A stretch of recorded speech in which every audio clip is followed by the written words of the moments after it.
vipaji vya vijana wetu wanaoanzia huko chini kuingia kwenye timu za taifa. Na hivi sasa wizara yetu, Mheshimiwa Spika, inaendelea kureview tunapitia kiasi ambacho cha fedha kinachotengwa kwa ajili ya UMISETA na UMITASHUMTA ili michezo hii iwe endelevu. Asante.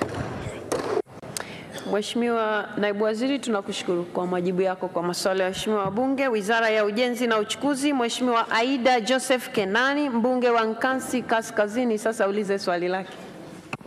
Je, serikali ina mpango gani wa kupeleka usafiri wa majini katika ziwa Tanganyika? Swali hili limeelekezwa Wizara ya Ujenzi na Uchukuzi.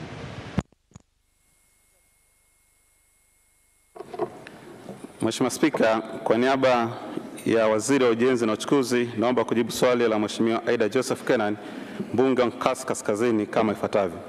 Mheshimiwa Spika, serikali katika bajeti ya mwaka huu wa 2022-2023 imetenga fedha kwa ajili ya ujenzi wa meli mbili mpya, cherezo na ukarabati wa meli ya MV Liemba na MT Sangara ili kuboresha hali ya usafirishaji katika ziwa Tanganyika.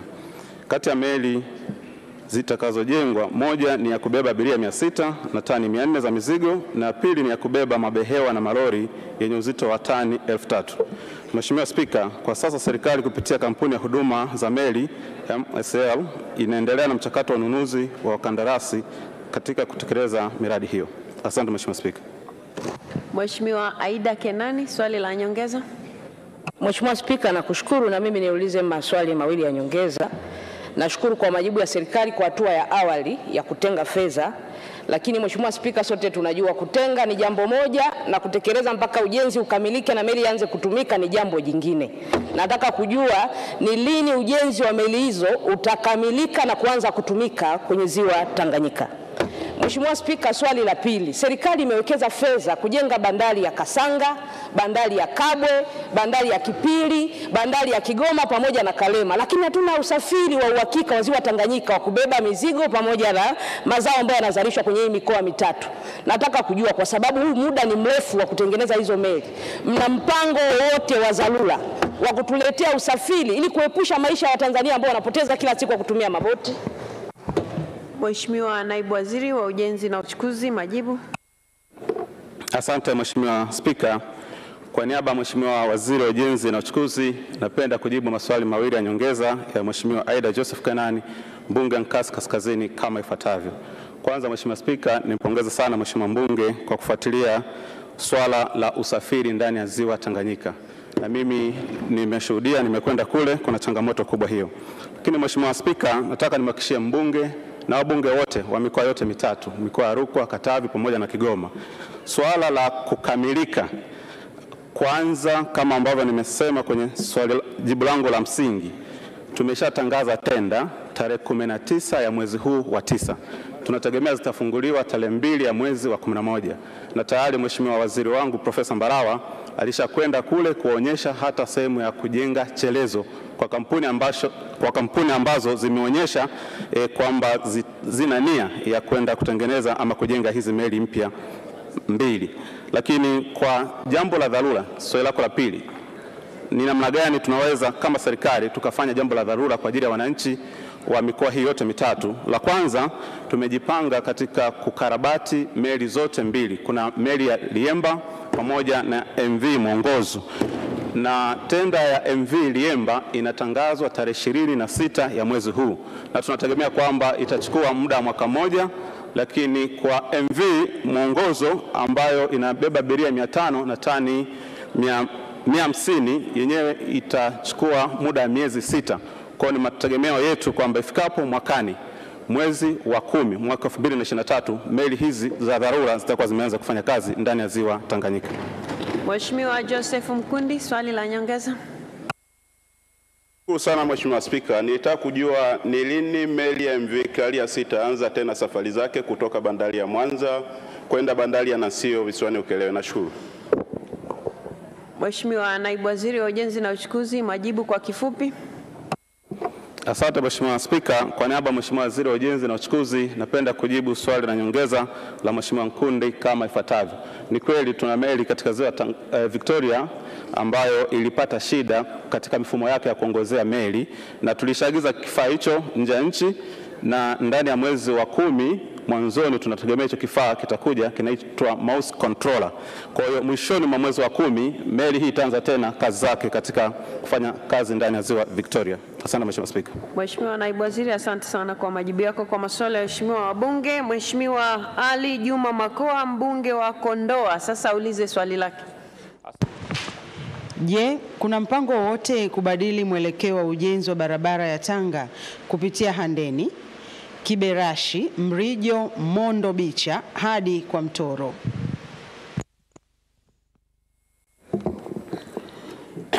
Mheshimiwa Spika, kwa niaba ya Waziri wa Ujenzi na Uchukuzi napenda kujibu swali la Mheshimiwa Ali Juma 𝒂𝒂, mbunge wa Kondoa kama ifuatavyo.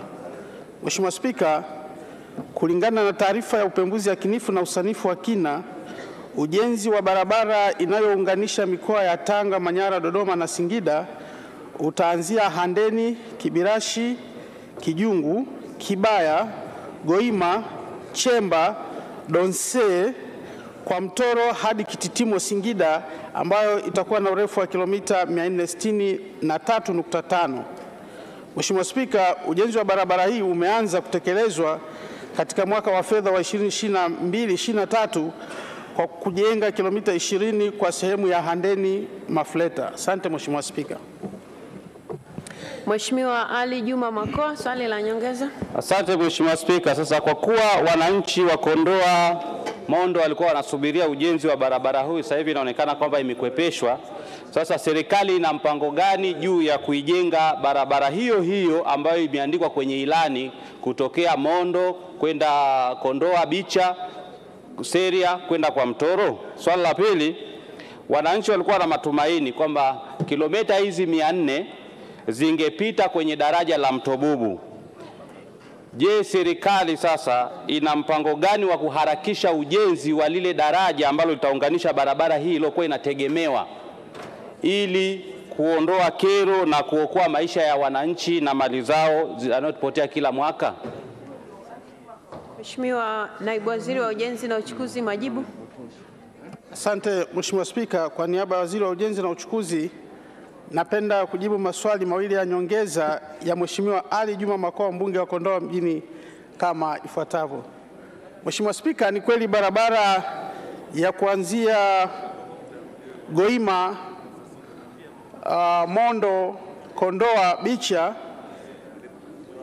iko kwenye ilani, na nataka nimhakikishie Mheshimiwa mbunge kwamba kadiri ya upatikanaji wa fedha barabara hii pia itajengwa kwa kiwango cha lami. Lakini kuhusu ujenzi wa daraja katika mto Bubu, daraja la Mungurwi, nataka nikuhakikishie Mheshimiwa mbunge pamoja na wananchi wa Kondoa kwamba tunajua changamoto ambayo ipo. Daraja hili limeshakamilika upembuzi yakinifu na sasa hivi tunakamilisha usanifu wa kina, na meneja wa mkoa ameshapewa kibali aandae pia na document za kutangaza daraja hiyo kuanza kujengwa. Kwa hiyo litaanza kujengwa tu mara baada ya kukamilisha usanifu wa kina. Asante Mheshimiwa Spika. Mheshimiwa Mwita Boniface Getere, swali la nyongeza. Nakushukuru Mheshimiwa Spika, nimepata nafasi ya kuuliza swali la nyongeza. Mheshimiwa Spika, ningependa kujua barabara ya Barili Mgeta ambayo ahadi yake ilitolewa na Mheshimiwa Rais mwezi wa pili mwaka huu, ni lini itamalizwa kujengwa kwa kiwango cha lami? Mheshimiwa Naibu Waziri wa Ujenzi na Uchukuzi, majibu. Asante Mheshimiwa Spika, kwa niaba ya Waziri wa Ujenzi na Uchukuzi napenda kujibu swali la nyongeza la Mheshimiwa Getere, mbunge wa Bunge vijijini kama ifuatavyo. Mheshimiwa Spika, barabara ya Bunda Mungeta kama alivyoisema iliahidiwa na viongozi, na sisi kama wizara pamoja na serikali tunaendelea kutafuta fedha ili kutimiza hiyo ahadi, kuijenga kwa kiwango cha lami. Asante Mheshimiwa Spika. Mheshimiwa Sashisha Elenikio Mafue, mbunge wa Hai, sasa ulize swali lake. Je, serikali haioni ipo haja ya kufanya uwanja wa KIA kutumika kuinua kilimo na kuruhusu ndege za mizigo kutua bila kulipa landing fees?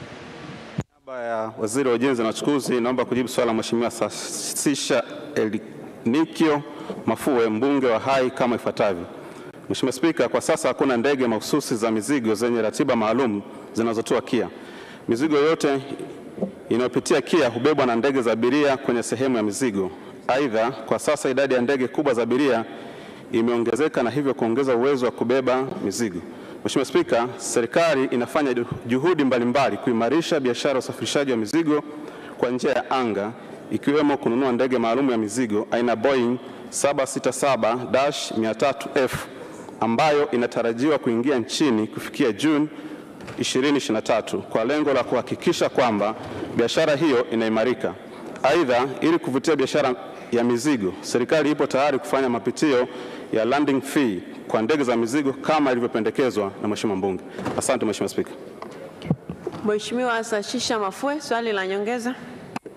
Asante Mheshimiwa Spika.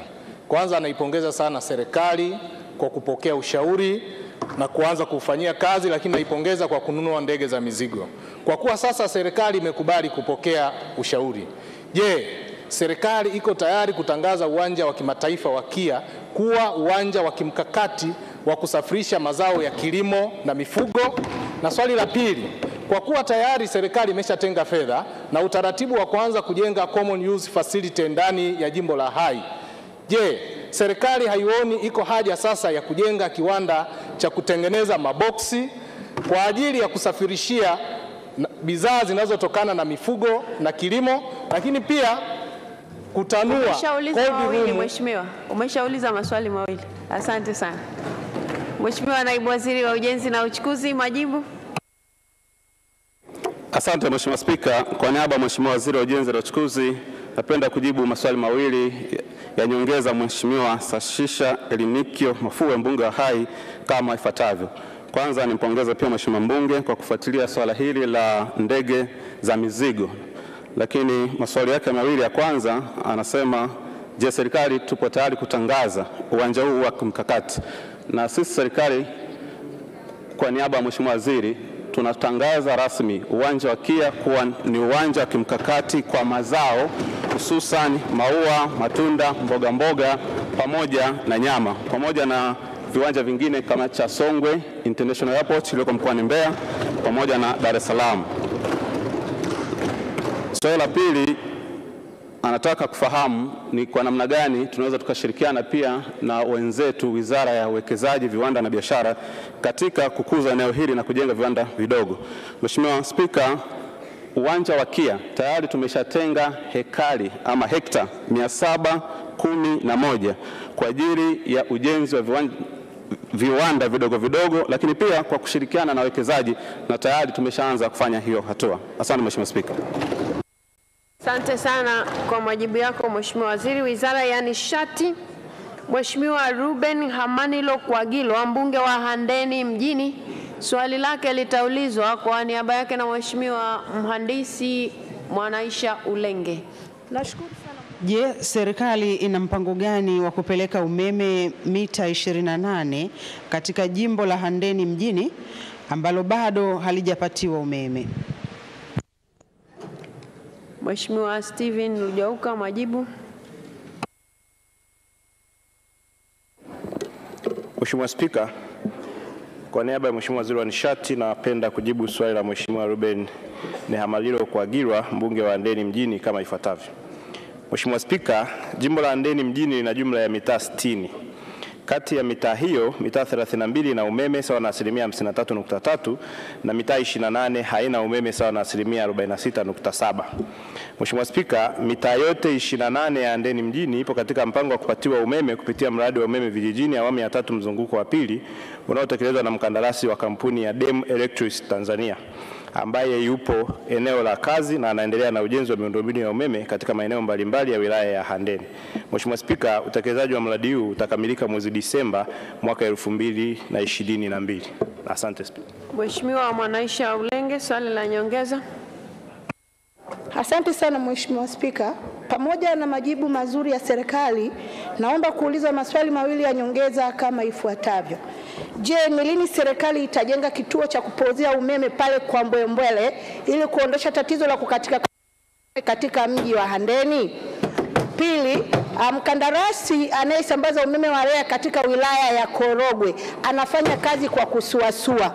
Tangu mkataba ulipoanza mwezi Mei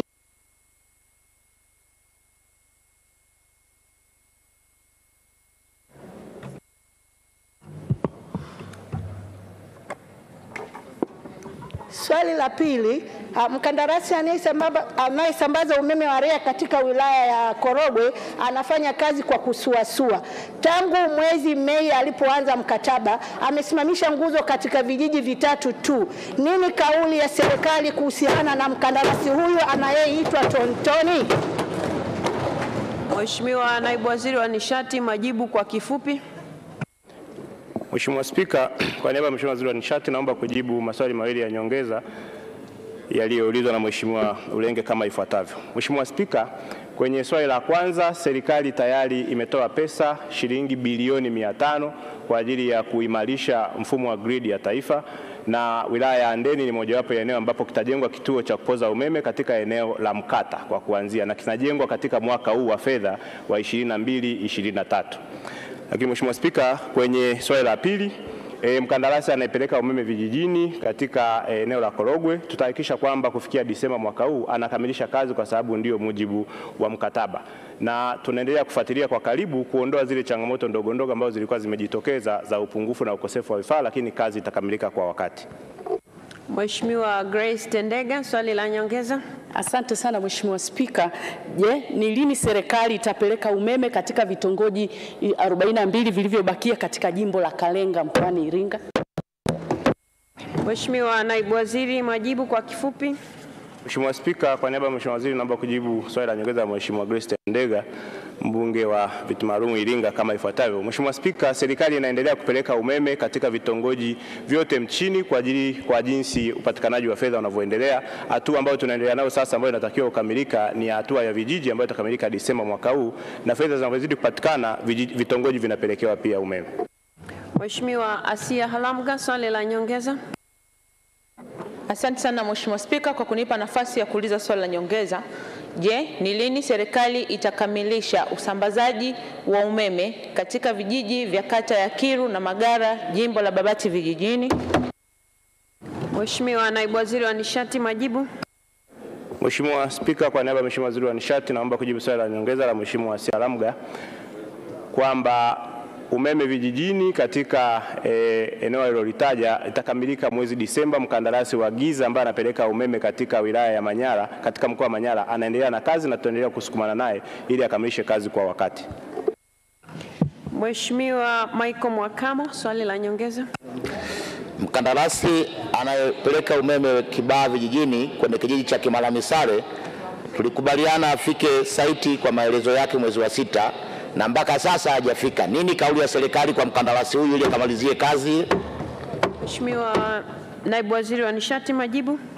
Mheshimiwa Spika, kwa niaba ya Mheshimiwa Waziri wa Nishati naomba kujibu swali la nyongeza la Mheshimiwa Mike kama ifuatavyo. Mheshimiwa Spika, wakandarasi wote wa REA wako katika maeneo yao ya kazi mbalimbali. Unakuta mkandarasi mmoja katika mkoa mmoja labda ana wilaya 4 au 5 na tulipunguza kazi. Mheshimiwa Spika, naomba nieleze kwamba baada ya hapa nitalifuatilia jambo hili kujua kwa nini mkandarasi huyu hajafika, na kama amefika maeneo mengine basi ni lini atafika katika eneo la Mheshimiwa mbunge alilouliza. Mheshimiwa Sofia Mwakagenda, swali la nyongeza. Asante Mheshimiwa Spika kwa kunipa nafasi ya kuuliza swali la nyongeza. Katika kitongoji cha Ngana kina kaya 600 katika wilaya ya Rungwe, lakini waliowekea umeme wa REA ni kaya 32 peke yake. Serikali haioni kwamba interval ni kubwa sana, na ni lini mtaweza kupeleka umeme eneo lile? Mheshimiwa Naibu Waziri wa Nishati, majibu. Mheshimiwa Spika, kwa niaba ya Mheshimiwa Waziri wa Nishati naomba kujibu swali la nyongeza la Mheshimiwa Sofia Mwakagenda kama ifuatavyo. Mheshimiwa Spika, maendeleo ni hatua, na nia ya serikali ni kuhakikisha kila mwananchi mahala popote alipo anafikiwa na umeme. Nimhakikishie Mheshimiwa mbunge kwamba serikali inaendelea kupeleka umeme kwenye maeneo ya vijiji na vitongoji, na kila mwananchi atafikiwa kulingana na upatikanaji wa fedha. Mheshimiwa Naibu Waziri, asante sana kwa majibu yako kwa maswali ya waheshimiwa wabunge. Wizara ya Mali Asili na Utalii, Mheshimiwa Eric James Shigongo, mbunge wa Buchosa, sasa ulize swali lake. Je, ni lini serikali itawamegea eneo wakazi wa kisiwa cha Maisome kutoka msitu wa hifadhi ya Maisome? Swali hili limeelekezwa Wizara ya Maliasili na Utalii. Serikali. Mheshimiwa Naibu Waziri wa Maliasili na Utalii, Mheshimiwa Mary Masanja, majibu.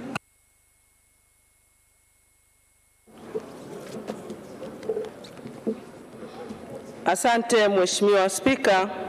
Kwa niaba ya Mheshimiwa Waziri wa Maliasili na Utalii, naomba kujibu swali la Mheshimiwa Nicodemus Henry Maganga, mbunge wa Mbogwe kama ifuatavyo.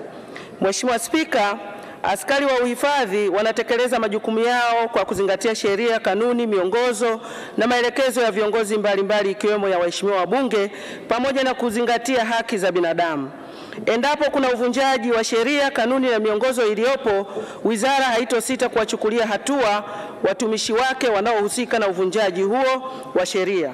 Mheshimiwa Spika, kumekuwepo na wimbi la uvunaji wa mazao ya misitu, ukataji na uchomaji wa mkaa bila kufuata sheria, kanuni na taratibu zinazosimamia biashara hii. Hali hii imesababisha kutoweka kwa kasi kwa maeneo ya misitu na hatimaye kujitokeza kwa athari za mabadiliko ya tabia nchi. Hivyo inapotokea mwananchi anasafirisha mazao ya misitu, yani mkaa, bila kufuata utaratibu, mazao hayo hutaifishwa na serikali. Nitoe rai kwa wananchi wanaojishughulisha na biashara hii kufuata sheria, kanuni na taratibu husika. Mheshimiwa Nicholas Maganga, swali la nyongeza. Asante Mheshimiwa Spika. Kwanza nashukuru kwa majibu ya serikali, lakini naomba niulize maswali mawili ya nyongeza Mheshimiwa Spika. Katika mawaziri wale 8 walikuja mkoani Geita. Kule Mbogwe kuna changamoto ya migogoro ya watu wenye uhifadhi. Kuna kijiji kimoja cha Sango majuzi kimewekewa vigingi katikati ambapo kilishapata GN toka mwaka 76. Je, waziri, msimamo huu ukoje? Maana wananchi mpaka sasa hivi wanahofu kulingana na kigingi kilichowekwa. Swali la pili, Mheshimiwa Waziri, umesema kumekuwa na wimbi la ukataji wa mkaa, lakini kuna taratibu za kisheria hawa wananchi huwa wanazifuata. Ila kuna hawa askari migambo ambao pengine hawana mafunzo vizuri wa kusimamia hizi sheria. Kumekuwa na mgongano pale wanapofanya hizi operation, wanawakamata wananchi ambapo wana vibali tayari, lakini wanaonekana kuwaumiza na kuwatendea haki. Ni nini kauli yako Mheshimiwa Waziri, ili kusudi wananchi hao pale wanapofuata sheria zote wafanye shughuli zao kwa... Mheshimiwa Naibu Waziri, majibu. Asante Mheshimiwa Spika. Kwa niaba ya Waziri wa Maliasili na Utalii, naomba kujibu maswali mawili ya nyongeza ya Mheshimiwa Nicholas Maganga, mbunge wa Mbogwe kama ifuatavyo. Mheshimiwa Spika, ni kweli katika maeneo ya Mbogwe baadhi ya vijiji vimeingizwa kwenye kamati ya mawaziri 8 na hivi ninavyoongea tayari mikoa 13 imeshakwisha tembelewa, na maelekezo ya serikali ni kwamba tunafanya tathmini na wataalamu wako katika mikoa hiyo 13 wanafanya hizi tathmini, lakini pia kuona sasa namna ya maeneo ambayo yamehalalishwa kumegwa yamegwe kwa ajili ya kuachiwa wananchi. Kwa hiyo nimtoe wasiwasi Mheshimiwa mbunge kwamba kwa kuwa maeneo haya yako ndani ya tathmini ambayo inasimamiwa na kamati ya mawaziri 8 wa kisekta, tutaendelea kutoa maelekezo kwamba wananchi wasibugudhiwe wakati tunasubiri majibu ya tathmini hiyo. Kwa hiyo vigingi visiwafanye wananchi wasifanye shughuli zao za kila siku, na hawa wahifadhi tunawaelekeza wasilete vurugu yoyote mpaka pale ambapo tathmini ya mawaziri 8 itakapokamilisha kazi zake. Mheshimiwa, swala lingine hilo lilikuwa ni la kwanza. Haya, majibu kwa kifupi swali la pili. Mheshimiwa Spika, kauli ya serikali kwa hawa wananchi ambao wanakutana na changamoto ya kukabiliana na askari pamoja na wananchi, niendelee tu kutoa rai kwa wananchi kwamba tuendelee kufuata sheria, taratibu na kanuni zinazosimamia uvunaji wa mazao ya misitu.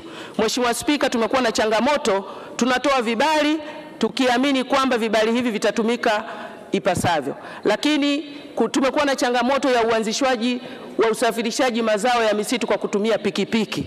Pikipiki inapita inaenda inavuna mti ambao haujaruhusiwa na wanapita njia zao za uchochoro, wakikamatwa wanasema wameonewa. Tuwaombe wafate utaratibu na vibali vitolewe kwa usahihi. Ndivyo hawatakutana na changamoto ya kukamatwa na mazao haya ya misitu. Mheshimiwa Conchester Ramlaza, swali la nyongeza. Asante Mheshimiwa Spika kwa kunipa nafasi niulize swali dogo tu la nyongeza. Mheshimiwa Spika, licha ya kupewa vibali na sheria ilivyo, lakini hao askari wakiwakamata watu hasa wenye mabaisikeli wanaobeba mkaa wanaharibu hata vyombo vyao vya usafiri. Je, serikali inataka kutuambia kwamba sheria inaelekeza hivyo? Mheshimiwa Naibu Waziri wa Maliasili na Utalii, majibu. Asante Mheshimiwa Spika. Mheshimiwa Spika, naomba kujibu swali la nyongeza la Mheshimiwa mbunge kama ifuatavyo. Mheshimiwa Spika, askari wa mazao ya misitu wanapokuwa wanasimamia kwenye mageti, tuna changamoto kubwa sana ya usimamizi wa mazao haya. Ndani yake tuna askari wanaotoka kwenye halmashauri na kuna askari wanaotoka kwenye wizara yetu ya Maliasili na Utalii. Kwa hiyo kuna mkanganyiko hapa katikati ambao unajitokeza wakitaja maliasili. Hata kama angekuwa ni mgambo, basi lawama inarudi wizara ya Maliasili. Lakini niendelee kuwaomba wananchi, kwa kuwa tuna vyombo vya dola vipo, pale ambapo unatendewa vivyo sivyo, ripoti na taratibu za kisheria ziweze kuchukuliwa haraka. Asante sana. Mheshimiwa Emmanuel Adamson Mwakasaka, mbunge wa Tabora mjini, sasa ulize swali lake. Je, ni lini vibali vya uwindaji vitatolewa? 23 lipatiwe majibu na serikali. Mheshimiwa Naibu Waziri wa Maliasili na Utalii, majibu. Asante Mheshimiwa Spika, kwa niaba ya Waziri wa Maliasili na Utalii, naomba kujibu swali la Mheshimiwa Emmanuel Adamson Mwakasaka, mbunge wa Tabora mjini kama ifuatavyo. Mheshimiwa Spika, uwindaji wa wanyamapori umegawanyika katika makundi mawili ambayo ni uwindaji wa kitalii na uwindaji wa wenyeji wageni wakazi. Uwindaji wa kitalii ambao unalenga kupata nyara kwa ajili ya watalii unasimamiwa kwa kuzingatia kanuni za uwindaji wa kitalii. Aidha, uwindaji wa wenyeji na wageni wakazi hufanyika kwa ajili ya kitoweo na unasimamiwa kwa kuzingatia kanuni za uwindaji wa wenyeji na wageni wakazi. Mheshimiwa Spika, vibali vya uwindaji wa kitalii vinaendelea kutolewa kwa mujibu wa kanuni husika, ambapo hadi sasa jumla ya minada 7 imefanyika na wadau wamepewa vibali vyao. Kwa upande wa uwindaji wa wenyeji na wageni wakazi, vibali hivyo vitaanza kutolewa mara baada ya mapitio ya kanuni za uwindaji wa wenyeji na wageni wakazi kukamilika. Mheshimiwa Emmanuel Adamson Mwakasaka, swali la nyongeza. Asante Mheshimiwa Spika kwa kunipa nafasi ya kuuliza maswali mawili ya nyongeza. Pamoja na majibu mazuri ya serikali, nina maswali mawili ya nyongeza. Wafanyabiashara wengi hao ambao walikuwa wanategemea kuuza nyama pori walishajenga mabucha kwa ajili ya kuuza nyama pori kama ambavyo serikali ilikuwa imehamasisha, na mpaka sasa hivi vibali havijatolewa kwa muda mrefu, na hasa hawa wawindaji wa kawaida ambao wanalipa na leseni. Je, serikali ina mpango gani kuhakikisha hawa wafanyabiashara wa nyama ya pori wanapata hivyo vibali ili waweze kufungua mabucha yale ambayo wameisha yajenga? Swali la pili, hata pale nyama hiyo inapokuwa imepatikana kwa hao wachache ambao wanauza, bei yake inakuwa ni ghali sana, na wananchi wengi wa kawaida wangependa kupata kula hii nyama ya porini. Je, serikali na mpango gani wa kuweka mazingira mazuri kwa ajili ya kufanya hii nyama ya pori nayo iwe na bei ya kawaida ambayo kila mmoja anaweza kununua? Mheshimiwa Naibu Waziri wa Maliasili na Utalii, majibu. Asante Mheshimiwa Spika, kwa niaba ya Waziri wa Maliasili na Utalii, naomba kujibu maswali mawili ya nyongeza ya Mheshimiwa Emmanuel Mwakasaka, mbunge wa Tabora mjini kama ifuatavyo. Mheshimiwa Spika, naomba tu ni watoe wasiwasi wa Tanzania na pia Mheshimiwa mbunge kwamba vibali hivi vitatolewa baada ya mapitio ya kanuni kukamilika. Tulikuwa na changamoto Mheshimiwa Spika ya namna ya ugawaji wa vibali hivi, kwa kuwa tuliweza kuanzisha makampuni ambayo haya makampuni tuliyakaribisha ili yaweze kuomba vibali vya uwindaji wa kienyeji, lakini tumegundua changamoto inayojitokeza ni namna ambavyo tunaweza kuwanyima haki ya kikatiba wananchi kuweza kupata kitoweo ambayo iko ndani ya katiba ya Jamhuri ya Muungano wa Tanzania. Kwa hiyo tumeamua kurudisha tumepata maoni kutoka kwa wadau, na sasa tumepitia kanuni hizi, tunatarajia sasa kuzirejesha, kwa maana tutoe ile haki ya wananchi nao wawe na haki ya kuweza kupata kitoweo hiki. Swala lingine la kuhusu bei ya wanyamapori, Mheshimiwa Spika, swala hili baada ya kuwa tumepitia kanuni hizi na wananchi kuruhusiwa nao kuwinda uwindaji wa kienyeji, basi tunatarajia bei ya wanyamapori, ya nyama ya wanyamapori kushuka kuliko ilivyo sasa, ambapo tulikuwa tumependekeza makampuni pekee yaweze kuingia katika biashara hii. Asante Mheshimiwa Spika. Mheshimiwa George Kakunda, swali la nyongeza kwa kifupi. Nakushukuru sana Mheshimiwa George Kakunda, subiri kidogo. Waheshimiwa wabunge, maswali ni marefu mno na hakuna niliyemkatisha. Na wakumbusha, maswali ya nyongeza yawe mafupi. Maswali ya nyongeza yawe mafupi na majibu pia ya maswali ya nyongeza yawe mafupi. Mheshimiwa George Kakunda, swali la nyongeza. Asante sana Mheshimiwa Spika. Kwa kuwa kuna malalamiko mengi sana ya wananchi kwa ajili ya kuruhusiwa uwindaji wa kienyeji, kwa nini serikali sasa isiharakishe huo mchakato wa mapitio ya kanuni usiku na mchana ili wiki ijayo waweze kutoa hiyo kibali? Mheshimiwa Naibu Waziri wa Mali Asili na Utalii, majibu. Asante Mheshimiwa Spika, naomba kujibu swali la nyongeza la Mheshimiwa Kakunda kama ifuatavyo. Mheshimiwa Spika, nimtoe wasiwasi Mheshimiwa mbunge kwamba mchakato umeshakamilika na hivi sasa uko kwenye levo ya ngazi ya waziri. Wakati wowote tutaweza kutoa mapendekezo au maelekezo ya utekelezaji wake. Mheshimiwa Naibu Waziri, tunakushukuru sana kwa majibu yako kwa maswali ya waheshimiwa wabunge. Wizara ya Maji, Mheshimiwa Neema William Mgaya, mbunge wa viti maalum, sasa ulize swali lake. Je, ni lini mradi wa maji wa halmashauri 28 ambapo Njombe ni mojawapo utaanza kutekelezwa? Mheshimiwa Naibu Waziri wa Maji, Mhandisi Mary Priska Mahundi, majibu. Asante Mheshimiwa Spika, kwa niaba ya Waziri wa Maji naomba kujibu swali la Mheshimiwa Neema William Mgaya, mbunge wa viti maalum kama ifuatavyo. Mheshimiwa Spika, katika mwaka wa fedha 2022/23 serikali imeanza kutekeleza mradi wa maji wa miji 28 ambapo wakandarasi wote walisharipoti site mwezi Julai 2022. Kwa sasa wakandarasi wanaendelea na usanifu wa kina na ujenzi wa miradi kwa miji 28 ikiwemo Njombe utaanza mwezi Novemba 2022. Mheshimiwa Neema Mgaya, swali la nyongeza. Asante Mheshimiwa Spika kwa kunipa nafasi ya kuweza kuuliza maswali mawili ya nyongeza.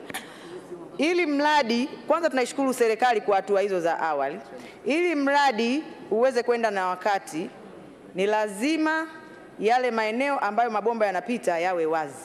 Na yale maeneo ambayo mabomba yanapita ili yawe wazi, lazima wananchi walipwe fidia. Je, lini serikali italipa fidia wananchi hao? Swali langu la pili, lini mradi wa Igongwi wa kata 4 za jimbo la Njombe mjini utapatiwa pesa ili mkandarasi aendelee na kazi yake? Asante. Mheshimiwa Naibu Waziri wa Maji, majibu. Asante Mheshimiwa Spika, kwa niaba ya Waziri wa Maji naomba kujibu maswali mawili ya nyongeza Mheshimiwa Neema Mgaya kama ifuatavyo. Awali ya yote Mheshimiwa Spika, nipende kumpongeza Mheshimiwa Neema kwa ufuatiliaji. Swala la fidia tunaelekea kulipa kadiri mradi unavyoendelea kujengwa na kila kitu kitakuwa kinakwenda kwa pamoja, lakini vile vile swala la mradi wa Igongwe kwenye kata 4 fedha zitaendelea kwenda kadiri tunavyozipata, na fedha ambazo zinafuata msimu ujao huu mradi pia tupo katika mpango nao. Mheshimiwa Eid Kasim Eid, swali la nyongeza. Asante sana Mheshimiwa Spika. Mheshimiwa Spika, mradi wa maji wa Izuga ni mradi wa muda mrefu na kwa kuwa fedha iliyobaki ili mradi ukamilike ni milioni 76 tu, na kwa kuwa mkandarasi yuko tayari walau apewe milioni 15 ili mradi ule ukamilike. Sasa upo tayari baada ya bunge hili mimi na wewe tuongozane mpaka wizarani kuhakikisha kwamba mkandarasi analipwa walau hiyo milioni 15, wananchi wapate maji? Mheshimiwa Naibu Waziri wa Maji, majibu. Asante Mheshimiwa Spika, kwa niaba ya Waziri wa Maji naomba kujibu swali la Mheshimiwa mbunge kama ifuatavyo. Mheshimiwa Spika, mkandarasi atalipwa na mimi niko tayari kwenda nawe site. Mheshimiwa Suma Ikenda, swali la nyongeza. Asante Mheshimiwa Spika kwa kunipa swali la nyongeza. Ninaipongeza serikali kwa kupata mkandarasi wa maji kwa ajili ya mradi wa Kiwila ambao utalisha wananchi wote wa mkoa wa Mbeya. Sasa je, ni lini serikali itatoa fedha ili mkandarasi aanze kufanya kazi mara moja? Mheshimiwa Naibu Waziri wa Maji, majibu kwa swali hilo muhimu. Asante Mheshimiwa Spika, kwa niaba ya Waziri wa Maji naomba kujibu swali muhimu lililoulizwa na Mheshimiwa mbunge viti maalum mkoa wa Mbeya. Awali ya yote nipende kumpongeza Mheshimiwa Suma kwa ufuatiliaji mzuri wa mradi huu muhimu, mradi ambao utakwenda kuleta manufaa kwa Mbeya jiji lakini vile vile kwa wilaya jirani. Lini fedha inakwenda kupelekwa? Tayari kazi zimeshaanza. Na sasa hivi mhandisi mshauri kazi anayoendelea nayo ni kuhakikisha kuona anafanya tayari wizara tunafanya ununuzi wa kupata wakandarasi kwa sababu mhandisi mshauri ameshakamilisha kazi yake, na kwa kufikia Disemba mwaka huu mradi utaendelea na utekelezaji. Kwa hiyo kwa kila hatua fedha inatolewa. Fedha ilishaanza kutolewa toka Februari na sasa hivi fedha ipo katika maandalizi ya kumpata mkandarasi. Mheshimiwa Shamsia Mtanda, swali la nyongeza. Nakushukuru Mheshimiwa Spika kwa kunipatia nafasi ili nami niweze kuuliza swali dogo la nyongeza. Je, ni lini serikali itakamilisha mradi wa maji uliopo kata ya Mango Pacha 4 ili kumtua ndoo kichwani wa mama hawa ambao kwa muda mrefu tokea tumepata uhuru hawajawahi kabisa kufurahia huduma hii ya maji safi na salama? Mheshimiwa Naibu Waziri wa Maji, majibu. Asante Mheshimiwa Spika, kwa niaba ya Waziri wa Maji naomba kujibu swali la nyongeza la Mheshimiwa Shamsia mbunge kama ifuatavyo. Mradi itaendelea kuletwa fedha. Mheshimiwa mbunge, nikupongeze, umeshafuatilia sana huu mradi. Fedha inakuja na mimi na wewe tutakwenda site kuhakikisha kazi inakamilika. Lengo ni kuona mwanamama anatua ndoo kichwani na ni dhamira safi ya Mheshimiwa Rais ambayo anayo kwa muda mrefu. Mheshimiwa Hussein Amar, swali la nyongeza. Asante Mheshimiwa. Kwa kuwa serikali ilitenga pesa kwa ajili ya ujenzi wa chujio la maji wilayani Nyang'hwale kwenye bajeti ya 22-23 milioni 220, je, serikali itatoa lini pesa hiyo na ujenzi uanze mara moja? Mheshimiwa Naibu Waziri wa Maji, majibu. Asante Mheshimiwa Spika, kwa niaba ya Waziri wa Maji naomba kujibu swali la Mheshimiwa Hussein Ahmad mbunge wa Nyang'hwale kama ifuatavyo. Mheshimiwa Spika, Mheshimiwa Hussein nimpongeze kwa sababu tulishafuatilia awali mradi sasa umefikia hatua nzuri, na swala la chujio hizi milioni 200 zitaletwa kwa wakati. Mgao ujao pia tutapunguza hii fedha angalau milioni 100 ili kazi ziendelee kufanyika. Mheshimiwa Christopher Ole Sendeka, swali la nyongeza. Mheshimiwa Spika, nakushukuru kwa kunipa nafasi ya kuuliza swali la nyongeza. Kwa kuwa utekelezaji wa agizo la Rais la kupeleka maji katika kata 4 za Mererani, Ndiamtu na Isinya, Ishambarai na Ujoro namba 5 umeanza katika kata 2 za Mererani na Ndiamtu, je, ni lini sasa wizara itatekeleza agizo hilo la Rais katika kata zilizosalia kupitia mradi ule kabambe wa bilioni 400 wa jiji la Arusha? Mheshimiwa Naibu Waziri wa Maji, majibu.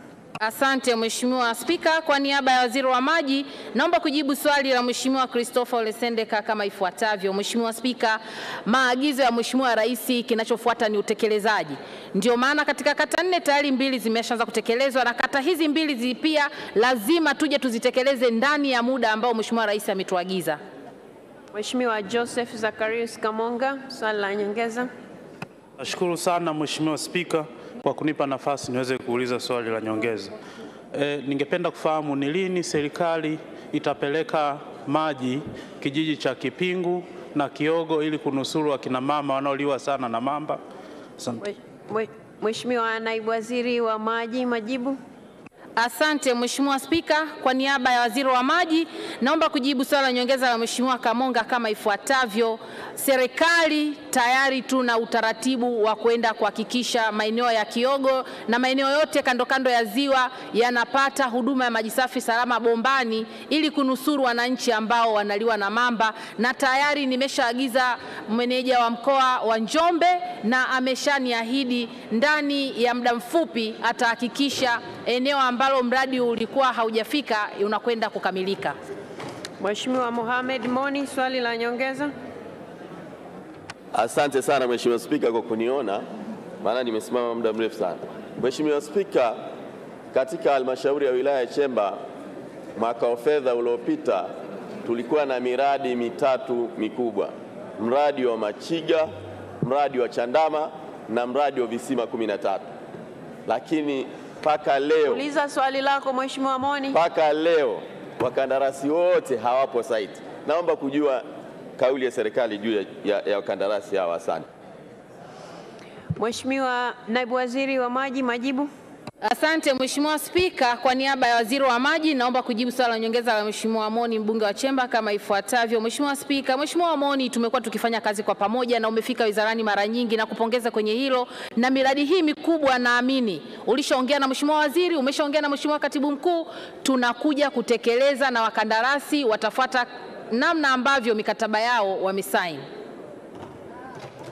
Mheshimiwa Naibu Waziri, tunakushukuru sana kwa majibu yako kwa maswali ya waheshimiwa wabunge. Wizara ya Kilimo, Mheshimiwa Deus Clement Sangu, mbunge wa Kwela, sasa ulize swali lake. Je, ni upi mpango wa kujenga skimu ya umwagiliaji kata ya Kaoze, Kipeta na Kilangawana kwa kutumia mto Momba Kwela?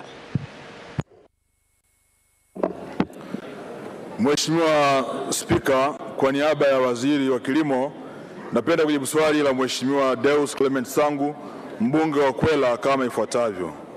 Mheshimiwa Spika, katika mwaka wa fedha 2022-2023 serikali kupitia halmashauri ya Sumbawanga vijijini kwa kushirikiana na Tume ya Taifa ya Umwagiliaji imepanga kupima mabonde ya umwagiliaji yaliyopo katika kata ya Kaoze, Kipeta na Kilangana ili kubaini eneo halisi linalofaa kwa kilimo cha umwagiliaji, lakini pia ulawa wa ardhi, kiasi cha maji kwa ajili ya umwagiliaji na aina ya miundombinu inayohitajika. Upimaji huo utahusisha hekta 16,000 katika kata ya Kaoze, hekta 5,000 katika bonde la kata ya Kipeta na hekta 7,000 katika bonde la Maleza kata ya Kilangwana. Kukamilika kwa upimaji huo kutawezesha maeneo hayo kuingizwa kwenye mpango wa uendelezaji wa miundombinu ya umwagiliaji kwa kipindi cha mwaka 2023-2024 na kuendelea. Mheshimiwa Deus Sangu, swali la nyongeza. Nakushukuru sana Mheshimiwa Spika. Pamoja na majibu yenye matumaini kutoka serikalini, naomba niulize maswali madogo mawili ya nyongeza. Utambuzi wa bonde la Mititi na Ilembo ndani ya jimbo la Kwela kwa ajili ya kuanzisha skimu umefanyika muda mrefu. Sasa nataka kujua ni lini sasa serikali mtaleta fedha kwa ajili ya usanifu kuanzisha skimu hizo. Swali la pili, skimu ya umwagiliaji iliyopo kata ya Ilemba kwa maana ya kijiji cha Sakalilo imetumia muda mrefu sasa, imetumia zaidi ya bilioni 1 na bado fedha karibia takriban milioni 800 kukamilisha skimu hiyo. Nataka kujua ni lini mtaleta fedha hiyo ili uweze kukamilisha skimu hii ya Sakalilo. Mheshimiwa Naibu Waziri wa Kilimo, majibu kwa kifupi.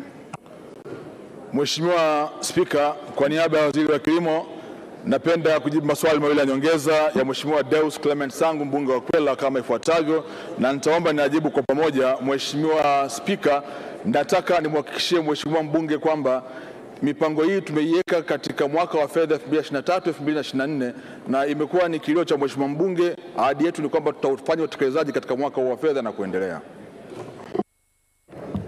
Mheshimiwa Ali Mlagila Jumbe, swali la nyongeza. Asante sana Mheshimiwa Spika. Naomba kuuliza swali la nyongeza. Mheshimiwa Waziri, ni lini mkandarasi wa kujenga skimu ya umwagiliaji ya Makwale wilayani Kyela kutumia mto Rufiji ataanza kazi? Mheshimiwa Naibu Waziri wa Kilimo, majibu. Mheshimiwa Spika, Kwa niaba ya Waziri wa Kilimo, napenda kujibu swali la Mheshimiwa Ali Jumbe, mbunge wa Kyela kama ifuatavyo. Mheshimiwa Spika, maelekezo ambayo tuliyatoa kwa wakandarasi wote wale ambao walisaini mikataba wakati wa sherehe ya 8/8 pale Mbeya ni kwamba wanapaswa kuwa site kuanzia tarehe 15, lakini tumhakikishie Mheshimiwa mbunge kwa hoja yake mahususi, basi tuhakikisha kwamba tunamharakisha mkandarasi huyu ili aende kuanza kazi mapema hii kama ambavyo maelekezo yalitoka wizarani. Mheshimiwa Dennis Londo, swali la nyongeza. Nashukuru Mheshimiwa Spika kwa kunipa nafasi ya kuuliza swali la nyongeza. Kwa kuwa Mheshimiwa Spika, ardhi ambayo inafaa kwa umwagiliaji ambayo inatumika sasa hivi kwa miradi ya umwagiliaji ni pungufu ya 5%. Je, nini mkakati wa serikali kushirikisha sekta binafsi katika kuhakikisha maeneo yote ambayo yanafaa kwa umwagiliaji yajengewa skimu? Nashukuru. Mheshimiwa Naibu Waziri wa Kilimo, majibu. Mheshimiwa Spika, kwa niaba ya Waziri wa Kilimo, napenda kujibu swali la Mheshimiwa Dennis Londo, mbunge kama ifuatavyo. Mheshimiwa Spika, katika jedwali namba 6 ya kitabu cha bajeti cha Wizara ya Kilimo imeelezwa mahususi kabisa kwamba serikali imejipanga kuyafanyia upembuzi yakinifu na usanifu mabonde yote makubwa 22 ndani ya nchi yetu ya Tanzania kuhakikisha yote yanafanya kilimo cha umwagiliaji, yakiwemo mabonde ya Mto Songwe, Ifakara Idete, Pangani, Rufiji, Chamanzi na Malagarasi pamoja na Ziwa Victoria. Mheshimiwa George Malima, swali la nyongeza. Nakushukuru Mheshimiwa Spika kwa nafasi. Naishukuru serikali kwa kutoa fedha kuchimba bwawa la umwagiliaji katika kata ya Chunyu na Ngambi. Je, ni lini kazi hii itaanza? Mheshimiwa Naibu Waziri wa Kilimo, majibu. Mheshimiwa Spika, kwa niaba ya Waziri wa Kilimo, napenda kujibu swali la Mheshimiwa George Malima, mbunge wa Mpwapwa kama ifuatavyo. Mheshimiwa Spika, mkandarasi anayejenga mradi wa skimu ya umwagiliaji ya Msagali hivi sasa yuko site, ameanza mobilization na ni kati ya wale kandarasi 21 ambao walisaini mikataba pale 8/8 Mbeya, na tunategemea muda wote aanze kazi hiyo.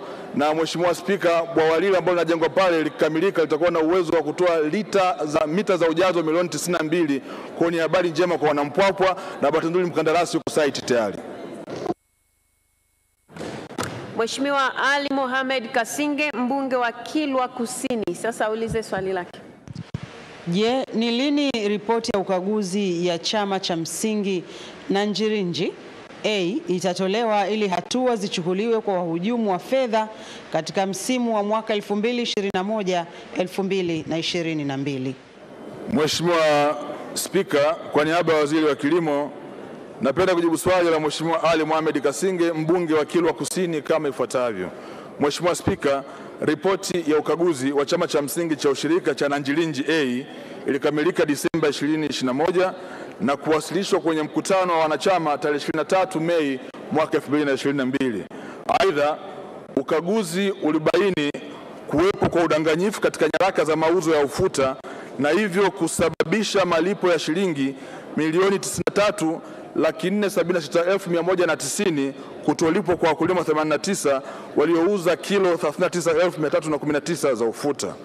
Mheshimiwa Spika, kutokana na hali hiyo, serikali imechukua hatua ya kuvunja bodi ya chama hicho na taarifa ya uchunguzi imewasilisha taasisi ya kuzuia na kupambana na rushwa TAKUKURU mkoa wa Lindi kwa ajili ya uchunguzi zaidi na hatua za kisheria kwa waliohusika na ubadhirifu huo.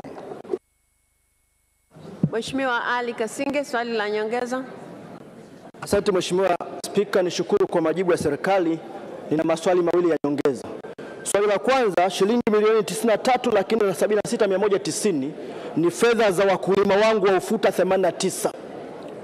Je, serikali ina mpango gani wa kuhakikisha kwamba fedha hizi zinakwenda kulipwa kwa wakulima hawa? Swali la pili, kutokana na changamoto zilizopo katika uendeshaji wa bodi zetu pamoja na vyama vyetu vya msingi, lakini na changamoto ambazo wanazipata wakulima kwa uongozi usiokuwa madhubuti, waziri atakuwa tayari kuambatana nami baada ya bunge hili kwenda Nanjirinji kuzungumza na wakulima? Mheshimiwa Naibu Waziri wa Kilimo, majibu.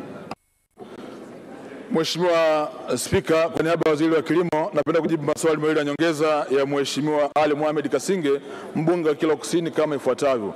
Mheshimiwa Spika, la kwanza la kuhusu malipo kwa wakulima, na mwelekeza mkurugenzi mkuu wa Tume ya Ushirika Tanzania kuhakikisha anafuatilia na mwisho wa siku wakulima hawa waweze kulipwa madai yao haya. La pili la kuhusu kuongozana naye, Mheshimiwa Spika, Mheshimiwa mbunge, kwa hiyo kwamba niko tayari baada ya vikao hivi vya bunge tuongozana mimi naye pamoja kwenda Kilwa kwa ajili ya kuhakikisha kwamba mambo yanakwenda vizuri. Mheshimiwa Naibu Waziri, tunakushukuru sana kwa majibu yako kwa maswali ya waheshimiwa wabunge. Wizara ya Mambo ya Ndani ya Nchi, Mheshimiwa Ramadhan Suleiman Ramadhan, mbunge wa Chake Chake, sasa ulize swali lake. Je, ni lini serikali itajenga kituo kipya cha polisi katika wilaya ya Chake Chake?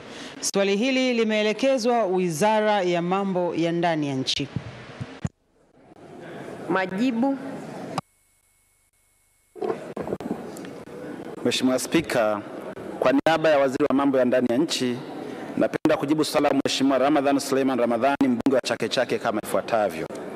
Mheshimiwa Spika, serikali kupitia Jeshi la Polisi lina eneo kwa ajili ya ujenzi wa kituo cha polisi katika shehia ya vitongoji lenye ukubwa wa mita za mraba 1496. Mpango wa serikali ni kutenga fedha katika bajeti ya mwaka ujao 2023-2024 ili ujenzi uanze. Nashukuru Mheshimiwa Spika. Mheshimiwa Ramadhan Suleiman Ramadhan, swali la nyongeza. Asante sana Mheshimiwa Spika. Ingawa Mheshimiwa Naibu Waziri amejibu vizuri kwenye swali lake la msingi, naomba nimuulize masuala mawili ya nyongeza. Swali la kwanza ni kwamba wakati tunasubiri fedha zitengwe kwenye bajeti ya mwaka 23-24 kwa ajili ya ujenzi wa kituo kikubwa, je, serikali haioni haja ya kujenga vituo vidogo vya polisi, yani police post, kwenye maeneo tofauti ya mji wa Chake Chake? Na la pili, je, Mheshimiwa Naibu Waziri yuko tayari kufuatana na mimi tuende kwenye eneo la Chake Chake akaone jiografia na kama ujenzi wa kituo cha vitongoji ndio ingekuwa suluhisho la wananchi kufuata huduma za kipolisi? Mheshimiwa Naibu Waziri wa Mambo ya Ndani ya Nchi, majibu. Mheshimiwa Spika, kwa niaba ya Waziri wa Mambo ya Ndani ya Nchi, naomba kujibu maswali mawili ya nyongeza ya Mheshimiwa Ramadhan Suleiman Ramadhani kama ifuatavyo. Moja, ni kweli kwamba pale ambapo vidogo vya polisi panapohitajika, lakini kwa sababu kituo cha Chake Chake kwa sasa kimechakaa, kinahitajika kujenga kituo kipya, kipaumbele tumeweka kwenye kujenga kituo kipya katika mwaka wa fedha ujao. Naomba Mungu akubaliane na sisi tulitekeleza hilo kwanza. Jambo la pili, juu ya umuhimu wa kuongozana naye kwenda vitongojini, niko tayari Mheshimiwa Spika, hakuna kikwazo chochote. Wakati tutakapofika tukaambizana, basi tutaongozana. Nashukuru Mheshimiwa Spika. Mheshimiwa Usipondeza, swali la nyongeza. Asante sana Mheshimiwa Spika, nakushukuru kwa kunipa nafasi hii na mimi kuuliza swali dogo la nyongeza. Kama ilivyo jimbo la Chake Chake kuhusu kujengewa kituo, na mimi nimekuwa nikiuliza sana katika jimbo langu la Chumbuni, na nimekuwa nikipewa ahadi zaidi ya mara 6-7 na vituo vyangu viwili vya Marubi na Chumbuni kuwa nitapata msaada kutoka Jeshi la Polisi na kujengewa. Je, na tuliwahi kuuliza ikiwa serikali iko tayari kuvirasimisha kwetu kwa wananchi wa jimbo la Chumbuni, basi wafanye hivyo alafu watupe kibali na sisi tunaweza kuendelea wenyewe. Asante Mheshimiwa Spika. Mheshimiwa Naibu Waziri wa Mambo ya Ndani ya Nchi, majibu. Mheshimiwa Spika, naomba kujibu swali la nyongeza la Mheshimiwa Pondeza kama ifuatavyo. Ni kweli amekuwa akiuliza maswali ya Chumbuni na nilimwahidi katika bajeti iliyopita la kipindi cha April June niliweza kwenda Zanzibar na nitembelea kituo chake. Mheshimiwa Spika, kinachogomba ni upatikanaji wa fedha, ndio maana tunaweka vipaumbele. Mheshimiwa Spika, mbunge avumilie na kubaliane nami kwamba pale utakapopata fedha Chumbuni itapewa kipaumbele kama tulivyofanya kwenye maeneo mengine ya Chake Chake na kwingineko. Nashukuru Mheshimiwa Spika. Mheshimiwa Kuchauka, swali la nyongeza.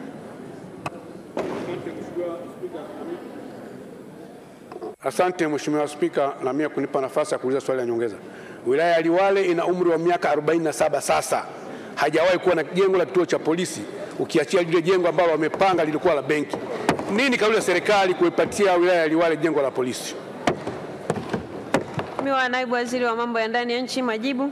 Mheshimiwa Spika, kwa niaba ya Waziri wa Mambo ya Ndani ya Nchi, naomba kujibu swali la nyongeza la Mheshimiwa mbunge wa Liwale kama ifuatavyo. Mheshimiwa Spika, tunafahamu wilaya kongwe hizi zimekuwa na vituo lakini chakavu sana. Sasa kwa bahati mbaya Liwale hawajawahi kuwa nacho. Ni mwahidi Mheshimiwa Spika, katika bajeti ijayo tutaweka kipaumbele ili wilaya yako ianze michakato ya kujenga kituo chake cha polisi kama zilivyo wilaya nyingine za Tanzania bara. Nashukuru Mheshimiwa Spika. Mheshimiwa Halifa, swali la nyongeza. Asante sana Mheshimiwa Spika, na mimi nimuuliza swala moja dogo la nyongeza Mheshimiwa Naibu Waziri. Mheshimiwa Spika, kituo cha Wete ndio makao makuu ya polisi mkoa wa Kaskazini Pemba. Kituo kimechakaa, hakina hadhi. Ni lini serikali itakikarabati kituo kile? Asante Mheshimiwa. Mheshimiwa Naibu Waziri wa Mambo ya Ndani ya Nchi, majibu. Mheshimiwa Spika, napenda kujibu swala la nyongeza Mheshimiwa mbunge wa Wete kama ifuatavyo. Nafahamu na yeye anafahamu Mheshimiwa mbunge kwamba vituo vingi vilivyojengwa siku nyingi vimechakaa sana, na kama atafuatilia tumeanza kukarabati vituo vya polisi vikianzia makao makuu pale Zanzibar na makazi yao. Tutaendelea kufanya hivyo maeneo ya Pemba kutegemea upatikanaji wa fedha.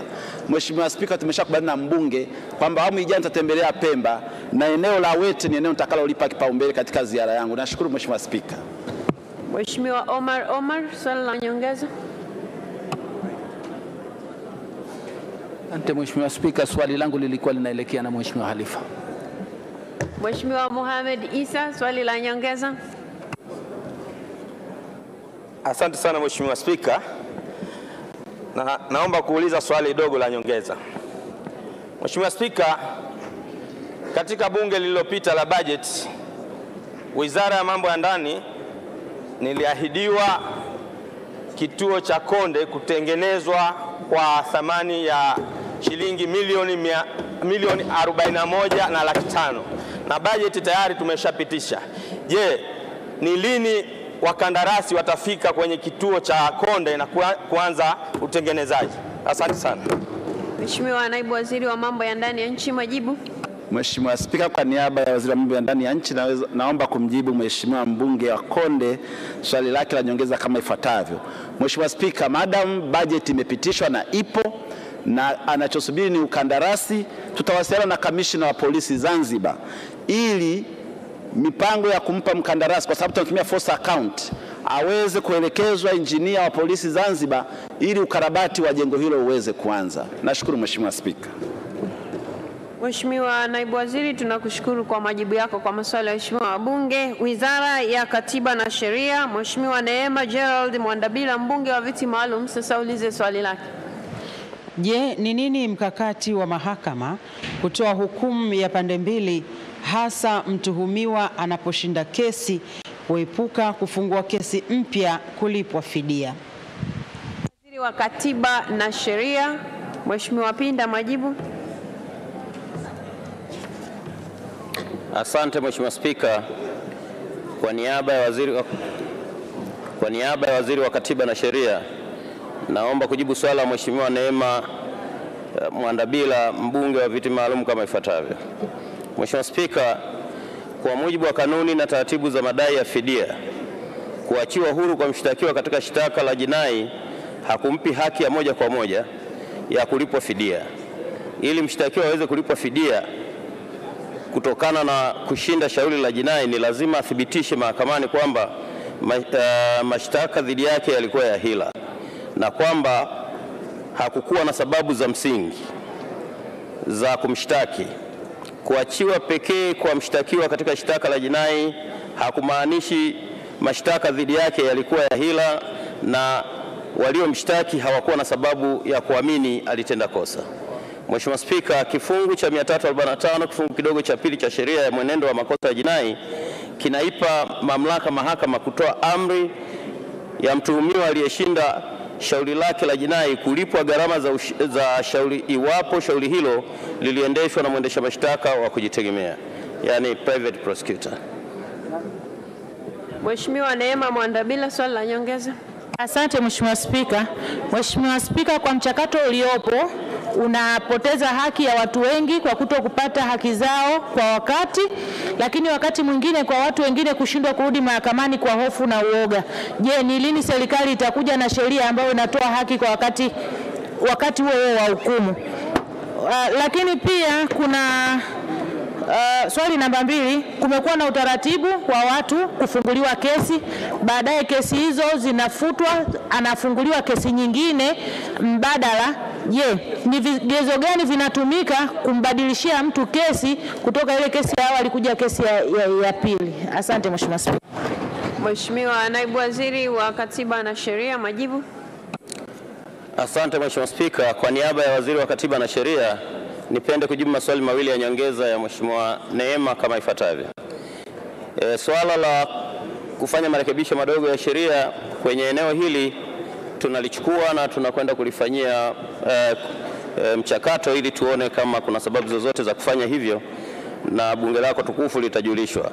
Mheshimiwa Spika, kuhusu mabadiliko ya kesi wakati umeshtakiwa kwa kosa hili na baadaye unapelekwa kwenye kosa jingine, hilo linategemea sana mwenendo wa upelelezi ambao unaweza kubaini uhusiano wa tukio lile na tukio jingine ambalo linakupeleka kwenye mashtaka mapya. Asante. Mheshimiwa Naibu Waziri, asante sana kwa majibu yako kwa maswali ya Mheshimiwa Wabunge. Wizara ya Fedha na Mipango, Mheshimiwa Luhaga Joelson Mpina, mbunge wa Kisesa, sasa ulize swali lake. Je, ni kwa nini kesi 1097 za kodi zenye thamani ya shilingi trilioni 360 na dola za Marekani milioni 181.4 hazijaamliwa hadi sasa? Mheshimiwa Spika, kwa niaba ya Waziri wa Fedha na Mipango, naomba kujibu swali la Mheshimiwa Luhaga Joelson Mpina, mbunge wa Kisesa kama ifuatavyo. Mheshimiwa Spika, hadi Agosti 2022 kulikuwa na idadi ya mashauri 854 kwenye hatua mbalimbali za usikilizaji yenye kodi inayobishaniwa ya jumla ya shilingi trilioni 4.21 na dola za Marekani milioni 3.48 katika taasisi za rufani za kodi ambazo ni TRAP na TRAT. Hivyo kwa sasa TRAP na TRAT zinaendelea kusikiliza mashauri hayo pamoja na mashauri mapya yanayoendelea kusajiliwa. Aidha, kwa nyakati tofauti idadi ya mashauri ya kodi hupungua au kuongezeka kulingana na kasi ya usikilizaji na usajili. Asante Mheshimiwa Spika. Mheshimiwa Luhaga Mpina, swali la nyongeza. Kwanza Mheshimiwa Spika, nisikitike kwamba swali limeuliza trilioni 360 lakini imejibiwa trilioni 4.21. Hata hivyo, ninayo maswali mawili ya nyongeza. La kwanza, kwa nini serikali iliamua kukubali kupokea shilingi bilioni 700 kutoka katika kesi za malimbikizo ya makampuni ya madini maarufu makinikia badala ya trilioni 360 ambayo ni madai halali katika nchi yetu? Lakini swali la pili, nini kilichowafanya TRA washindwe kukusanya malimbikizo ya kodi yasiyo na kesi ya shilingi trilioni 7.54 na kusababisha ongezeko hili la malimbikizo ya kodi kufikia 94.6, lakini wakati huo huo uwezo wa TRA wa kukusanya malimbikizo hayo umekuwa ukishuka kila wakati na kufikia 10% tu, na wakati huo TRA ikijivuna kwamba inaongeza makusanyo ya kodi. Mheshimiwa Spika, kwanza nipate ufafanuzi. Swali linazungumzia kesi 1097 trilioni 360 na hizo dola za Kimarekani milioni 181.4. Mheshimiwa Naibu Waziri, jibu linazungumzia mashauri kuwa 854 ambayo thamani yake ni trilioni 4.21 na dola za Kimarekani milioni 3.48. Haya ndio mashauri yaliyopo ambayo serikali inayajua, ambayo ni tofauti na ya mbunge, au mmechagua kati ya yale ambayo yapo mmeamua kuyajibia haya ambayo mmeleta majibu? Nataka kuelewa kwanza hapo. Asante Mheshimiwa Spika, hayo ni mashauri ambayo yapo tunayatambua serikali. Mheshimiwa Waziri, naona umesimama. Mheshimiwa Waziri wa Fedha na Mipango. ufafanuzi hiyo sehemu ya kwanza, alafu nimpe fursa ya kujibu yale maswali mawili.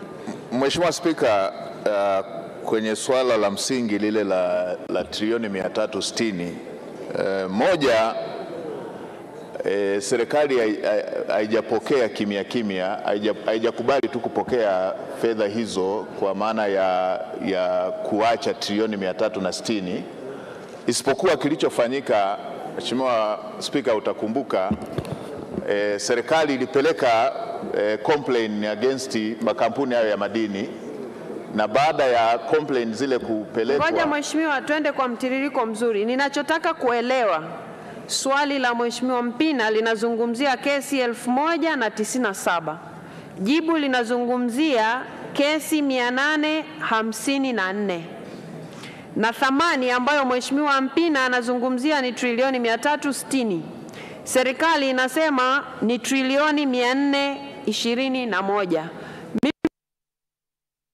Vizuri wa majibu hapa, namna serikali ijibu. Haya majibu ambayo serikali mlichotaja Mheshimiwa Mpina. Mheshimiwa Spika, pana tofauti. Ile kesi kubwa aliyoiongelea trilioni 360 ni ya upande wa makinikia. Hii ya mashauri ambayo yanaenda kwenye trilioni 4 ni ya mashauri ya kesi zingine ambazo ziko trabu na trati, ambazo ndo serikali inaendelea kuyafanyia kazi moja baada ya nyingine. Kwa hiyo pana mambo ya aina mbili, na lingine limeongezeka lile yale yasiyo ya kesi, na lile linakuwa la tatu. Sawa, yameunganishwa pamoja.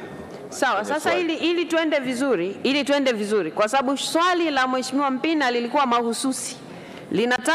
Linauliza hivi, je, ni kwa nini kesi 1097 za kodi zenye thamani ya shilingi trilioni 360 na dola za Marekani milioni 181.4 hazijaamuliwa mpaka sasa? Ndio swali lake. Jibu la serikali linazungumzia mashauri 854 na thamani trilioni 4.21, na pia dola za Kimarekani zinazotajwa hapa ni tofauti na alizoziuliza Mheshimiwa Mpina. Kwa hivyo ni dhahiri, ngoja nitoe fursa. Mimi natoa fursa hili swali likajibiwe yeye Mpina anavyotaka majibu. Yaani mjibuni kwa hizo bilioni na matrilioni aliyoyasema. Kama yeye hayuko sahihi, ndio swali langu lilikuwa hapo, ili mimi nielekeze vizuri hapa mbele. Lakini kama unasema alichokiuliza kipo, basi mjibuni majibu yake anayoyataka, kwa sababu hayo majibu sio ya swali lake. Mheshimiwa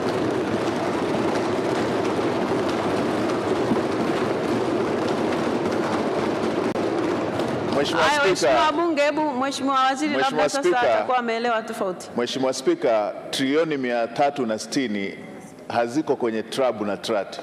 Ni kitu tofauti kabisa. Hazipo kwenye nini? Kwenye trabu na trati. Ndio nini?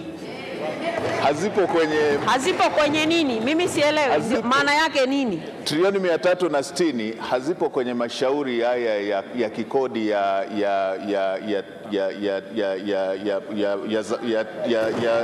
trabu na trati. Sawa Mheshimiwa Waziri, mimi kwa hiyo hayapo kwenye rufaa za kikodi wala hazipo kwenye tribunal ya kikodi. Hii ni jambo mahususi ambalo lilikuwepo kwenye mzozo wa serikali pamoja na bariki. Kwa hiyo ni kitu tofauti. Lakini kwenye nyongeza ndio ameuliza kuhusu masuala ya kesi sasa hizo ambazo ziko kwenye rufaa pamoja na tribuna ya kesi. Sawa Mheshimiwa Waziri, mimi nimekuelewa, kwa sababu yeye aliuliza swali tofauti ambalo ndio unalitolea majibu hapo. Sasa hayo majibu yaje yajibiwe kwenye swali lake, kwa sababu ndicho alichouliza. Kama hakipo ajibiwe hakipo, na kama kipo usimletee kingine, kwa sababu sicho alichouliza. Ndio hoja iliyopo. Kwa hiyo Mheshimiwa Naibu Waziri, mimi nakuruhusu kakae ili swali kama lilivyoulizwa na mheshimiwa kwenye swali lake la msingi liletwe majibu. Kama ndivyo lilivyo, halipo jibu halipo. Si mnajibu kifupi siku hizi, ndio raha yake. Kama halipo halipo, kama lipo mjibuni yeye alichouliza, kwa sababu nyinyi mmemjibu kitu tofauti, na ndio maana hata takwimu zinatofautiana. Asante sana. Jibu hili Mheshimiwa. Taarifa. Mheshimiwa. Kwa hiyo nyinyi mleteeni majibu kwa kadri alivyouliza swali lake. Kama halipo jibuni halipo, alafu yeye atapewa nafasi ya kuuliza. Taarifa Mheshimiwa Spika. Mheshimiwa Mpina, kwa sababu hapa nazungumza mimi na huwezi wewe ukawa unanipa mimi taarifa kikanuni. Kwa sababu nazungumza mimi, kwa hiyo ukiwa unanipa taarifa maana yake unaniongezea mimi, jambo ambalo haliruhusiwi kikanuni. Mheshimiwa Naibu Waziri, jibu hili itabidi lijibiwe upya pamoja na ufafanuzi ambao ameutoa Mheshimiwa Waziri hapa, ambao ndio unatakiwa uje kama majibu ya msingi. Mheshimiwa Rashid Abdalla Shangazi, mbunge wa Mlalo, sasa ulize swali lake. Je, ni lini sheria ya manunuzi na ukandarasi kupitia Public Private Partnership itaanza kutumika? Swali hili limeelekezwa Wizara ya Fedha na Mipango. Wa Fedha na Mipango, majibu. Asante Mheshimiwa Spika. Mheshimiwa Spika, kwa niaba ya Waziri wa Fedha na Mipango, naomba kujibu swali la Mheshimiwa Rashid Abdalla Shangazi, mbunge wa Mlalo kama ifuatavyo. Mheshimiwa Spika, sheria ya ununuzi wa umma sura 410 ipo na inatumika sambamba na sheria ya PPP sura 210 ambapo mchakato wa zabuni za miradi ya PPP unazingatia sheria zote mbili. Pamoja na sheria hizo kutumika kama rejea wakati wa ununuzi wa miradi ya ubia, serikali inaendelea na utaratibu wa kupokea maoni na mapendekezo kutoka kwa wadau ili kurekebisha vifungu vyenye changamoto katika utekelezaji wake. Ni matarajio yetu kwamba marekebisho ya sheria zote mbili yatakamilika katika mwaka 2022-2023. Asante Mheshimiwa Spika. Asante sana Mheshimiwa Rashid Shangazi, swali la nyongeza. Asante Mheshimiwa Spika, pamoja na majibu ya serikali na maswali madogo mawili ya nyongeza. Kwa kuwa kwa mujibu wa sheria hii ya PPP, kwa maana ya sheria sura namba 210, kiwango cha mtaji kwa wazawa ni dola milioni 20. Je, serikali haioni kwamba kiwango hiki ni sehemu ya kikwazo cha utekelezaji wa sheria hii?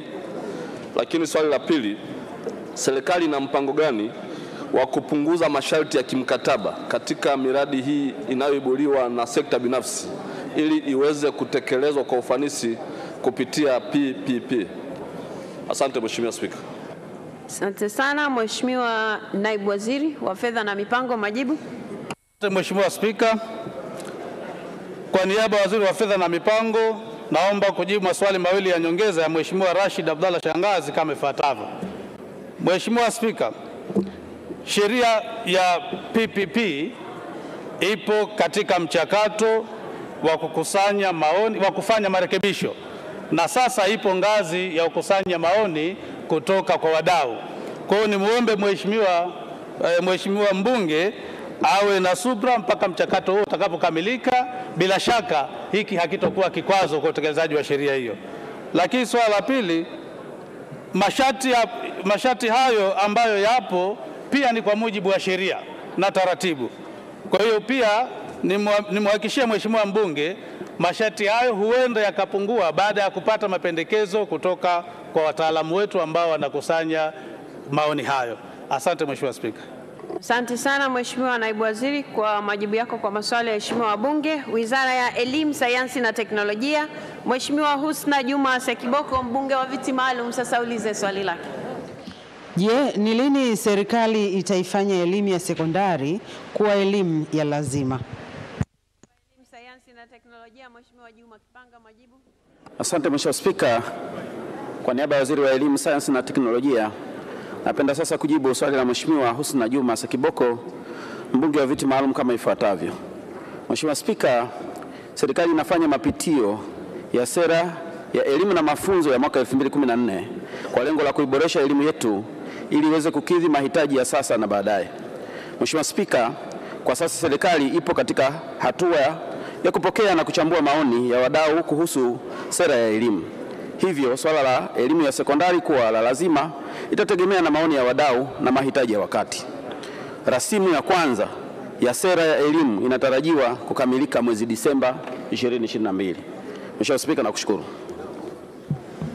Mheshimiwa Husna Sekiboko, swali la nyongeza. Nashukuru sana Mheshimiwa Spika. Kwa kuwa Mheshimiwa Samia Suluhu Hassan, Rais wa Jamhuri ya Muungano wa Tanzania, ameonyesha nia na dhamira ya dhati ya kumlinda mtoto wa kike kwa kuweka elimu bila malipo kuanzia darasa la kwanza mpaka kidato cha 6. Kwa nini sasa wizara isitoe waraka wa kulinda watoto wa dhidi ya mimba na za utotoni na ndoa za utotoni ili kuwahimiza kuwa shuleni wakati tunasubiri mabadiliko makubwa ya sera? Mheshimiwa Spika, pamekuwa na wimbi kubwa la watoto mtaani. Hilo ni la pili Mheshimiwa. La kwanza umeshatoa maelezo tayari. Uliza swali lako la pili. Mheshimiwa Spika, ni kwa nini serikali isitoe kauli dhidi ya watoto walioko mtaani wanaokosa kuenda shuleni ambao wamejiingiza kwenye makundi ya vilevi na uhalifu kama panya road? Mheshimiwa Naibu Waziri wa Elimu, Sayansi na Teknolojia, majibu. Asante Mheshimiwa Spika, kwa niaba ya Waziri wa Elimu, Sayansi na Teknolojia, naomba kujibu maswali mawili ya nyongeza ya Mheshimiwa Husna Sekiboko, mbunge wa viti maalum kama ifuatavyo. Mheshimiwa Spika, kama nilivyoeleza kwenye majibu yangu ya msingi kwamba sasa serikali tunafanya mapitio ya sera pamoja na sheria yetu ya elimu. Na nimeeleza hapa kwamba sheria hiyo au rasimu hiyo itakuwa tayari mwezi Disemba mwaka huu 2022. Lakini uandaaji wa miongozo anayozungumza Mheshimiwa mbunge pamoja na nyaraka mbalimbali zinategemea vile vile mwongozo kutoka kwenye sera hii. Kwa hiyo naomba tu Mheshimiwa mbunge awe na subira, kwa vile mwezi Disemba sio mbali, tutakamilisha rasimu hii na huenda hayo yote anayozungumza yakawemo kwenye sera pamoja na sheria yetu. Mheshimiwa Spika, katika eneo la pili, mwaka jana 2021 serikali ilishatoa waraka namba 2 wa elimu kwa mwaka 2021 ambao unahusu namna gani wanafunzi walioacha shule kwa sababu mbalimbali ikiwemo na hii ya ujauzito wanaweza kurudi shuleni. Kwa hiyo tutoe wito tu na rai kwa wadau pamoja na mamlaka mbalimbali zinazosimamia elimu kuhakikisha kwamba tunakwenda kutekeleza maagizo haya ya serikali. Nakushukuru sana Mheshimiwa Spika. Mheshimiwa Esther Nicholas Matiko, mbunge wa viti maalum, sasa ulize swali lake. Je, kwa takwimu ni wahitimu wangapi wa kada ya ualimu wa masomo ya sayansi na hesabu hawajaajiriwa tangu mwaka 2015? Elimu, sayansi na teknolojia, naomba sasa kujibu swali la Mheshimiwa Esther Nicholas Matiko, mbunge wa viti maalum kama ifuatavyo. Mheshimiwa Spika, tangu mwaka 2015 mpaka 2022 jumla ya wahitimu 33,492 wa kada ya ualimu wa masomo ya sayansi na hisabati wamehitimu mafunzo katika vyuo mbalimbali vya ualimu na vyuo vikuu.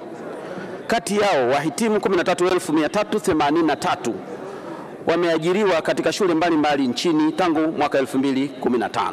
Aidha, wahitimu 20,109 hawajaajiriwa katika shule za serikali. Mheshimiwa Spika, serikali inaendelea kuajiri ili kukidhi mahitaji ya walimu katika shule za umma. Nakushukuru sana Mheshimiwa Spika. Mheshimiwa Esther Nicholas Matiko, swali la nyongeza. Nakushukuru Mheshimiwa Spika. Mheshimiwa Spika, dunia ya sasa ni ya sayansi na teknolojia. Hivyo kama taifa lazima tuwekeze kuhakikisha kwamba tunakuwa na walimu wa kutosha kwenye masomo haya ya sayansi na hesabu. Na kwa kuwa kuna uhaba mkubwa sana wa walimu, waliopo ni takriban 33% tu. Ni nini mkakati wa serikali madhubuti na haraka wa kuhakikisha kwamba inaajiri walimu wa kutosha ili kukabiliana na changamoto hii? Swali langu la pili, kwa kuwa wahitimu hawa ambao hawajaajiriwa tangu mwaka 2015 ni takriban 60%, na wengi wao wamekuwa wakijitolea kufundisha bila ajira rasmi, ni kwa nini serikali isione sasa iwape kipaumbele walimu hao wanaojitolea kwa kuajiri kwenye maeneo ambayo wanajitolea kwa sasa? Mheshimiwa Naibu Waziri wa Elimu, Sayansi na Teknolojia, majibu.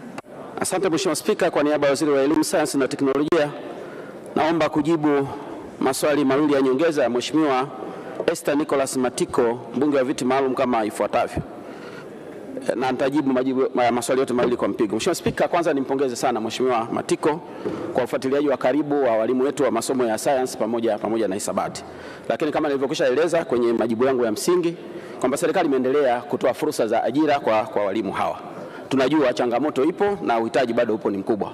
Lakini kuondoe hofu, Mheshimiwa Mbunge, kwamba ofisi ya Rais TAMISEMI ambayo yenye dhamana ya kuomba vibali tayari katika mwaka huu wa fedha imeshaomba kibali cha kuajiri walimu zaidi ya 42,697 ambayo kipaumbele kikubwa sana tutawapa walimu wa science pamoja na hisabati na wale ambao wanaojitolea katika maeneo mbalimbali nchini.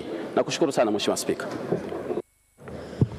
Mheshimiwa Naibu Waziri, asante sana kwa majibu yako kwa maswali ya Mheshimiwa wabunge. Mheshimiwa wabunge, tumalizie Wizara ya Ardhi, Nyumba na Maendeleo ya Makazi. Mheshimiwa Stella Simon Fiao, mbunge wa viti maalum, sasa ulize swali lake. Je, serikali inatoa kauli gani kwa wananchi wa kata ya Majengo Tunduma waliovunjiwa nyumba zao? Swali hili limeelekezwa Wizara ya Ardhi, Nyumba na Maendeleo ya Makazi, na naibu waziri anaelekea kutoa majibu ya swali hili.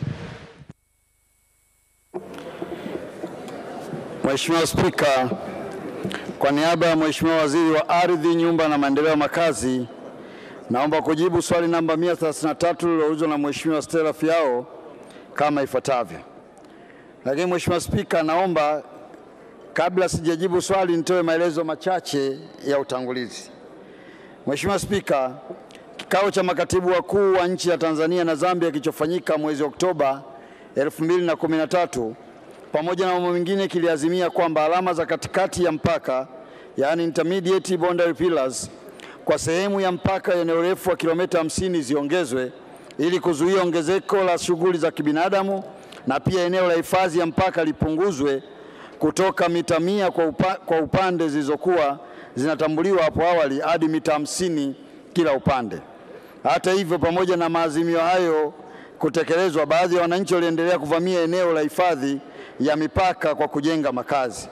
Mheshimiwa Spika, mwaka 2017 serikali ilitoa tamko la kuvunja nyumba zote zilizojengwa katika eneo la hifadhi ya mpaka, suala ambalo lilipingwa na wananchi 134 kwa kufungua shauri namba 195 la mwaka 2017 Mahakama Kuu Mbeya.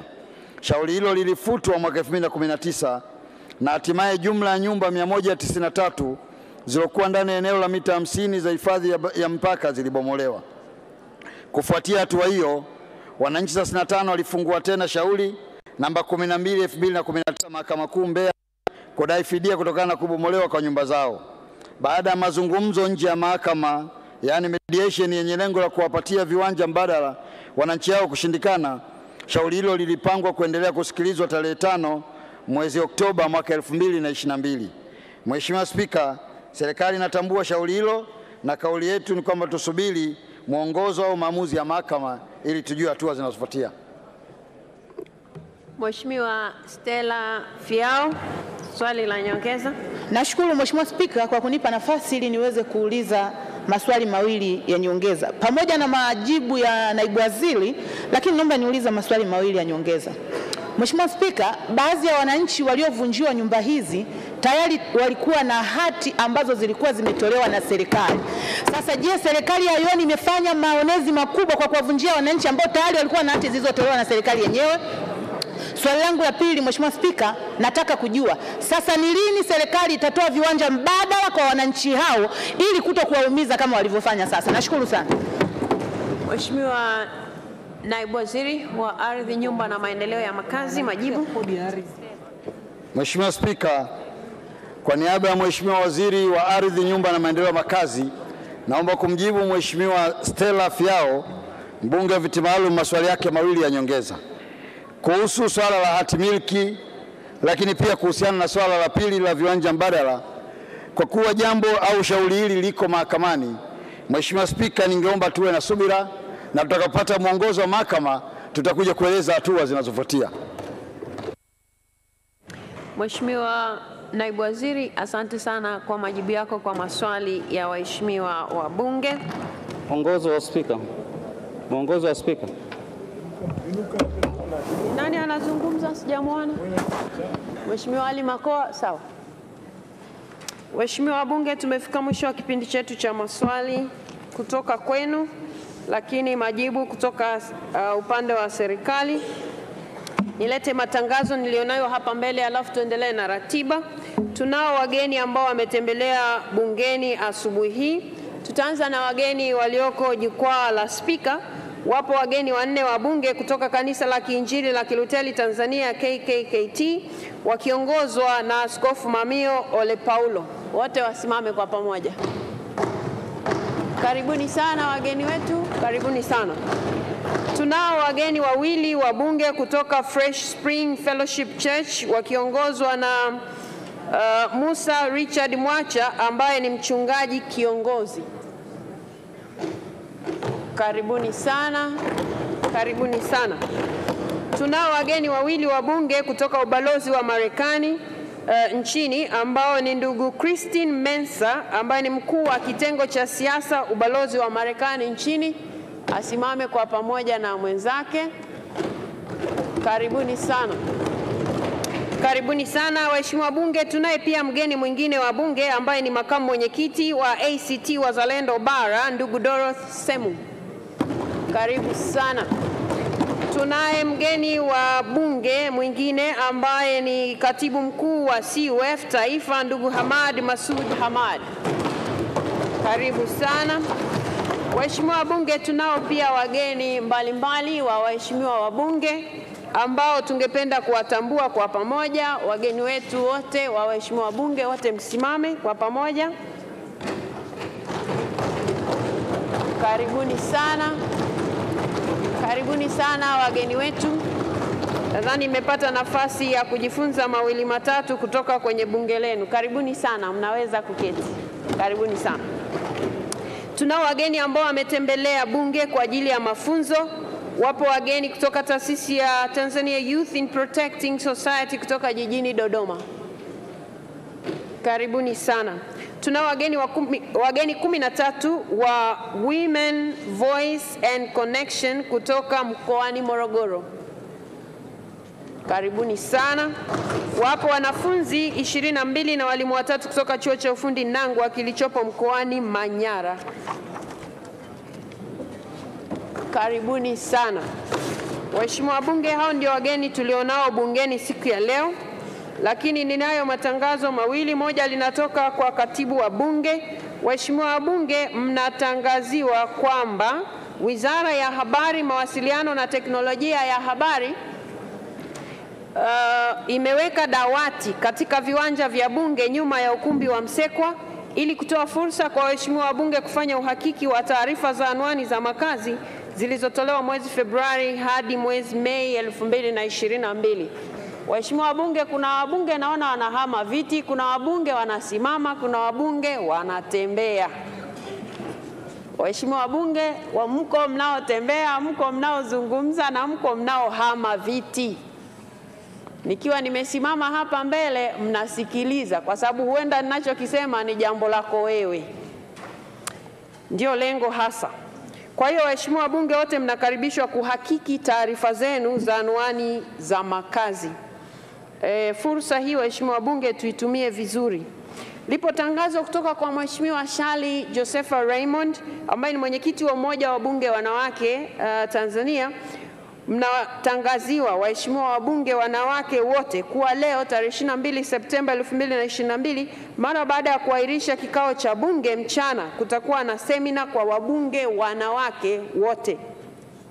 Semina hiyo imeandaliwa na wakala wa nishati vijijini yani REA na itafanyika katika ukumbi wa Kambarage uliopo jengo la Hazina karibu na ukumbi wa JK Convention Center. Waheshimiwa wabunge, mnaombwa kuhudhuria semina hii muhimu ili muweze kuwatendea haki watu ambao mnawawakilisha hapa ndani. Waheshimiwa wabunge, baada ya matangazo hayo ya wageni tutaendelea na ratiba iliyo mbele yetu, na hapa alisimama Mheshimiwa Ali Makoa akiomba mwongozo. Kwa hivyo kabla hatujaendelea nitamsikiliza ni jambo gani ambalo limefanyika mapema leo hapa ambalo anataka kujua kama linaruhusiwa au haliruhusiwi. Mheshimiwa Ali Makoa. Asante Mheshimiwa Spika, nimesimama kwa kanuni ya 76. Mheshimiwa Spika, wakati swali langu namba 118 likijibiwa na Mheshimiwa Waziri, nilitaka kujua kama serikali ina mpango wa kubadilisha mwelekeo wa barabara ambayo imetajwa kwenye mpango wa maendeleo wa serikali wa miaka mitano, na pia vile vile imeelekezwa na ilani ya Chama cha Mapinduzi. Sasa kwa majibu ya Mheshimiwa Waziri, inaonekana kabisa wamekwenda tofauti na ilani inavyosema na mpango wa serikali. Wamechepusha barabara kule ambapo wananchi hawakutegemea kwamba itaenda kule. Sasa Mheshimiwa Spika, ninataka kujua mwongozo wako kwamba kama jambo hili la serikali kuamua kufanya mambo tofauti na mwongozo wa serikali, mpango wa serikali wa miaka mitano na ilani ya CCM. Asante Mheshimiwa Spika.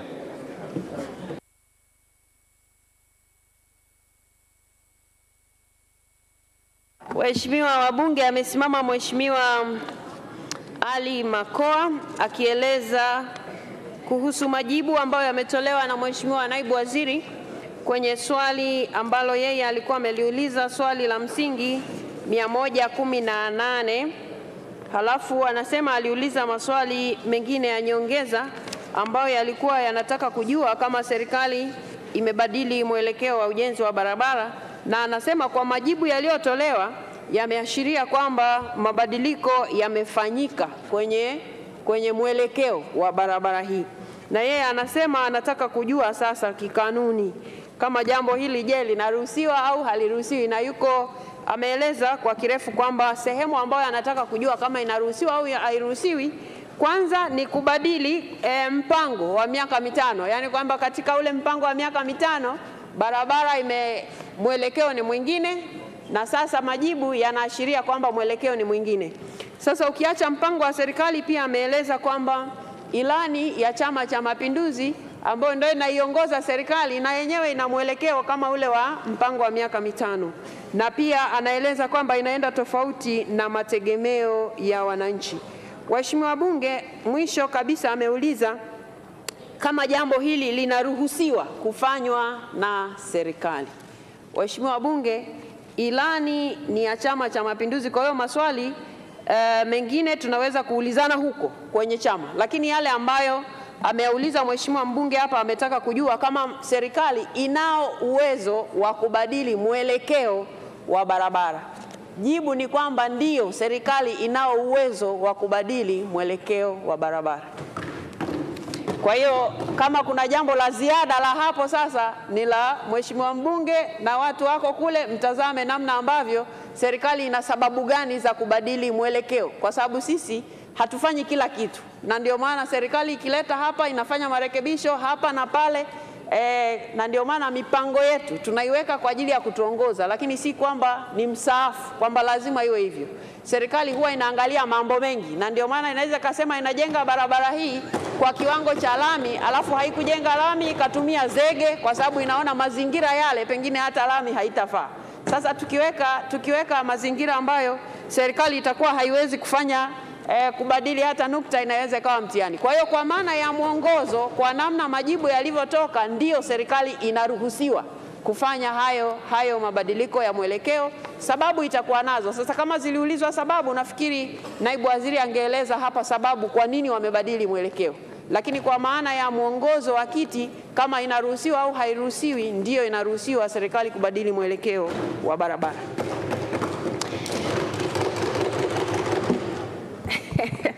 Asante sana. Waheshimiwa wabunge, tunaendelea na ratiba iliyo mbele yetu, na ili tuendelee na ratiba hiyo nitamuita sasa Mheshimiwa Waziri wa Nchi, Ofisi ya Waziri Mkuu, Mheshimiwa George Boniface Simbachawene, ili aweze kutoa hoja ya kutengua kanuni, ili tuweze kutoa fursa kwa ajili ya jambo linalofuata baada ya hapa. Mheshimiwa Waziri. Mheshimiwa Spika, chini ya kanuni ya 174 kanuni ndogo ya kwanza ya kanuni za kudumu za Bunge toleo la Juni mwaka 2022, naomba kutoa maelezo ya hoja ya kutengua kanuni za Bunge. Mheshimiwa Spika, kwa kuwa moja ya shughuli iliyopangwa kufanyika leo tarehe 22 Septemba mwaka 2022 ni uchaguzi wa wajumbe wa Bunge la 5 la Afrika Mashariki, na kwa kuwa kwa mujibu wa kanuni ya 160 kanuni ndogo ya kwanza na kanuni ya 164E wageni hawaruhusiwi kuingia ndani ya ukumbi wa Bunge,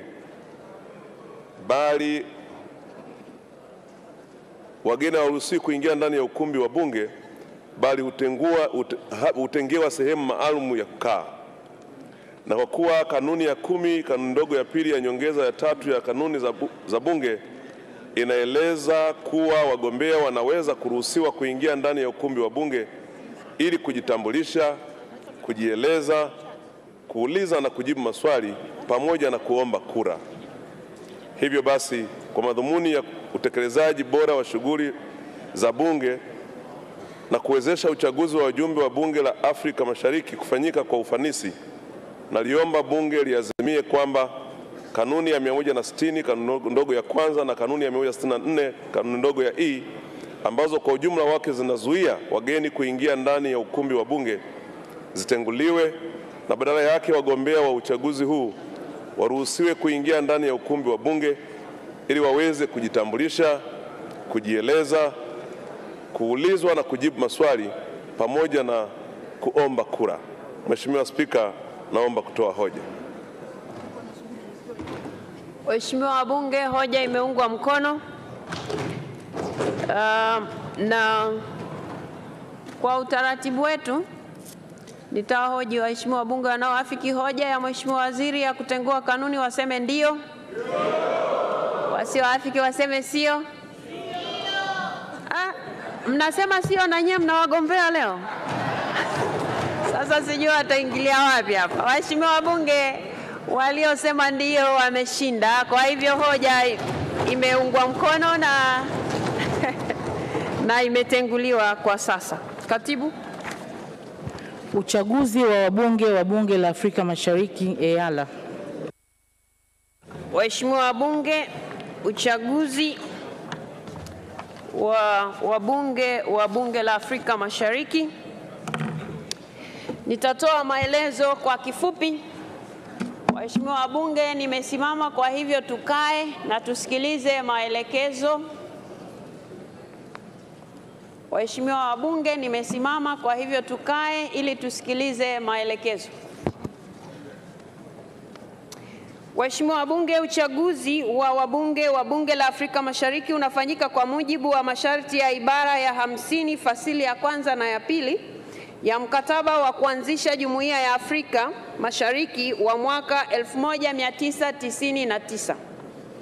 Sheria ya uchaguzi ya Bunge la Afrika Mashariki na kanuni za kudumu za Bunge za mwaka 2020.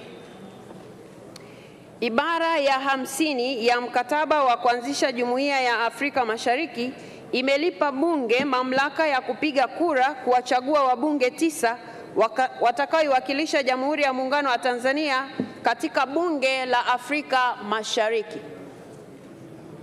Kwa ajili ya kutekeleza jukumu hilo, nyongeza ya 3 ya kanuni za kudumu za Bunge za mwaka 2020 imeweka kanuni ambazo zinaeleza kuhusu masharti yanayopaswa kutimizwa na wagombea na pia utaratibu unaotakiwa kufuatwa katika uchaguzi wa wabunge wa Bunge la Afrika Mashariki. Mheshimiwa Zakaria, utafute kiti ukae. Mheshimiwa Juma, naona unatembea na kusubiri ukae.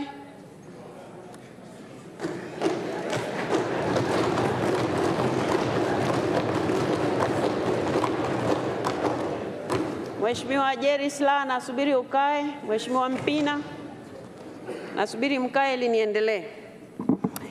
Ili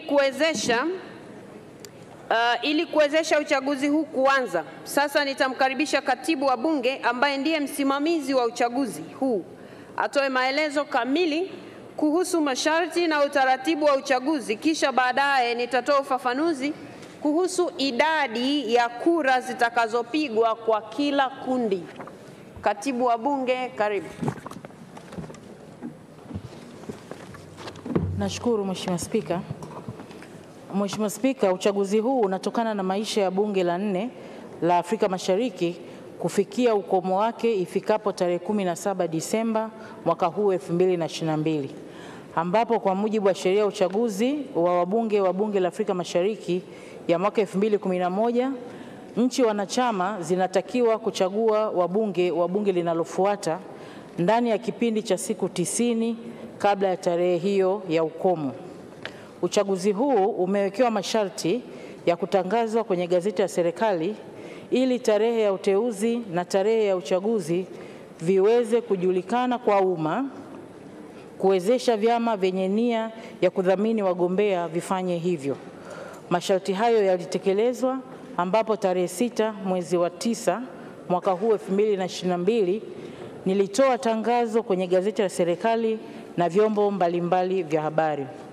Mheshimiwa Spika, nafasi zilizopo ni 9 ambazo kwa mujibu wa masharti ya mkataba wa uanzishwaji wa Jumuiya ya Afrika Mashariki, kwa mujibu wa kanuni za kudumu za bunge na mazingira ya nchi yetu, nafasi hizo hupatikana kwa kuzingatia uwiano wa idadi ya wabunge wa vyama vinavyowasilishwa bungeni, uwakilishi wa jinsia na pande mbili za muungano, na hivyo hugawanywa kwenye makundi manne kama ifuatavyo.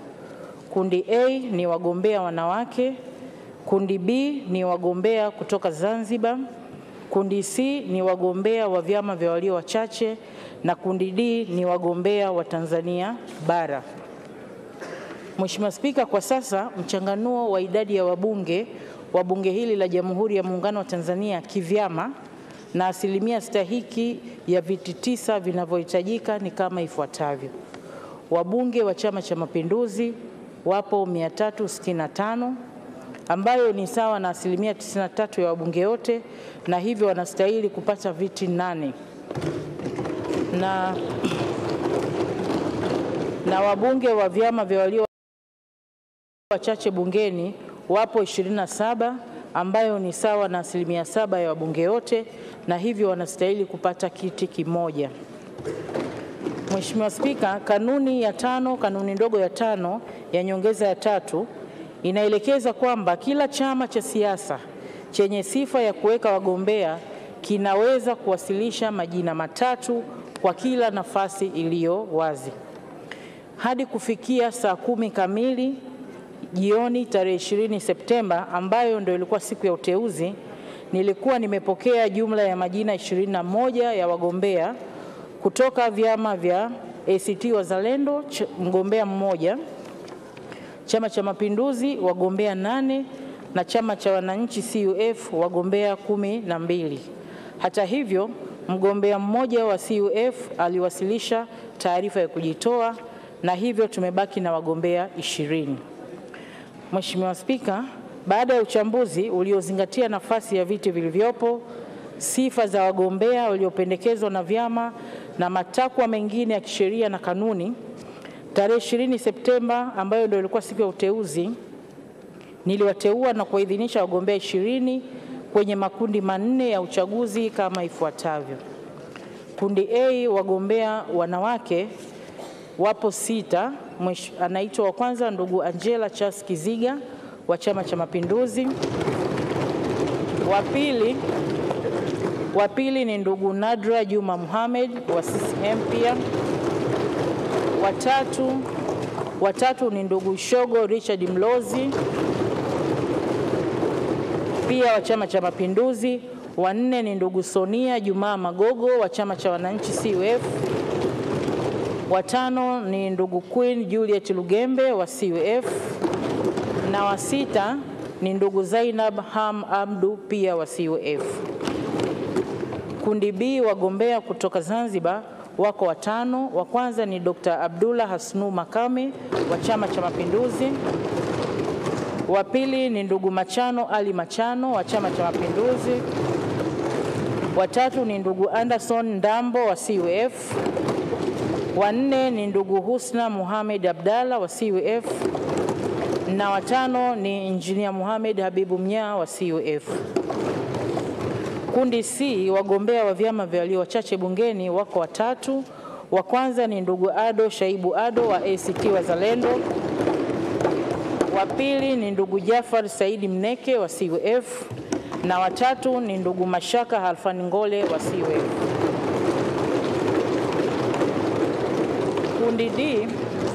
Kundi D, wagombea wa Tanzania bara wako 6. Wa kwanza ni ndugu Ansar Abubakar Kachambwa wa CCM. Wa pili ni ndugu James Kinyasi Milia wa CCM.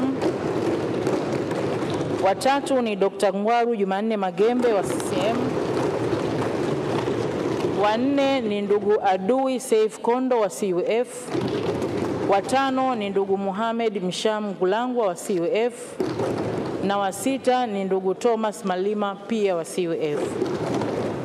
Mheshimiwa Spika, kwa mujibu wa kanuni ya 10 kanuni ndogo ya pili ya nyongeza 3, kila mgombea ataruhusiwa kuingia ndani ya ukumbi wa Bunge ili kujieleza mbele ya wapiga kura ambao ni waheshimiwa wabunge kwa kutumia lugha ya Kiingereza na kujibu maswali yatakayoulizwa na wabunge kwa kadri ya idadi itakayoelekezwa na Mheshimiwa Spika.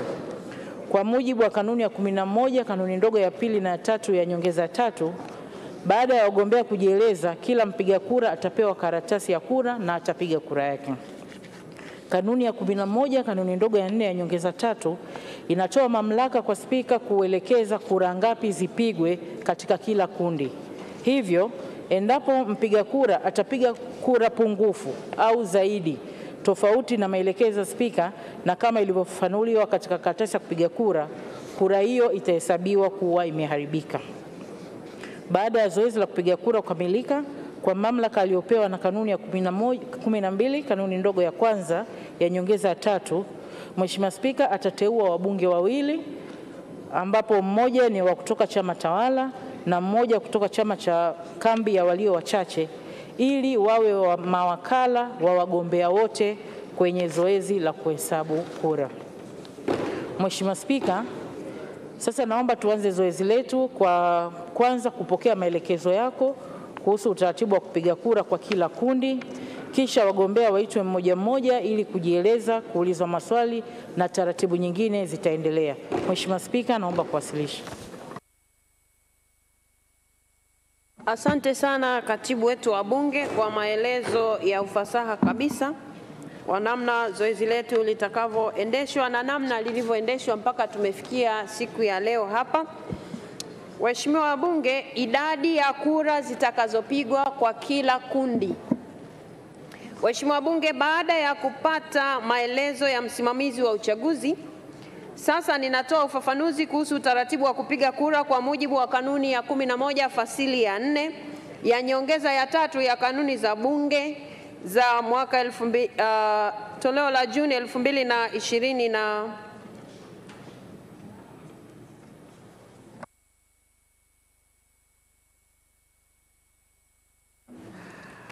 nyongeza ya 3 ya kanuni za Bunge za mwaka 2020.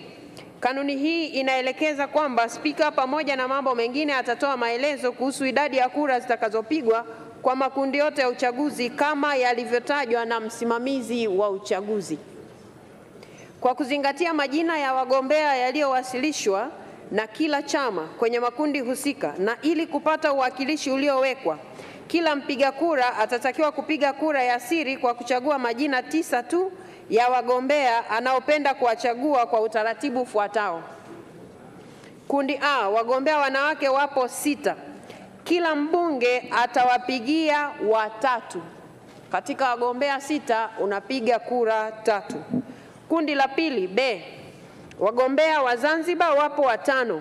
Kila mbunge atawapigia 2. Kura 2 kati ya hizo 5. Kundi C, wagombea kutoka vyama vya walio wachache bungeni wapo 3. Kila mbunge atampigia 1 kura. Kwa hiyo utapiga kura 1 kwenye kundi C. Kundi D, wagombea wa Tanzania bara wapo 6. Kila mbunge atapiga kura 3, yani atawapigia wabunge 3 au wagombea 3. Aidha, idadi ya kura zitakazopigwa kwa kila kundi na namna ya kupiga kura hizo zitaoneshwa kwenye karatasi ya kura chini ya kundi husika.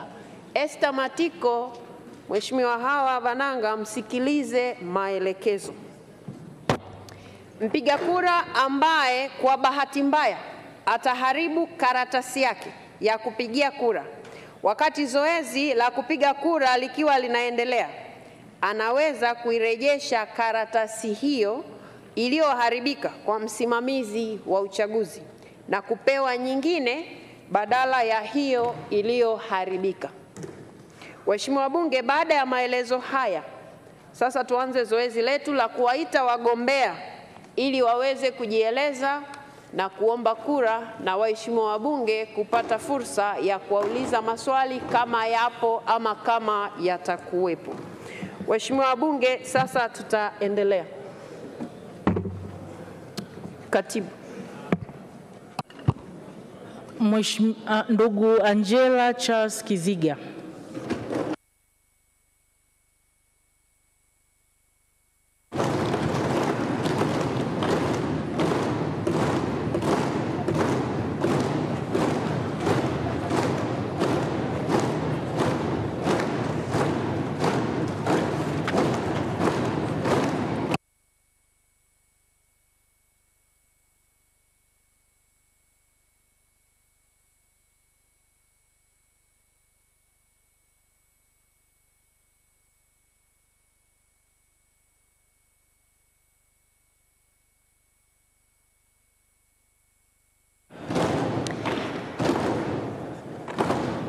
Karibu sana ndugu mgombea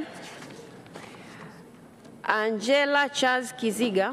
Sasa waheshimiwa wabunge, kwa sababu kanuni zetu zinatutaka tuendeshe zoezi hili kwa Kiingereza, kwa hivyo nitatoa fursa kwa mgombea wetu kujieleza kwa Kiingereza, na ninyi kama mtakuwa na maswali mtapewa fursa ya kuuliza kwa Kiingereza, na huo ndio utakuwa utaratibu.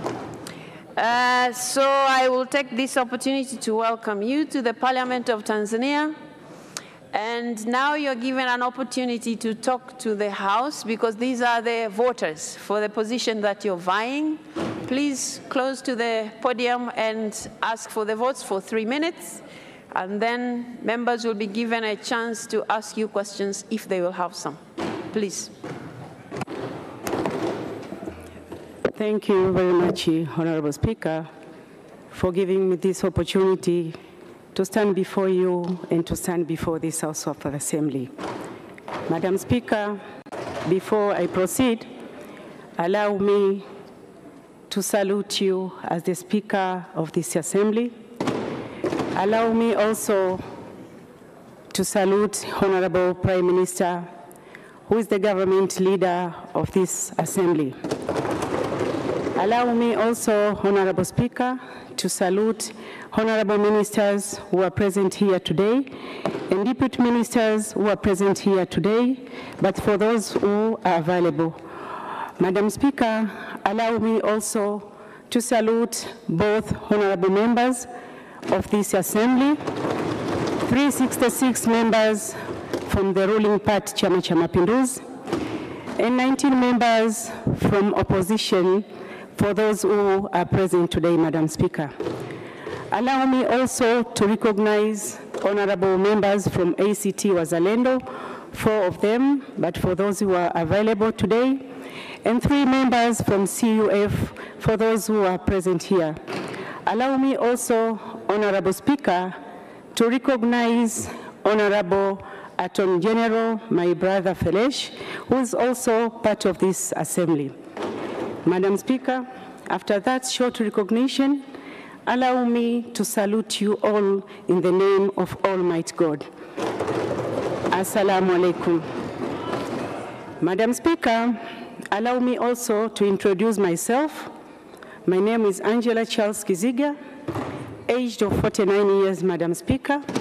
I'm an adult, I'm matured, and I'm both matured, Madam Speaker, to stand and represent you to the East Africa Legislative Assembly. But I'm also, Madam Speaker, matured enough in diplomatic matters and also in political matters. Madam Speaker, I just want to assure you that I'm capable enough to stand and defend national interest to the East African Legislative Assembly. I want to assure you also, Madam Speaker, in this House today, that I'm multifunctional, I'm visioned, I'm committed, I'm well committed to my country, and I'll be able to stand, to defend, to protect my national interests as priority number 1 to the East African Legislative Assembly. Not only that, Madam Speaker, I'm also very loyal to my country. I want to assure you, Madam Speaker, that I'm well determined, and I want to assure you also this House. 2012, when I stood up here, same house, same place, I asked for your votes, Madam Speaker, in this House, and you voted for me, and I became a member of the East African Legislative Assembly. During my tenure, I was privileged to be a chairperson of a committee called Communication, Trade and Investment.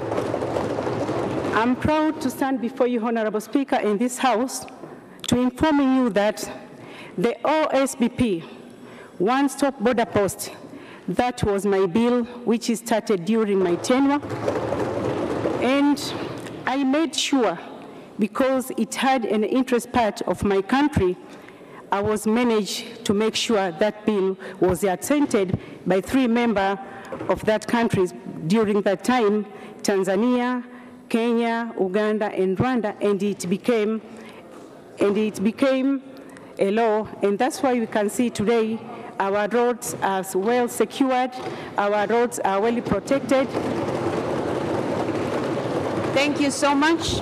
Thank you so much. Having said that, Madam Speaker, thank you so much. Thank you so much for your explanation, and I think the members of parliament have already heard you and they have understood you. Now I will ask them if they have any questions for you. I will be recognizing the members who will be standing if there are any questions. I don't see any question. Okay. So, Angela Charles Kiziga, thank you so much for coming. The members have heard you. Madam Speaker. You got a last word, 30 seconds. Madam Speaker, I thank you once again, and I humbly ask for your votes.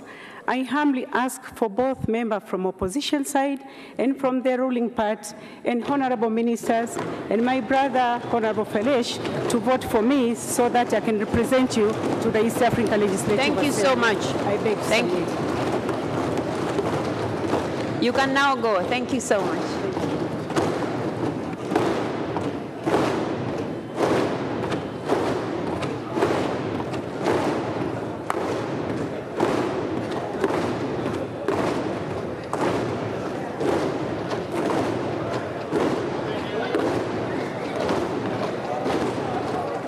Katibu, tuendelee. Ndugu Nadra, Bunge anakuja mgombea wa pili kwenye nafasi ile ile ya wanawake. Ndugu Nadra Juma Mohamed.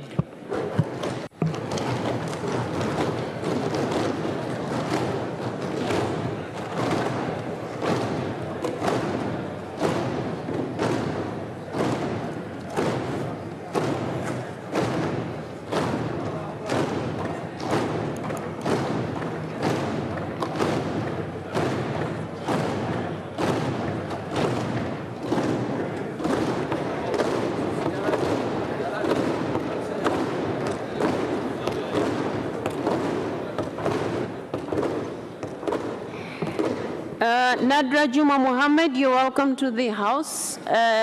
Before you are the voters who are going to listen to you as you ask for your votes. And they will also be given a chance, if they have any questions, to ask you. But right now, you're welcome. You can use your 3 minutes to talk to the members of parliament and tell them what you want to tell them. Please. Thank you. Honorable Speaker, Honorable Prime Minister, Honorable Members of Parliament, na wasalimu kwa jina la Jamhuri ya Muungano wa Tanzania. As introduced before, my name is Nadra Juma Mohamed. I'm a graduate from Mwalimu Nyerere Memorial Academy, where I earned my bachelor degree in Management of Social Development. Honorable Speaker and honorable members of Parliament, I'm standing before you asking for your votes so I can represent my country in East Africa Legislative Assembly. If given the opportunity, my first priority will be to stand for the national interest, as it is something not to be compromised with. Secondly, I will be in a front line to emphasize that peace and harmony is maintained among the member states. Honorable Speaker, honorable members of Parliament, I humbly ask for your votes. Thank you.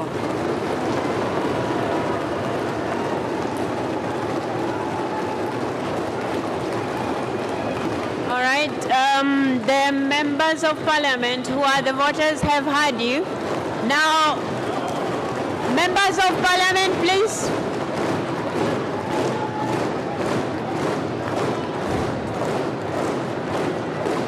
Thank you so much. Thank you so much. Thank you. So I'll give the members an opportunity if they have any questions. Thank you very much. There is none? Okay. Thank you so much. You can use 30 seconds to wind up. Okay.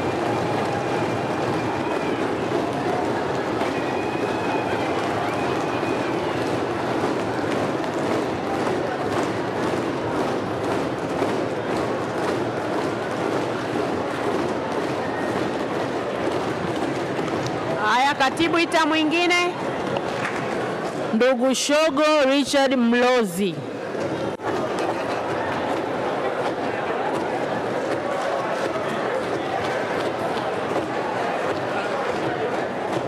Naomba aingize ndani ndugu Shogo Richard Mlozi.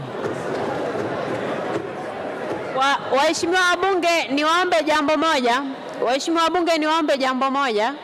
Mgombea akisha toka, tukishamaliza kushangilia tutulie ili mwingine aweze kusikia kuingia ndani. Haya, katibu, mgombea anayefuata. Ndugu Shogo Richard Mlozi.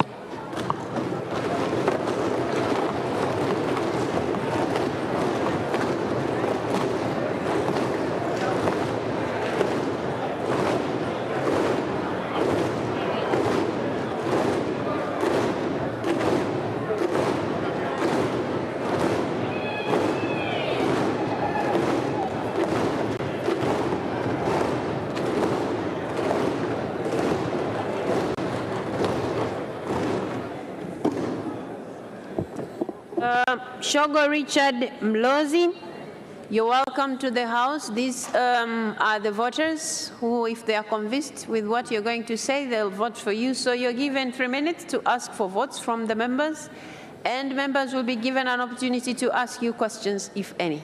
Please. Right Honorable Speaker, Honorable Prime Minister, Honorable Members of Parliament, good morning.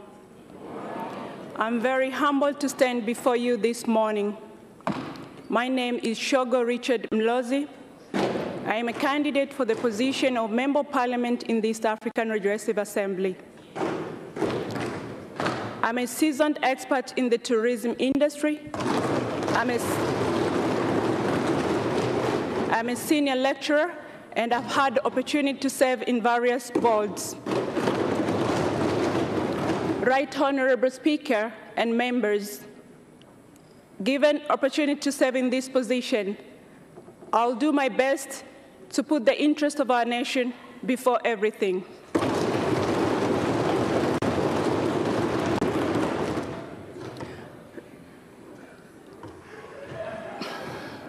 Right Honorable Speaker and members, I'd like to talk to you about a number of areas that I'd like to put my interest in. The first area is business opportunities and investment. The existence of East African community has posed a very competitive environment for doing business. East Africa has a lot of potential from agriculture, mining, energy, infrastructure, and tourism investment opportunities. The focus here is on the areas where other partner states have direct stake. From a business perspective, all businesses are linked to tourism industry, foreign direct investment, and shared trading and services. Right Honorable Speaker and members, I am very inspired and moved by Her Excellency Samia Suluhu Hassan, our President's noble work in reviving our economy and opening up our economy to foreign and local direct investment through the Royal Tour program. These initiatives have had a very huge impact to our economy and has positioned Tanzania as a very competitive destination. The question is, how do we make that competitiveness sustainable? Also, the question is, how do people of Tanzania take advantage of those opportunities within the East African region? Honorable Speaker, given an opportunity to serve in this position, I will make sure we work on complementarity, cooperation, and protection of our national interest. Another area that I would like to champion is the area of women empowerment. Honorable Speaker and members. Dr. Shogo, your time is up, and I think the members have already heard you. Are there any questions to the contestant? Okay, there is a hand from Honorable Kingu. Thank you so much, Madam Speaker, to give me this opportunity to ask just one question to my sister Shogo. Honorable Speaker, I'm a little bit curious that Madam Candidate is one of the CEO of one of the most competent institutions in our country. I'm just asking, what value will she add when we endorse her today to become the representative of Tanzania to the East African Legislative Assembly? Thank you so much. You got 1 minute to respond to the question. Right, Honorable Speaker, I'd like to thank you, Honorable Kingu, for a very good question. First of all, I'm very grateful to have served as the CEO for 5 years. 5 years is a good number. This is the time for me to grow, and this is the direction I've chosen to grow. But as a CEO, also have been exposed to a number of opportunities that have given me different leaderships, have different techniques on how they're going to understand and also support you in the implementation of that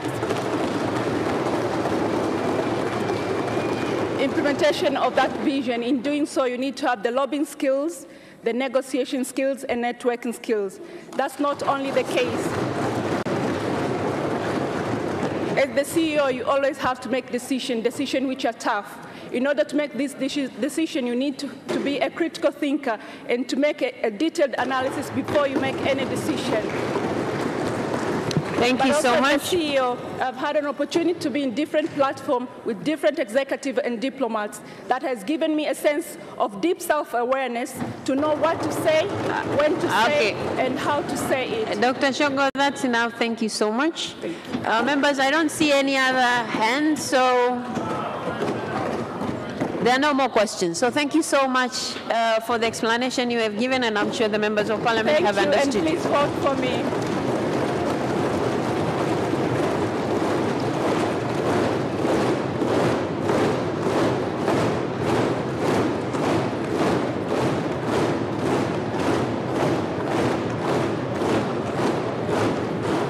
Asanteni sana waheshimiwa. Katibu mwingine.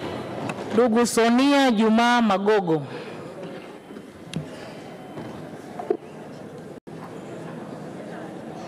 Katibu, rudia, sijui kama amesikia. Naomba eletwe ndugu Sonia Juma Magogo.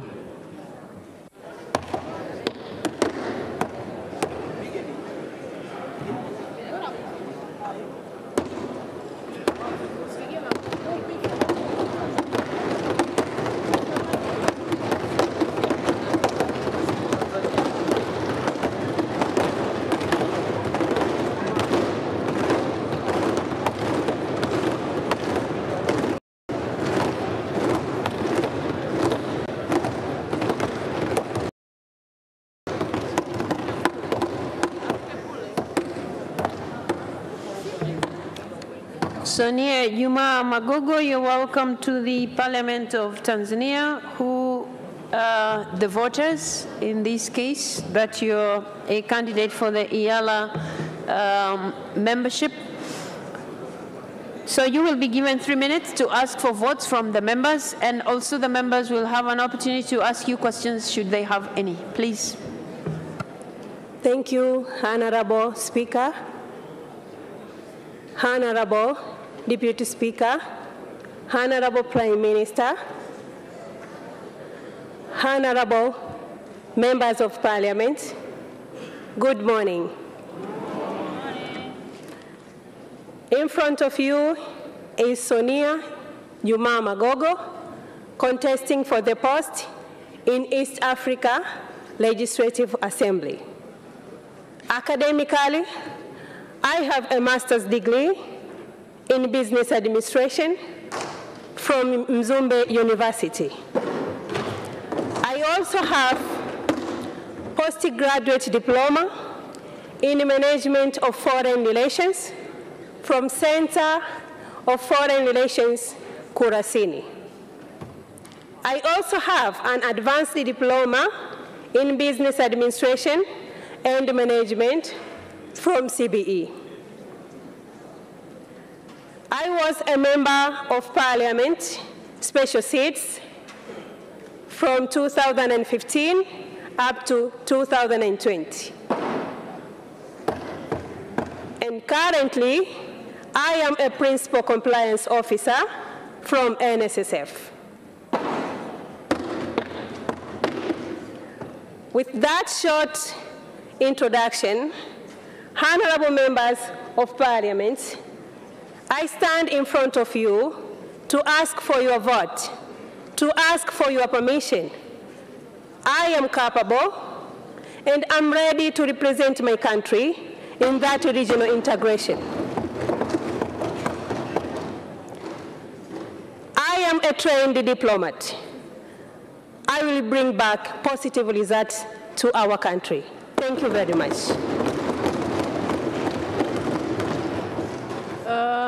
Thank you so much. I think the members of Parliament have heard you. I don't see any members standing or raising their hands. So thank you so much, Sonia Magogo. Thank you. Thank you, Honorable Speaker. You're free to leave now. Thank you. Thank you.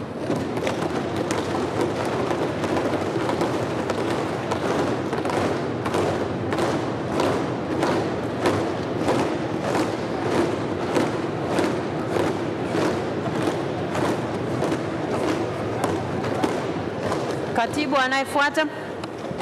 Ndugu Queen Juliet Lugembe.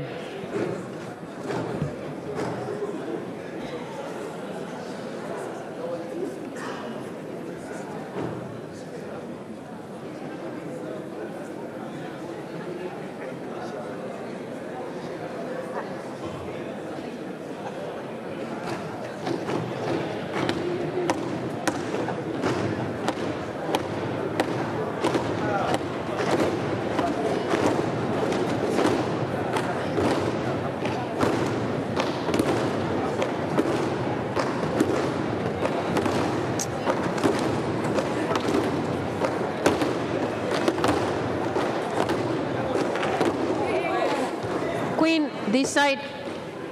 Yes, please. Okay. Queen Juliet Lugembe, you're welcome to the House, and before you are the members of Parliament who are likely to vote for you if they are convinced with what you're going to tell them. So you have 3 minutes to convince them to vote for you. Why do you want to become a member of the East Africa Legislative Assembly? Please. Honorable Speaker, Honorable Prime Minister, Honorable Member of the Parliament, greetings of the day. My name is Queen Juliet William Lugembe, a Tanzanian who is ready and willingly to represent the country in East Africa Legislative Assembly. And hopefully my CV is already circulated to you all, and I'm a degree holder of ethics and development studies. Working with the community, it's my ambition that I want to look forward to. coming to this task is to work together with all the Tanzanian communicate and having one team that can represent the country in East Africa Legislative Assembly. As a Tanzanian with thirsty of progress and development, I would like to represent my country to the East Africa Legislative Assembly as a true member of Tanzania with a spirit to work with the nation and my country, to go together with all what is said for our country and start together as one for the progress of our country. But also my vision is to work in both aspects, economically, politically, socially, and even in cultural integration, so that we can widen and go deep into the same issues, along with to improve the life of our citizen in different aspects, having the peace, securing the freedom of our country, and also work in terms of agriculture and trading in our country to improve in all aspects, and if possible to have a tax exemption of all the cities, the members of the East African Community countries that are in the East African Legislative Assembly, to work together and have the same team for the growth of all together, and having that wide and probably to go further for our nation and fight together for all the benefits of our country without caring where we are from or which part that we are coming from, but we are all having to stand as one for the betterness of our country, our future, and the next generation that we are fighting for, to go together and having one team and one force for the development of our country. Thank you. Thank you so much. And I believe the members have had you. I don't see any member raising to ask you questions, so I think they are all comfortable and they have heard you. So thank you so much. Thank all the members who are in here together, and you should use me well for the development of our country so that we can reach further and further in this unity that we are going to participate all together. Thank you. Thank you so much. You may now go on. Thank you.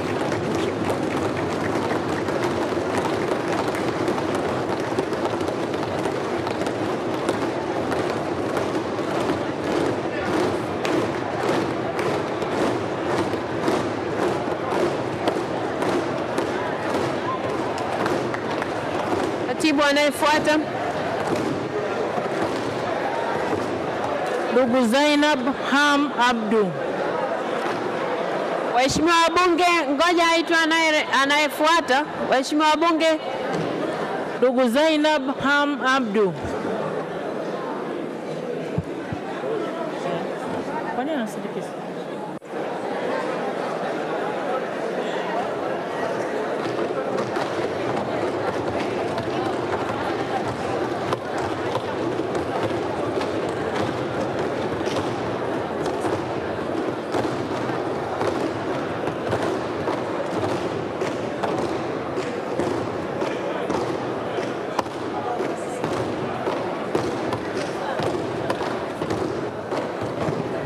Okay, so Zainab Ham Abdul, you're welcome to the Parliament of Tanzania, and these are the members of Parliament who will be voting for you, should they be convinced with what you're going to say. So you're given 3 minutes to express yourself before them, please. Thank you. Honorable Speaker, Honorable Prime Minister, honorable members of the Parliament, ladies and gentlemen, good morning. In front of you, I'm Zainab Ham Abdul, contesting for the position to become a member of East Africa Legislative Assembly representing our country. Therefore, it is my mission to stand on my feet to serve our country and the East Africa community by representing the EAC views at large, including the following, to mention but a few. Firstly, strengthening common markets and political stability among the East African countries. Secondly, stabilization of single customs administration system, for example, harbors, ports, industries. All of these should be put together so that to remove the separation or segregation between one country and another. Although I have 28 years old, a person with disability, yet I believe that I am the right person to fit to this position. Dear honorable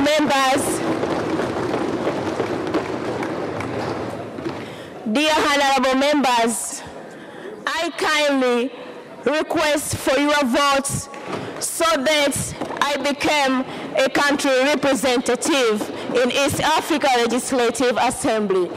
Thank you so much. May God be with us always.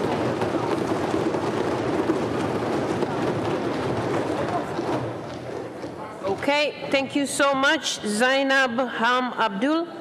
I don't see any member raising to ask you questions. I believe they have understood you. You got 30 seconds to wind up, and then you may take your leave. 30 seconds. If you have anything to say, then you can go. Members of Parliament don't have any questions.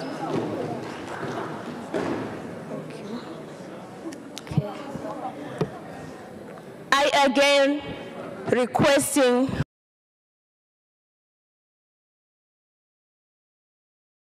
humbling for your votes, honorable member. You may now go. You may take your leave. Thank you. Thank you.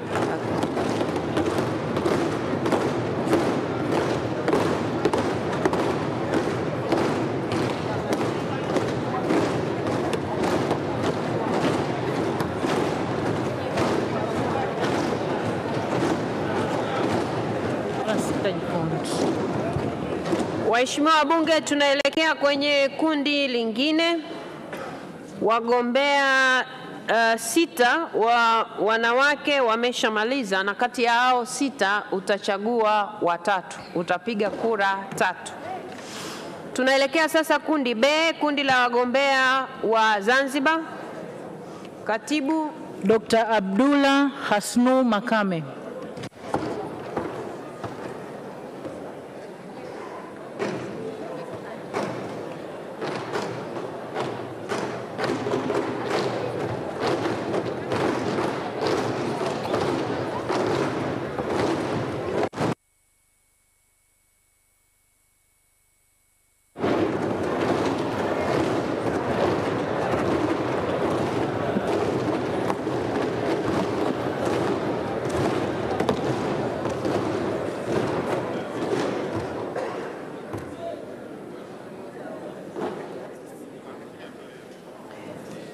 Dr.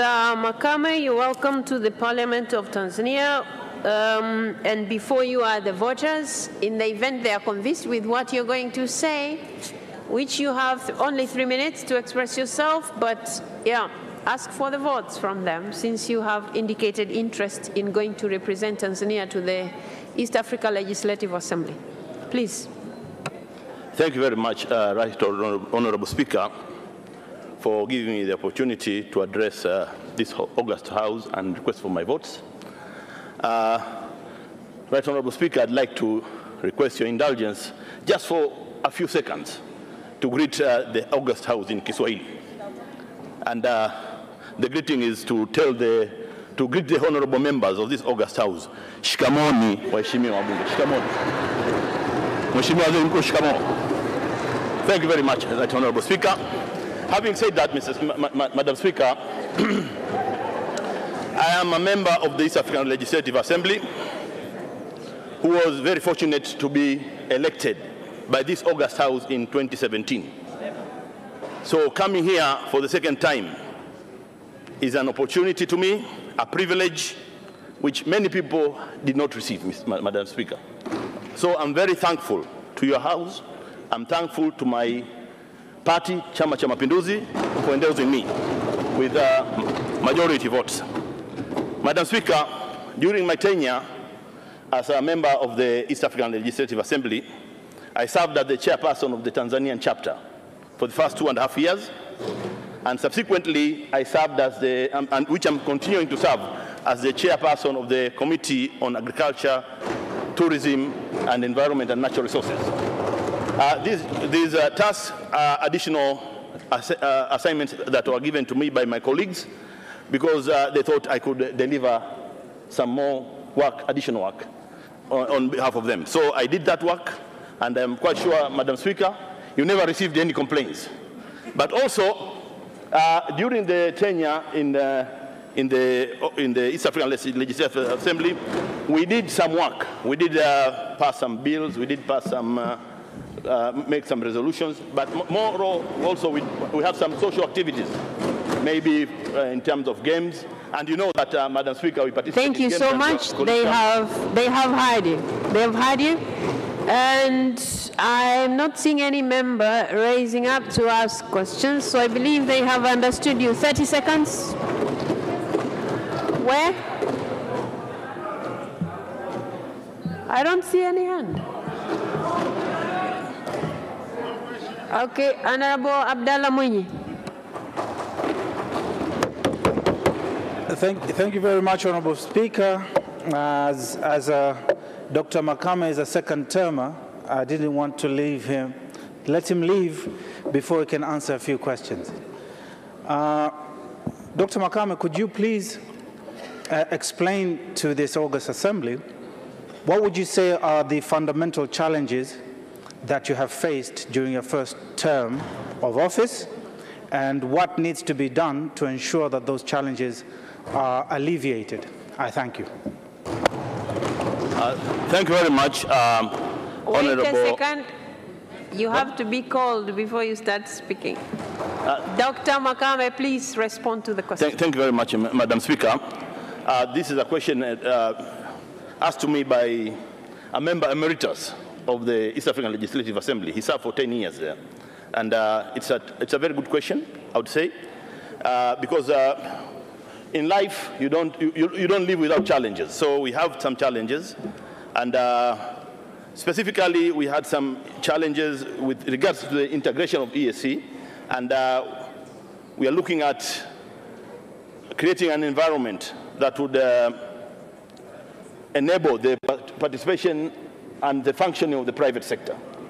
That is a general issue, because we are seeing the challenges in business, much as the business people are doing business, but there are issues of non-tariff barriers. That's a general issue in the EAC.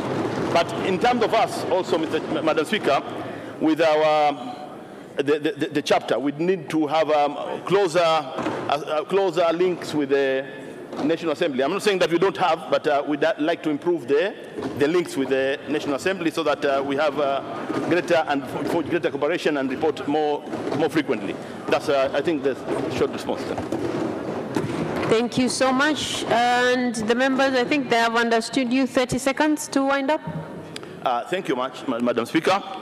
Now, having said what I have said, the only thing which is remaining is to request your August House through you, Madam Speaker, but the members as well, and your own vote, Madam Speaker, the vote of the Right Honorable Prime Minister and my former Minister of Foreign, Honorable Dr. Ndubaru, and all members, you know, because he groomed us while we were in the EAC. Thank you, Madam Speaker. Thank you. Thank you so much. You may now take your leave. Thank you so much.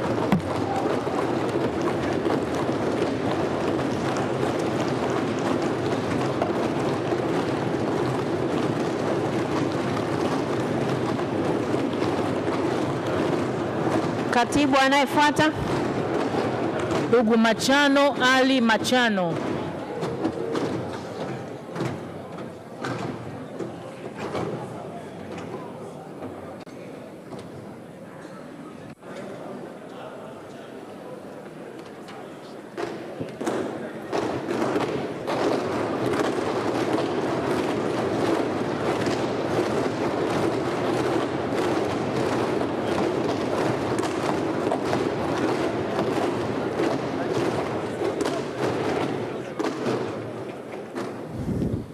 Machano, Ali Machano, before you are the voters, and in the event they are convinced with what you're going to say, they'll vote for you. So you're given 3 minutes to prove yourself to the members why they should vote for you.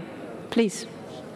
Thank you very much, Honorable Speaker of the Parliament of the United Republic of Tanzania, Your Excellency Dr. Tulia Ackson, Honorable Deputy Speaker of the glorious Parliament of the United Republic of Tanzania, Your Excellency Musa Azan Zungu, Honorable Prime Minister of the United Republic of Tanzania, Your Excellency Majaliwa Kassim Majaliwa, Honorable members of the Parliament, ladies and gentlemen, Assalamu alaikum. Honorable Speaker, member of the Parliament, in front of you is Mr. Machano, Ali Machano. I'm 34 years old. Currently, I'm Legal Officer, Minister of Blue Economy and Fisheries of the Revolutionary Government of Zanzibar. I'm working at PEMBA main office. Honorable Speaker, I'm here in front of you because I'm running for the member of East Africa Legislative Assembly. Honorable Speaker, I have made decision to contest this post because I want to represent my country in East Africa Legislative Assembly. In respect to that, I want to air out various opportunities available in our country to the other East African member states. In addition to that, I want to strengthen the historical relationship between Tanzania and other East African member states. Honorable Speaker and member of the Parliament, I know the respect and position of our country in East Africa, Africa, and the world at large. I also know the respect and seriousness of the post I'm contesting for. And finally, I know the respect of this organ, the glorious Parliament of the United Republic of Tanzania.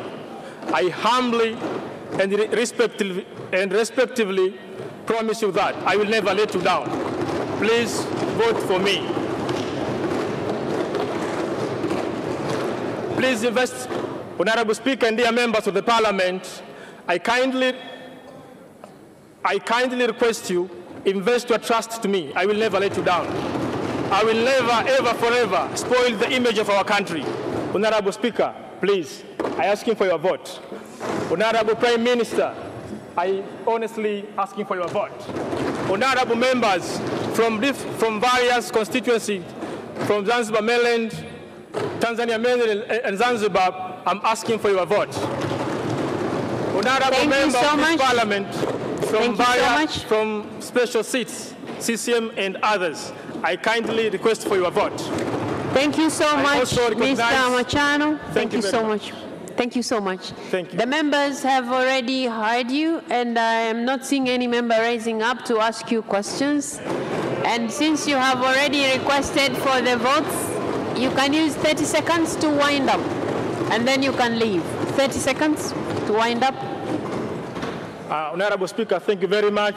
Being back to the respective country, I request for your vote. I confidently promise you that you will never, I confidently promise you that you will never regret your decision you are going to make. Thank you very much. Thank you. Thank you.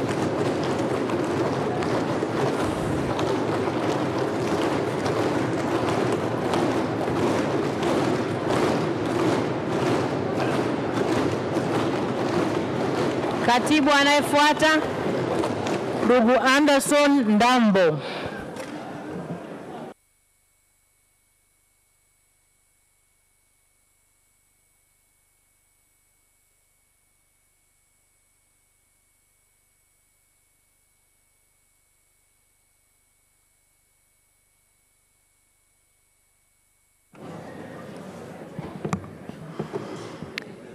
Mr. Anderson Emmanuel Ndambo, you're welcome to the Parliament of Tanzania. And before you are the members of Parliament who are going to vote for you when they are convinced that you can represent the country well at the East Africa Legislative Assembly.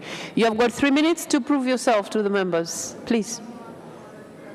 Thank you, Honorable Madam Speaker. Thank you, Honorable Prime Minister. And thank you, honorable members of this Parliament. Ladies and gentlemen, good morning. First of all, I would love to express my deep, sincere gratitude for me being part of this election process. As for me, this reflects the ideas of youth empowerment, deepening and widening democracy values in this country. Honorable members, tracing back the history of East African community since 1948 until 2000, when the current East African community was re-established, through its falls and rise, there is one great lesson we got, that economy was the major primary reason for the establishment of East African community, and probably most in the rest of the regional integration around the world. And this is because, members, most countries, especially in Africa, have been struggling to overcome the challenges of small market, lack of technology, scarcity of resources, and probably in the modern world, the new trend of international aid, which prefer mostly the regional development project instead of individual state development projects. Meanwhile, members, East African population has been projected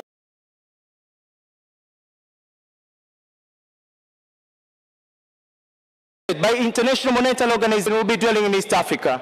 On the ground, AEC members are struggling while facing the high increased rate of unemployment, which mostly affecting the young people who are projected to reach to 70% by 2025. The above analysis suggests something very concisely, that if we keep and continue thinking as an individual state rather than a regional bloc on addressing issues affecting our people, then we should be prepared for the wars to come. Honorable members, we have issues in politics. Political intra-conflict between member states, likely Uganda versus Rwanda, Rwanda versus DRC Congo. We have a very huge gap of democracy standard values in East African members that affect their unification and jeopardizing the dream of East African Federation. And that affect the performance and implementation of protocols on place we have currently, and pushing trade cooperation between members. Honorable members, I understand Dambo. I have interest to be part. Thank you so much. Thank you, sir. Thank you. The members of parliament have heard you, and I'm not seeing anybody raising to ask you questions. Oh, there is a question just behind you. Honorable Nusrat Hanje. Thank you, Madam Speaker. Mr. Henderson, I remember back in high school when you were the Speaker of the student government in Benjamin Mkapa, and I was the Vice President of Benjamin Mkapa student government. What are you telling your fellow youth when you become a member of East African Legislative Assembly? How are they going to benefit from you as a young person being a member of East African Legislative Assembly? Thank you. Okay, you got 1 minute to respond to the question. Thank you, Madam Nusrat Hanje, for the very great question. I understand the statistics shows the population of East Africa, the more we go, youth are constituting to 70% of the entire population. It means, it also, I believe, this is a very huge platform that will give me a chance to explore and to push the agenda that affect the development of youth agendas that will affect in a different aspect, economically and socially and politically angles. Thank you. Thank you so much. There are no more questions, so 30 seconds to wind up, and then you may go. Again, honorable members, Anderson Dambo, my name, I believe I can be the right person. I've got capabilities to protect and promote the interest of our country for the development of East African. Please, I'm asking you again to vote and elect me to be a country representative to the East African Legislative Assembly. Thank you very much. Thank you so much. You may take your leave now. You may go. Thank you so much.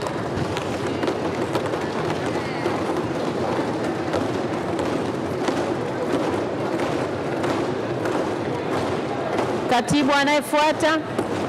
Ndugu Husna Mohamed Abdalla. Husna Mohamed Abdalla.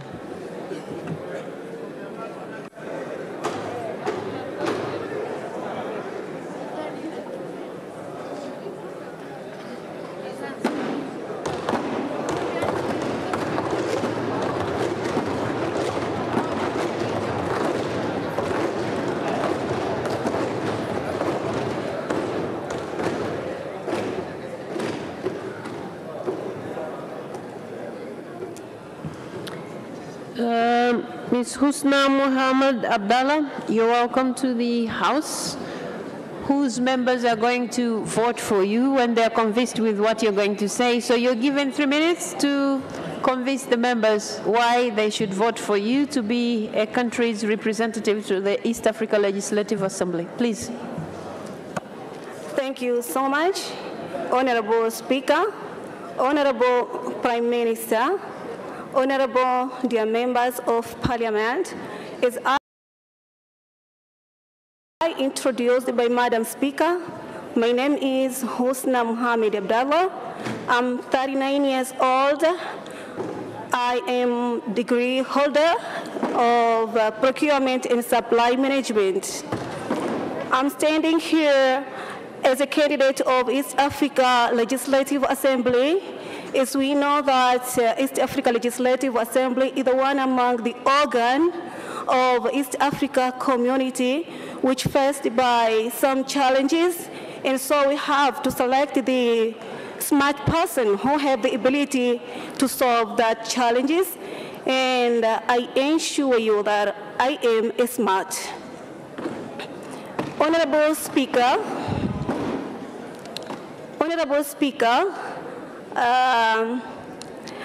because of the time, I want to explain more about these challenges because I have the great idea that I'm going to establish when you give me the chance to be a member of East Africa Legislative Assembly member. It's about free market. Honorable Speaker, this time, I think time is enough for Africans to send our money abroad unless they are manufacturers. We have to establish our trade center in our zone right now. We have the good location. Unlike West Africa, East Africa can receive directly from manufacturers. So we have good location, we have the port, we have the opportunity to control the business within all Central Africa countries and East Africa countries and almost of the countries among a whole Africa continent. Thank you so much, Husna. Thank you. The members of Parliament have heard you, and I'm not seeing anybody raising to ask you questions. So you got 30 seconds to wind up, and then you can leave. You're given 30 seconds to wind up, and then you can go. Thank you so much. I'm asking you kindly your vote for Husna Muhammad Abdallah. Thank you. Okay, thank you so much. You may now go. Thank you.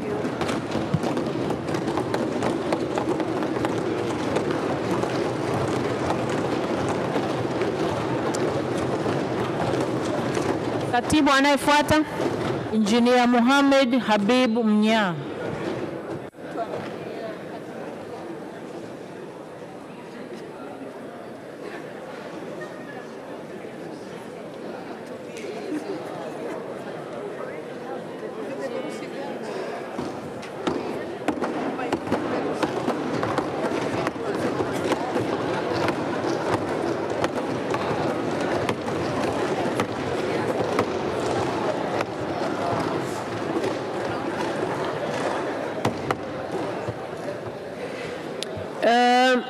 Mohamed Habib Mnya, you're welcome to the Parliament of the United Republic of Tanzania. And before you are the voters, so if they're convinced, they'll vote for you. So you're given 3 minutes to convince them why they should vote for you. Please. Right Honorable Madam Speaker, Right Honorable Prime Minister, honorable members of this august House, ladies and gentlemen, good morning.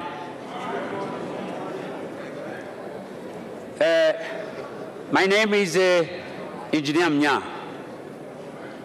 At the moment, I'm a member of IALA 4, who is completing my tenure by 17th December this year. I stand before here humbly to ask for your vote.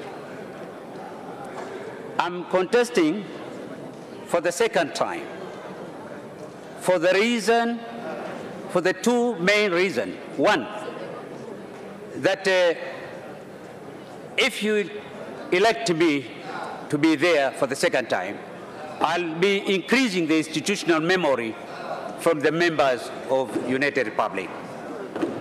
But secondly, in this integration, the two remaining pillars are very tough ones, which are the monetary union and the political federation.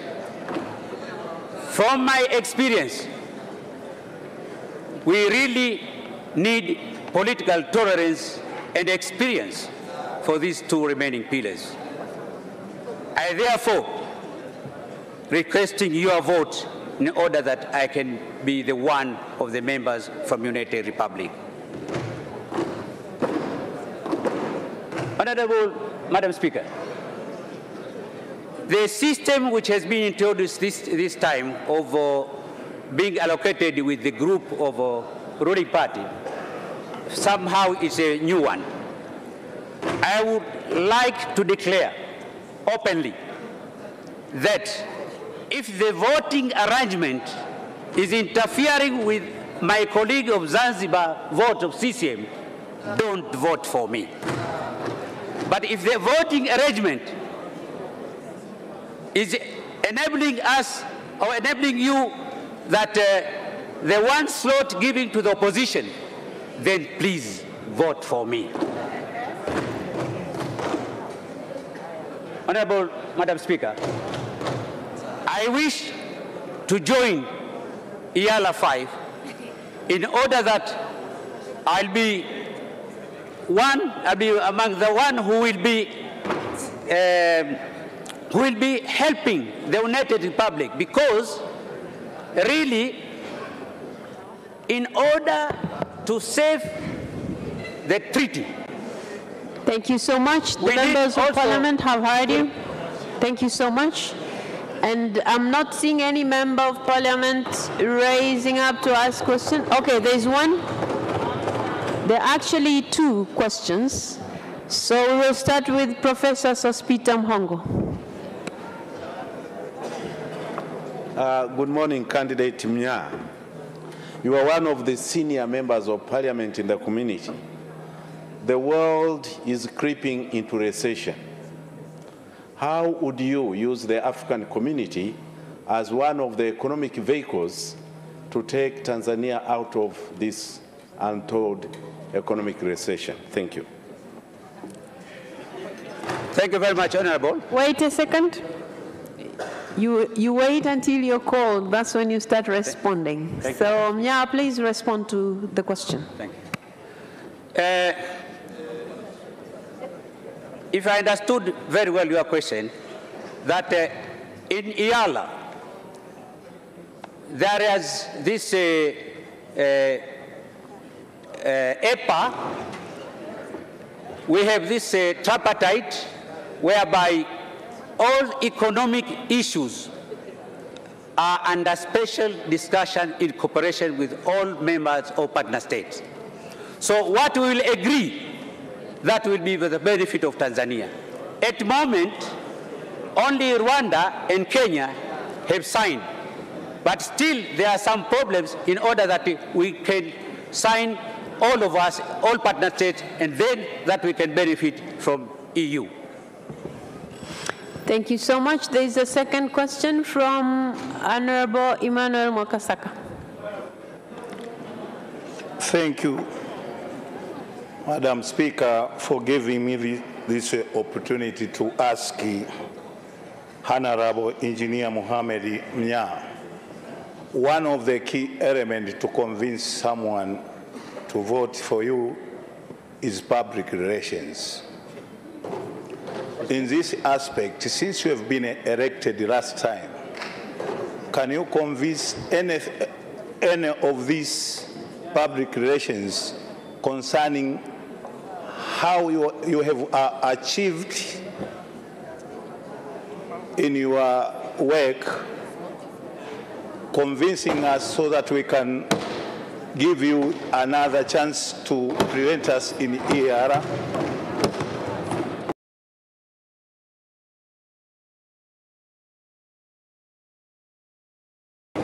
Okay, Mnya, you're given a chance to respond. 1 minute. Yeah, as of EALA, but also under collaboration of our foreign affairs. So we normally do things in a teamwork. So the whole teamwork of Tanzania, if there is something which needs to be done, we normally convince each other, we discuss together, and then we go for what we have agreed upon. Thank you so much. That was the... There's another question from Honorable 𝒓𝒊𝒈𝒉𝒕🔥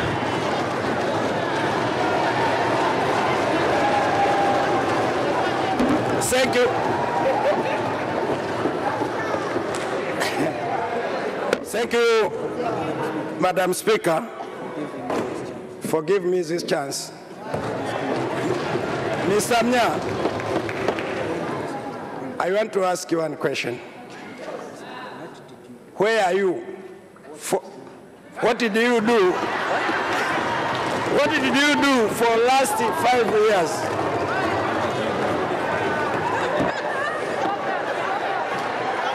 Yeah, I think you have heard his question. Okay, honorable members, please hold on. Mnya, did you hear his question? Did you hear his question? Did you hear his question? No, madam. Okay, members of parliament, please come down. Let's hear Honorable Msukuma. What did you do for last 5 years?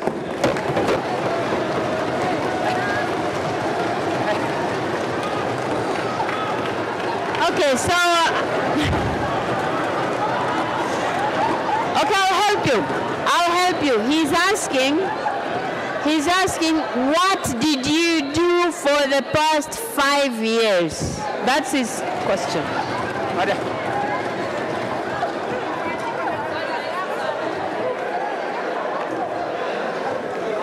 Okay, you're still showing signs that you haven't heard. Did you hear me? Can you help? Okay, members of parliament, let's give him a chance to respond. Members of parliament, let's give him a chance to respond. Okay, let me repeat his question. Please listen to me. He's asking, what did you do for the past 5 years? That is his question. Thank you very much. Well, for the past 5 years, the main work of the Legislative Assembly, their works in committees, their work in the Assembly. We have passed a lot of bills. We have done a lot of oversight. There are a lot of things. Even I have passed some motions. So there are a lot which I have done for the last 5 years. And all other things, it depends on the group of other colleagues. There was one very crucial bill from one member of the Kenya, private bill, whereby we managed to stop, because it was very bad bill from our country, economically, it would destroy our customs. So one of the things which we denied together, those are the things which we did. Okay, thank you so much. There are no more questions. Now you're given 30 seconds to wind up. Then you may leave. Thank you, Madam Speaker. I'm standing before here humbly to ask for a vote. But I'm repeating again, if those votes are interfering with my colleague vote of CCM Zanzibar, don't vote for me. But if those votes are one slot of opposition, please vote for me. I thank you very much. Thank you so much. You may take your leave now. Katibu, waheshimiwa wabunge, tunaelekea kundi la 3, kundi la wagombea wa vyama vya walio wachache bungeni, na hapa tunao watatu. Katibu. Ndugu Ado Shaibu Ado.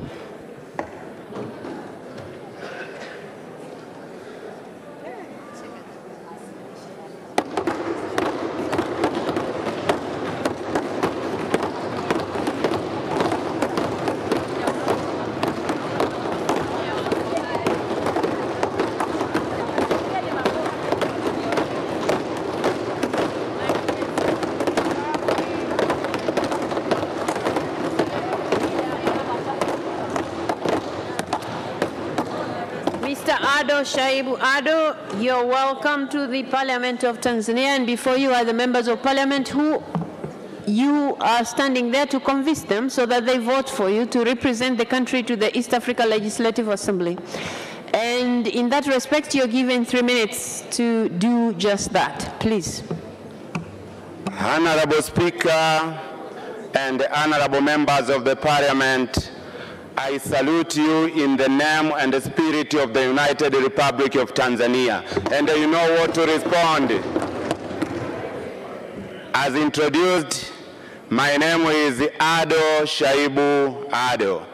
I am humbly standing before you, honorable members, to kindly request for your votes so that I can represent our beloved country, Tanzania, in the East African Legislative Assembly.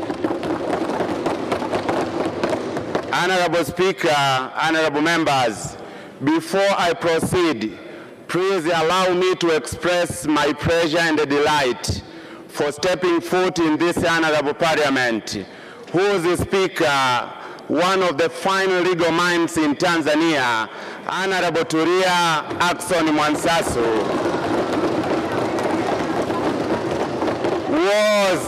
she was one of my lecturers at the University of Dar es Salaam, a decade ago, where I graduated with a Bachelor of Laws. While at the University of Dar es Salaam, I remember Professor Paramagamba Kabudi, who is also a member to this House, together with Dr. Gaston Kennedy, who is serving us at the United Nations, taught us a new course called the East African Community Law. Its main objective was to prepare Tanzanian lawyers like myself to serve competently in the organs of the East African community, such as the East African Legislative Assembly, the East African Court of Justice, and the Secretariat. It therefore follows Ado Shaibu is academically prepared to serve for the role. Apart from my academic background, Honorable Speaker, Ado Shaibu is a true believer in Pan-Africanism. And I'm very happy that Dr. Bashiru Ali Kakulwa is also a member to this House. He can testify that we worked together, we volunteered together. A decade ago, we volunteered together at the Mwalimu Nyerere Professorial Chair in Pan-African Studies. And we proudly sang, Afrika Moja, Afrika Huru. I volunteered, served, and dedicated my time in various Pan-African movements and platforms in East Africa and elsewhere in Africa. Thank you so much, Ado. My promise, if elected, is twofold. One, I promise that I will protect and defend the interests of Tanzania. Ado Shaibu, the Speaker is calling you. Wait a second. Thank you. The members have heard you. Now they'll have a chance to ask you questions if they have any. And I'm seeing 3 members who have just rose up. So I'll start with Constantine John Kanyasu. I thank you, Madam Speaker. Tanzania is the second largest country in East Africa, with the new coming in of DRC Congo. It is strategically located with potential competitive advantages. I want to know what are your agenda to push in East Africa to make Tanzania great? Thank you. Mr. Ado Shaibu Ado, you're given 1 minute to respond to a member's question. Thank you very much, Honorable Speaker. The main sector of economy in Tanzania is agriculture. And therefore, my push will be to provide and to look for market for agriculture products from Tanzania. We have a lot of markets in East Africa. So my priority will be market for agricultural products. Thank you. Honorable Mwanaisha Ulenge. Thank you, Honorable Speaker. My question to Ado Shaibu is as follows. The legal and institutional framework of EAC is not in line with our national one. Do you agree with that? And if it is yes, as a member of IALA, how are you coming to make sure Tanzania will harmonize at the same time we benefit with that? Mr. Ado Shaibu, did you understand his question? I've not heard that well. Please repeat yourself. Okay, I have said the legal and institutional framework of EAC is not in line with our national. Do you agree? And if it is yes, as a member of IALA, how are you going to make sure Tanzania will harmonize and at the same time we benefit? Thank you. Honorable Speaker. Wait, you have to be called before you speak. Now you have a chance to respond to her question. Honorable Speaker, as said before, I've been taught in East African laws. The East African community operates under international law. It has its legal framework and administrative framework. Legally, we have the treaty and we have protocols.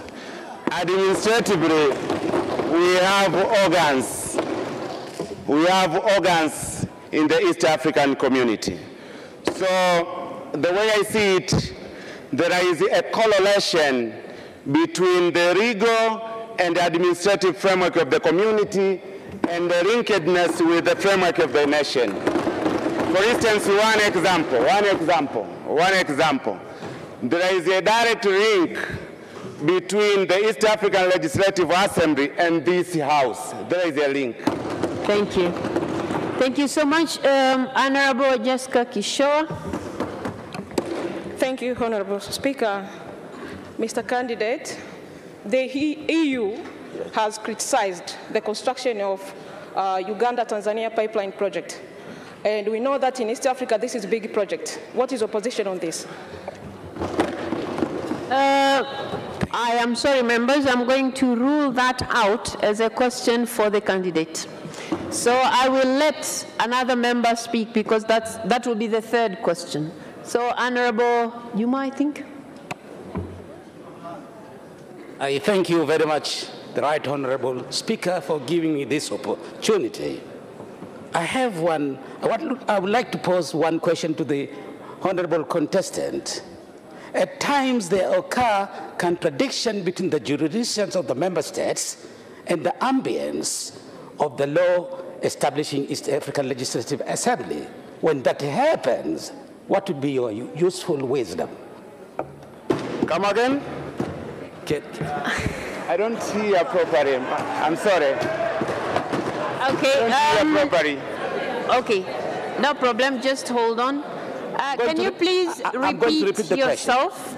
I would like to pose one question to the honorable contestant. Honorable Speaker, at times there occur contradictions between the jurisdictions of the member states and the ambience of the East African Legislative Assembly law. When that happens, and as a seasoned lawyer, what is your wisdom? When that happens, what is your wisdom? Okay, have you understood it? Have you understood his question? I'm not sure if I got the question properly. Okay, wait a second. Since you said I was your teacher, I'm going to explain what he's asking. Yes. He's asking when there are contradictions, and I think because we are used to teaching by examples, if there are contradictions between what this House wants and what the East Africa Legislative Assembly wants, in your wisdom, what are you going to do? Tanzania is a sovereign state.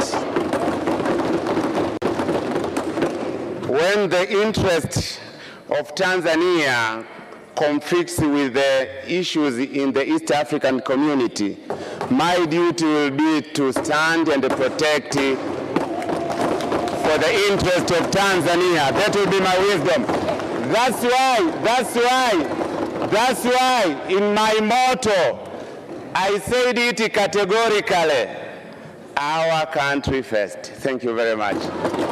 Thank you so much. So, because you have been asked 3 questions already, I'll give you 30 seconds to wind up, then you can go. Thank you.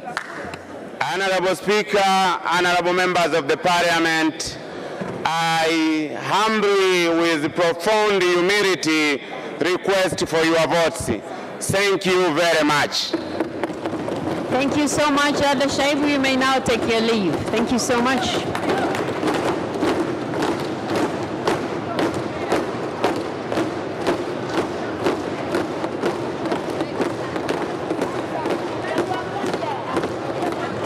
Katibu anayefuata. Jafar Saidi Mneke. Anayefuata ni ndugu Jafar Saidi Mneke.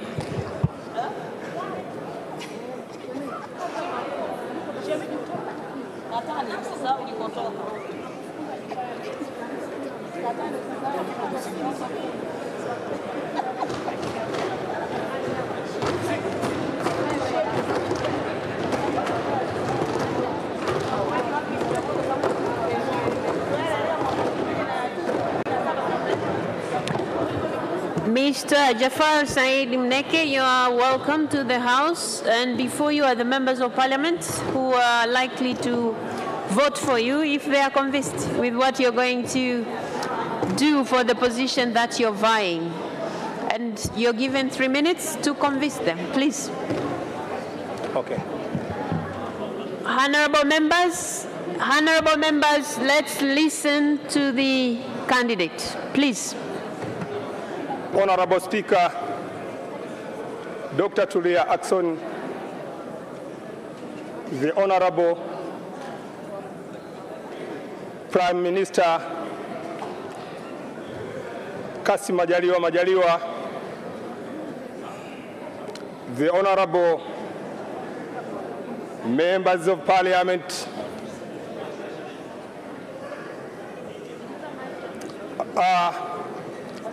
my name is Mneke Jafar Saidi, a member and a leader of the Civic United Front Kafu Chama cha Wananchi, a director of Foreign Affairs Policy in the Parliament of the Civic United Front.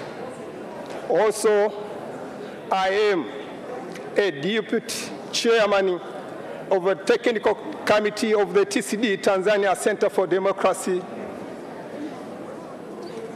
Honorable Speaker, please allow me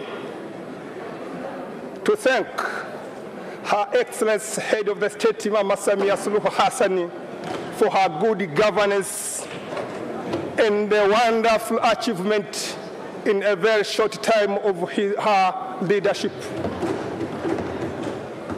Honorable Speaker, also allow me in a precise way to thank Almighty God who gave me this opportunity to be here in front of you today. Without God, I couldn't be here this morning. Honorable Speaker, I'm a candidate of Oyala. I humbly request you to vote for me. If you will vote for me to be a member of Oyala, I'm going to capitalize on 3 issues. The first issue which I'm... Thank you so much. The bell has rung already. I'm going to let members who have questions, and I don't see any raising, so it means they have all understood you. And now you're given 30 seconds to wind up, then you can go. Thank you so much. Okay. Okay. Honorable members of Parliament, the first issue I'm going to deal with is the national agenda. I'm going to send it for national agenda. The second one, I'm going to to stand for cooperation, economic cooperation in the political among the partner states. And the third issue, I'm going to stand for gender mainstreaming. I need to see women participating in economic and political issues. We have an example here. Madam Tulia Ackson, Speaker of this Parliament, is leading well the Parliament. We have example of Samia Suluhu Hassan leading our country well. So women can afford and really in a very good manner. Thank you so much, Mr. Jafar Said Mneke. Thank you so much. You may now take your leave. Okay, thanks. Thank you.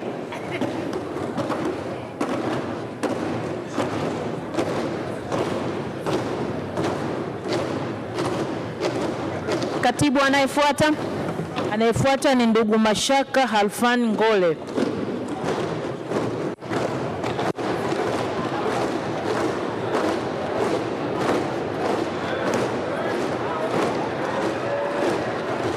Mheshimiwa Mkumbo, unamchanganya mgombea.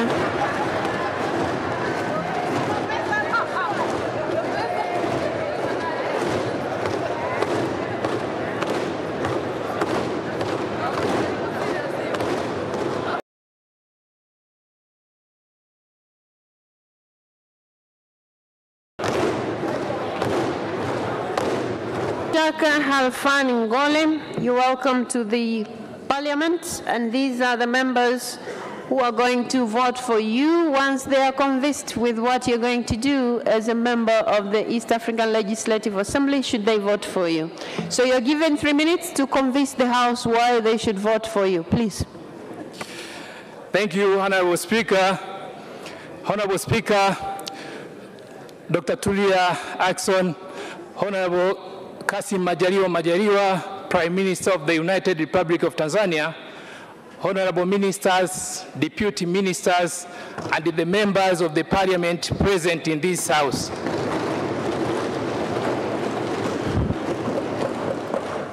Honorable members of the Parliament, my name is Mashaka Ngole, a holder of a master's degree in business administration from Mzumbe University,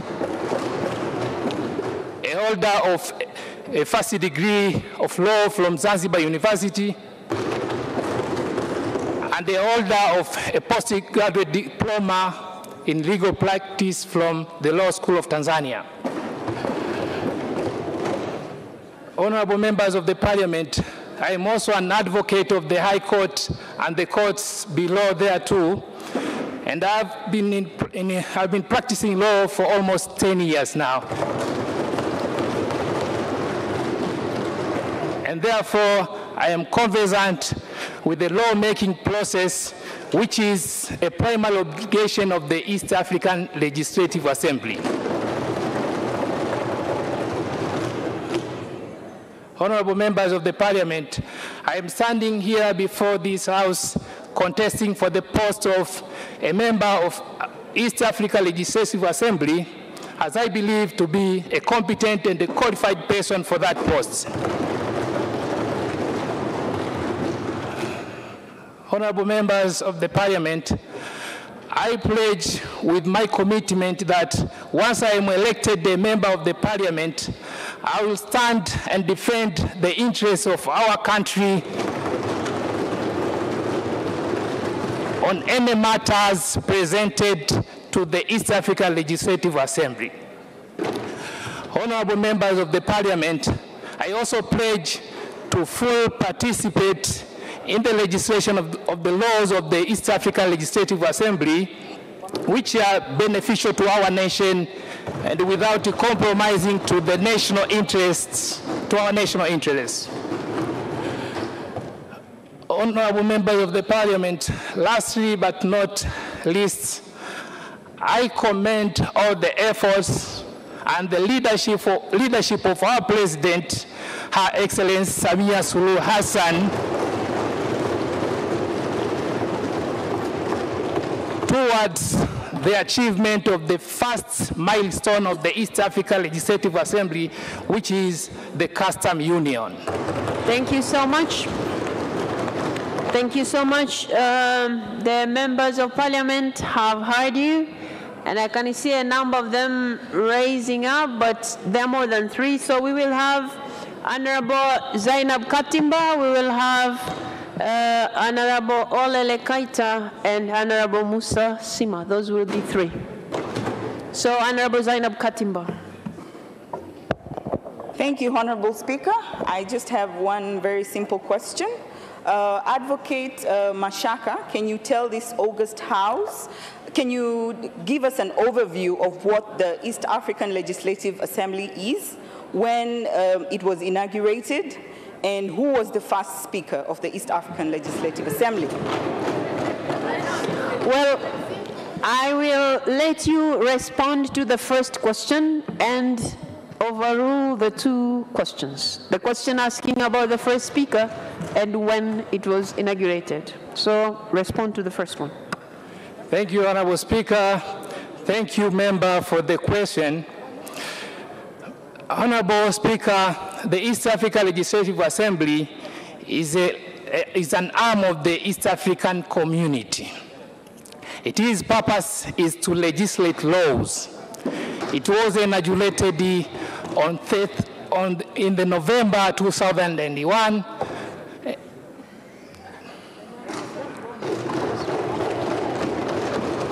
All right, thank you so much. I had mentioned Honorable Olele Kaita. I thank you, Madam Speaker, for the opportunity. My learned friend Mashaka, I'm going to ask you a very legal question. What are the statutory functions of the East Africa Legislative Assembly? I thank you. Mr. Mashaka Ngole. Thank you, Honorable Speaker. The functions of the East Africa Legislative Assembly are in Article 49 of the treaty.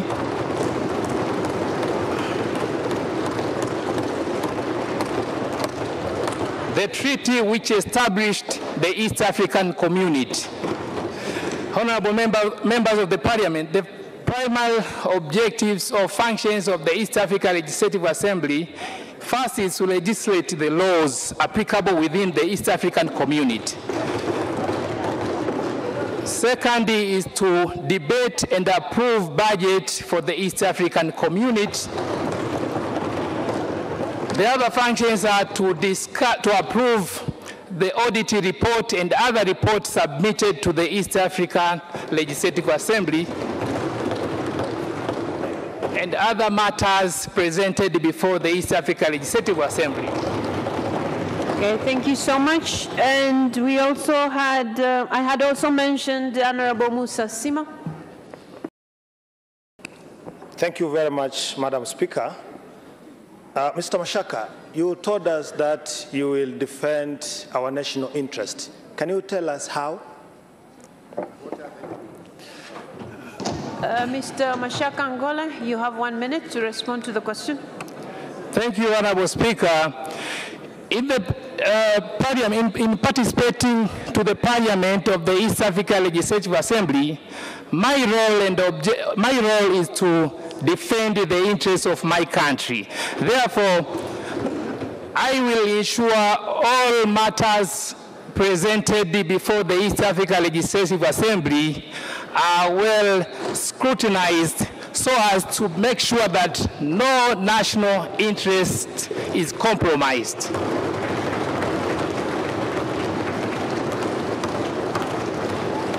Honorable members, you have already asked 3 questions, so I'm going to give you 30 seconds to wind up and then you can leave. Honorable Speaker, honorable members of the Parliament, I urge you to vote for me. Thank you. Thank you so much. You may now take your leave. Thank you.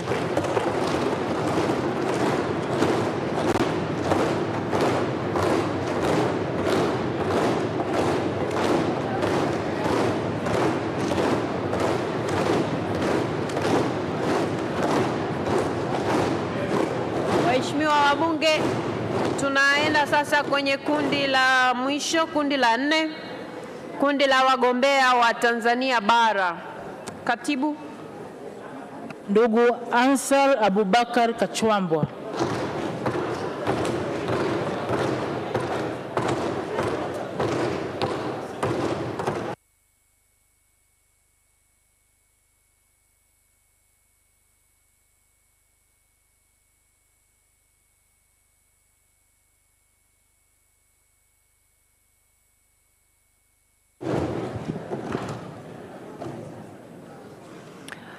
Mr. Ansar Abubakar Kachwamba, you're welcome to the Parliament of the United Republic of Tanzania. And before you are the voters who are likely to vote for you, should they be convinced that, you fit to be a member of the East Africa Legislative Assembly. You're given 3 minutes to convince the House, please. Thank you very much. Honorable Speaker of the National Assembly, Honorable the Prime Minister, Honorable Ministers, and Honorable Members of the Parliament. My name is Kachwamba Ansar Abubakar. Please take note that I'm a zealot, a patriot, and compromising member of Chama cha Mapinduzi. Why am I contesting for this position? First of all, it is my right. Being a Tanzanian, mature, with enough exposure, educated, it's my right to contest for that position. Secondly, we are all aware that the duties and functions of the Member of Parliament are uniform all over the world.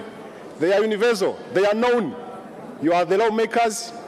You are engaged in debates about national issues. You approve the budget. You supervise the government. You stand as an arm of the state. These duties are uniform all over the world.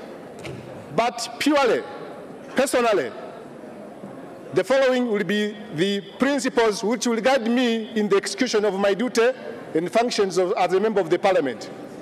These are the principles which will guide me. Principle number 1, the national interest. Principle number 2, security of our region. Principle number 3, business. I would like to explain briefly on principle number 1, on the national interest. The national interest is a dynamic term. It depends on the circumstance. At one time, it could be a surge of refugees, it could be terrorism or anything. But once the event is defined as the national interest, then my duty starts there. What will be that duty? That duty will be with the spirit of the nation, with the patriotism, to make sure that the national interest is protected, safeguarded, entrenched, deep-rooted, and uncompromised. And I'll be accountable for that. Thank you, Madam Speaker. Thank you so much. Okay, I'm only seeing one member who would like to ask you a question. Honorable Hadija Taya. Thank you so much, Honorable Speaker. I would like to ask the question to Mr. Kachwamba. What is your witness that can be a benefit to our country? I beg your pardon? I'm asking you, what is your witness that can be a benefit to our country? What is your witness that can be a benefit to your country? Is that witness or weakness? I think if I heard her correctly, she's asking about your weakness. Witness. So, yeah, that's it. Well, okay, you turn this side. She's asking if you have any weakness. That's her question. So you can tell the House if you have any weakness. Enough, I don't have any weakness. Okay, members, that was the only question that a member had risen up to ask. Okay, so you're given 30 seconds to wind up and then you can leave. Naomba kura zenu za ndio. Asanteni sana. You can repeat the same thing in English. Please, I beg for your vote. May God bless you. Thank you so much. You may now leave. Thank you. Thank you so much. And katibu anayefuata. Anayefuata ni ndugu James Kinyasi Milliam. Ndugu James Kinyasi Milliam.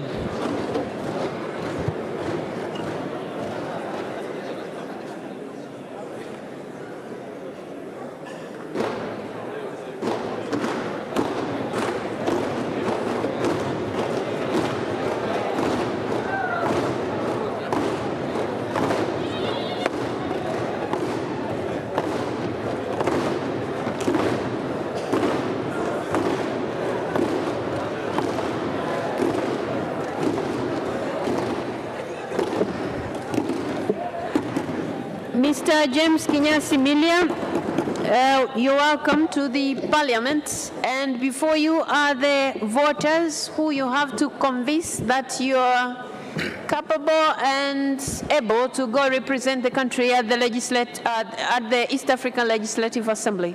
So you're given 3 minutes to convince the House. Please, you have the floor. Honorable Speaker, Honorable Prime Minister, distinguished members of Parliament, good afternoon.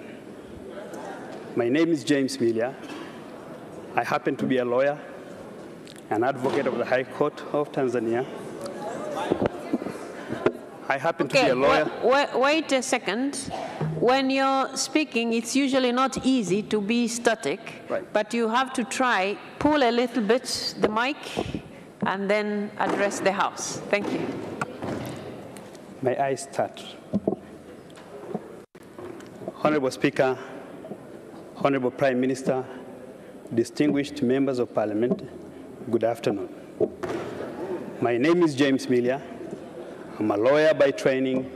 I hold a master's degree from the University of Pretoria and the American University in Cairo. Honorable Speaker, may I, at this juncture, thank God, thank the leadership of CCM, and thank all of you, because it's for you that I'm a candidate today. Honorable Speaker, I'm humbled to stand before you with immense humility that you are here for a task to elect members of Parliament to represent our country in the East African Legislative Assembly. I believe in the EAC Assembly for a few reasons. One, it creates diversity, and diversity to me is strength and not a weakness. Two, it strengthens ties of brotherhood among and between member states. But three, it is legislative and oversight mandate. It does create an opportunity in the framework for economic and policy framework which Tanzania will benefit. Honorable Speaker, I'm privy of the role of a member of Parliament within the East African community, and I want to assure Tanzanians that all legislations passed in the EAC Parliament will and should reflect the interests of Tanzania all time. Honorable Speaker, I want to assure Tanzanians, through your Parliament, that at all times and always I will stand up for Tanzania, even if the sky was to fall. Honorable Speaker, I qualify for this position.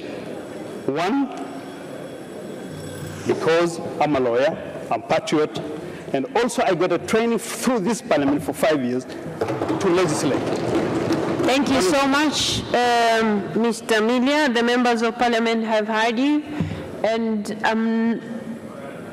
okay, there's one member of Parliament who has reason to ask you a question. Honorable Judith Kapinga. Thank you, Honorable Speaker. One amongst our interests as a country is to promote Swahili language to be spoken in regional blocks, including East African Community and Southern Africa Development Community and beyond. How are you going to further this interest? Excuse me, Honorable Speaker, I've not heard it well. Can she repeat it again? I'm sorry. No. One amongst our... Wait a second. Wait a second. Honorable Judith Kapinga, may you repeat yourself, please? Yes, Madam Speaker. One amongst our interests as a country is to promote Swahili language to be used in regional blocks such as East Africa Community and Southern Africa Development Community. So how are you going to further such interests? You have heard, Yana? Honorable Speaker, wait a second. Have you heard the question? Yes. All right, please go ahead. Honorable Speaker, I thank you for the question. It's a great question, but one has to understand that I'm going to the East African Legislative Assembly not really to represent my own personal views. If my country and the Foreign Affairs Ministry agrees that this is what you're gonna present to other nations, if they say it's Swahili today, Swahili tomorrow, I'm good to go. And I'll stand for that. But as a member of a member of parliament from Tanzania, I will not take my own personal views, but views of my country. That's my question, if I understood her question well. Thank you so much. There is no other person standing to ask you questions, so I give you 30 seconds to wind up, then you may leave. Thank you. Honorable Speaker, distinguished members of parliament, I'm before you. Please, I was among and in this floor, please give me the chance to serve this nation as an AC member of parliament. Please vote for me. Thank you so much. You may now take your leave. Thank you.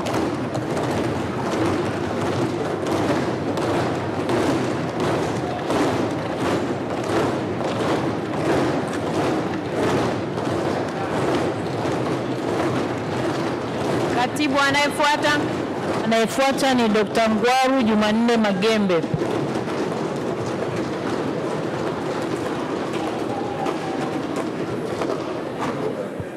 Dr. Ngwaru Jumanne Magembe.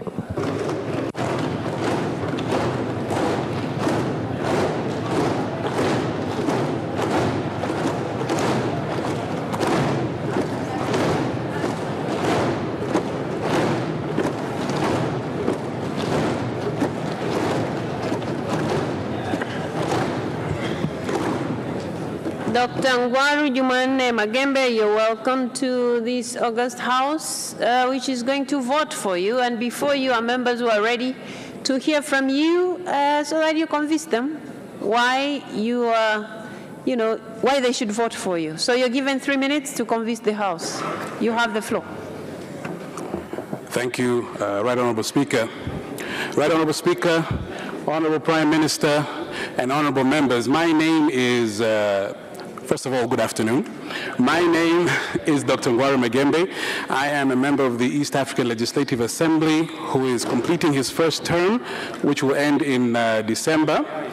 Right Honorable Speaker, honorable members, it has been an honor and a privilege beyond any words can possibly convey to represent my country in the East African Legislative Assembly. And I would like to start, Right Honorable Speaker, by thanking this August House from the bottom of my heart, for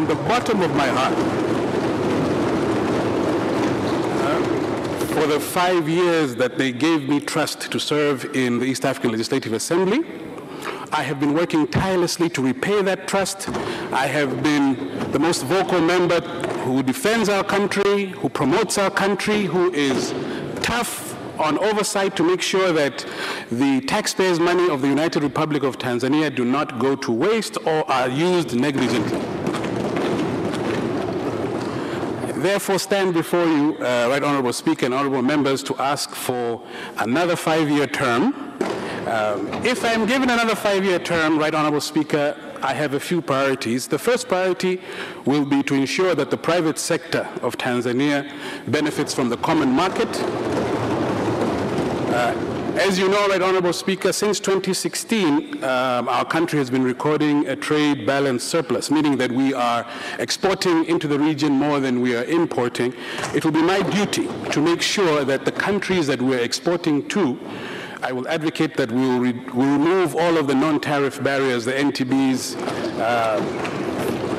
things like unnecessary tax measures, unnecessary product health standards, and so forth. Secondly, I will continue to be tough on the issue of execution of the budget to ensure that the contributions from my country and the other 7 countries to the EAC budget are used judiciously and diligently.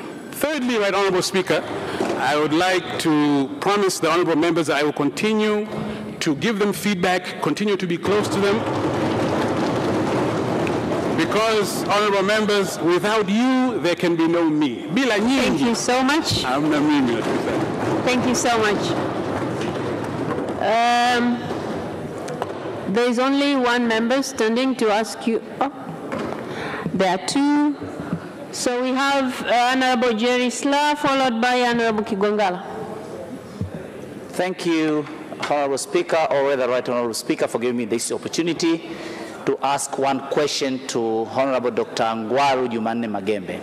I'm quite impressed, not only for your strong and credible presentation you just presented to us, but also for your pronounced academic qualification to a young age. And I'd like to ask you one question. When you are elected to represent us on 2017, East African community had 5 member states by then. Currently, we are aware that South Sudan and Congo have joined the East African community.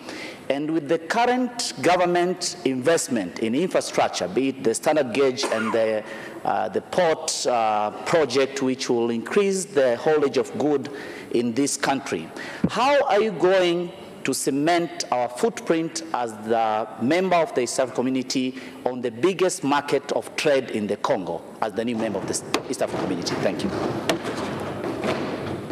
Dr. Ngwaru, please, you have 1 minute to respond. Thank you, Right Honorable Speaker. That's a very good question. In truth, we are competing with the Northern Corridor from Mombasa through Nairobi, Kampala, and then down towards the Congo. But I would like to tell you, Honorable Jerry Slaa, that our Central Corridor has been constructed cheaper. Our SGR railway is cheaper, and we will be very competitive once it's operational. And I don't see how. There is no way that the Congolese business people, who we are, of course, wooing to use our Central Corridor. Our Central Corridor is cheaper, it's shorter. We will be very competitive, Honorable Jerry Slaa. I don't want to say too much more in case I step on the toes of the Executive, Honorable Prime Minister, and the Minister of Foreign Affairs. But that's a very good question. Thank you so much.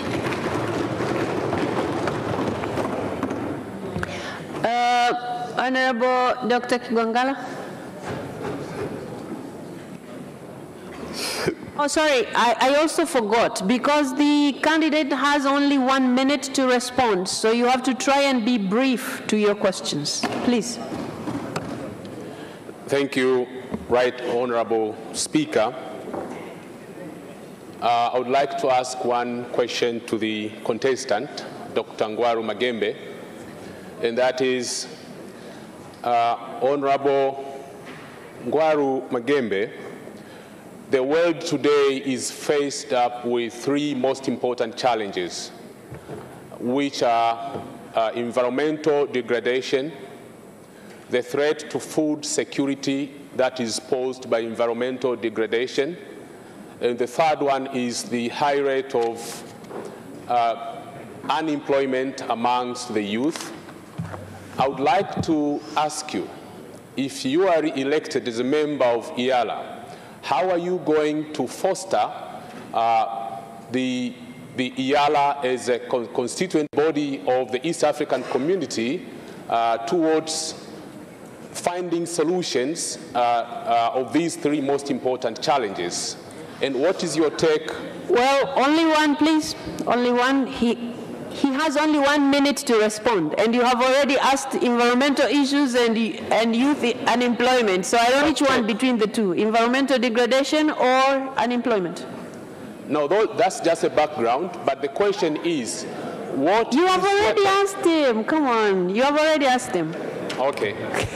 Because you have asked him how he's going to, so when you began with how, that's the question. Okay. So I'm sure he has gotten it. I will rephrase it.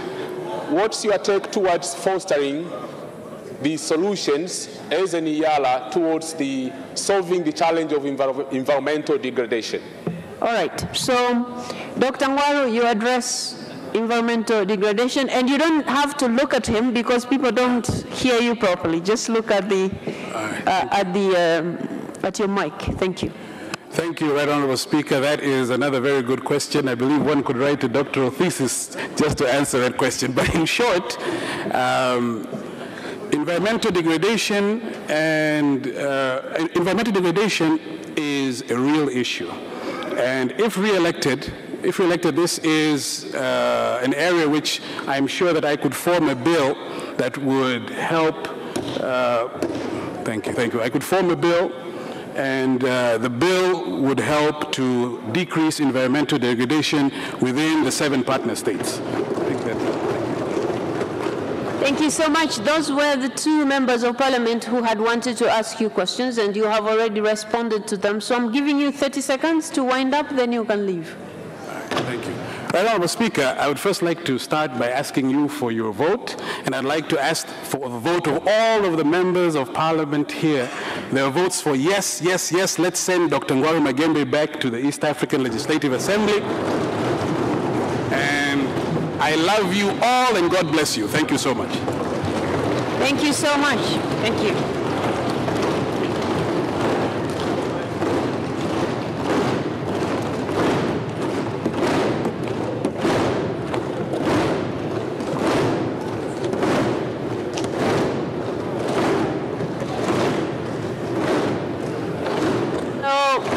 Members, Waheshimiwa wabunge. Waheshimiwa wabunge, kwa kutumia kanuni ya 34 na fasili ndogo zinazofuata hapo, tutaendelea na hii shughuli mpaka tumalize. Kwa hivyo katibu, endelea kuita waliosalia. Anayefuata? Anayefuata ni ndugu Adui Saif Kondo.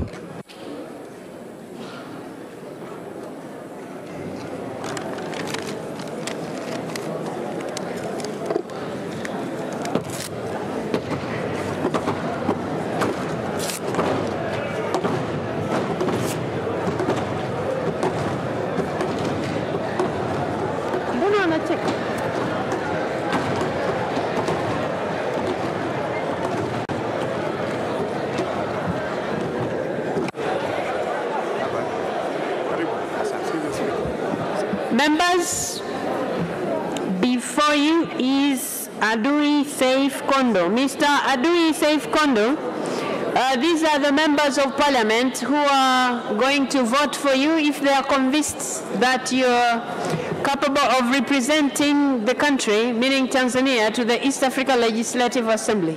So you are given 3 minutes to explain about, yourself, and so convince the members to vote for you. So you have the floor. 3 minutes. Thank you, Honorable Speaker of this Parliament of the United Republic of Tanzania, Honorable Tulia Ackson, Deputy Speaker, the Prime Minister, distinguished ministers, members of Parliament, ladies and gentlemen. Greetings to you all. My name is Adui Saif Kondo. I was born 60 years ago, and I'm here asking for your votes to enable me become a member of Parliament in the East African Legislative Assembly. Educationally, I have a master's degree in sociology. It was found in the University of Dar es Salaam. I have also the first degree in the same discipline, same university.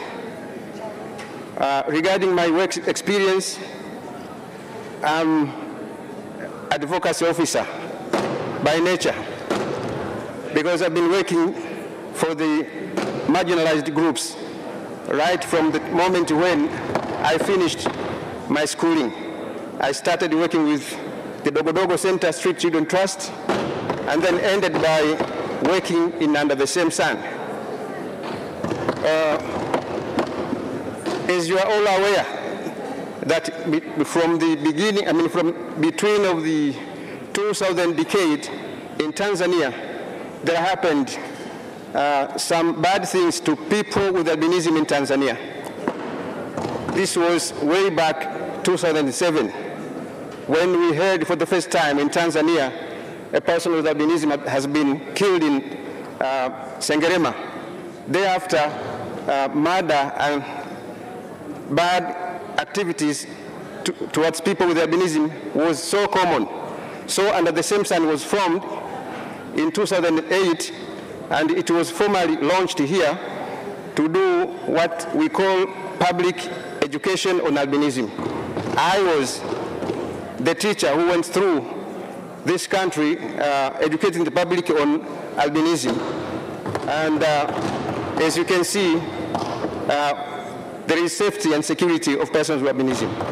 So my intention, if you allow me to go to the EALA, I want to do the same at the capacity of East Africa, because such practices against persons with albinism and people with disability in general are happening almost in every corner of the continent of Africa. Thank you so much. And there is no member of parliament rising up to ask you a question, so I'll give you 30 seconds to wind up, then you can take your leave, please. I beg your pardon, I didn't hear. I'm saying the members of parliament have understood you and they have no questions. So I am giving you 30 seconds to wind up, then you can go. Thank you. Thank you, Your Excellency Speaker, the High Table, members of parliament, ladies and gentlemen. Please vote for me to enable me become a ELA member. And thank you very much. Thank you so much. You may now take your leave. Thank you. Thank you so much. Okay. You can go now. Thank you. Wait a second. Somebody's coming to show you the way out. Okay. Katibu anayefuata ni ndugu Mohamed Msham Gulangwa.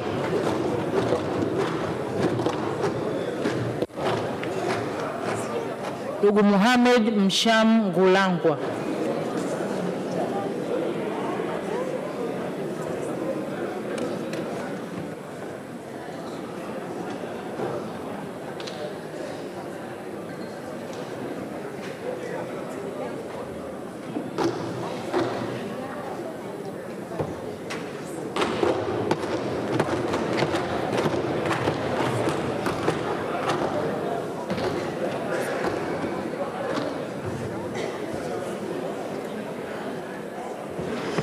Mr. Mohamed Msham Gulangwa, you're welcome to the House. Before you are the members of parliament who are likely to vote for you when they are convinced about your capabilities of representing the country at the East Africa Legislative Assembly.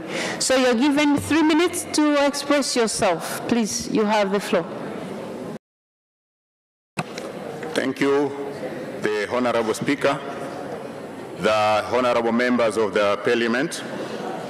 Before you is Engineer Mohamed Msham Gulangwa, possessing a master's degree in engineering management from the University of Dar es Salaam, also holding an MBA degree from the Open University of Tanzania,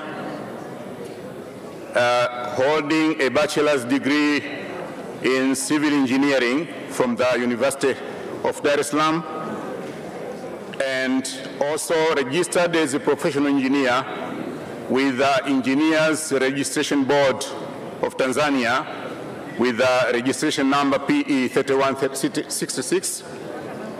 Standing before you, I request for your votes to represent the nation in the East African Legislative Assembly. The Honorable Speaker and the members of Parliament, I humbly request for your votes. Okay. There is one member of parliament who has just risen up to ask you one question. Honorable Manaisha Ulenge. I should know you are the member of IALA. what is your two main agenda that will foster economic development, considering of the geographical advantage and the resources that Tanzania have? Okay, Yes, Mr. Mohamed Mshangulangwa, you have 1 minute to respond.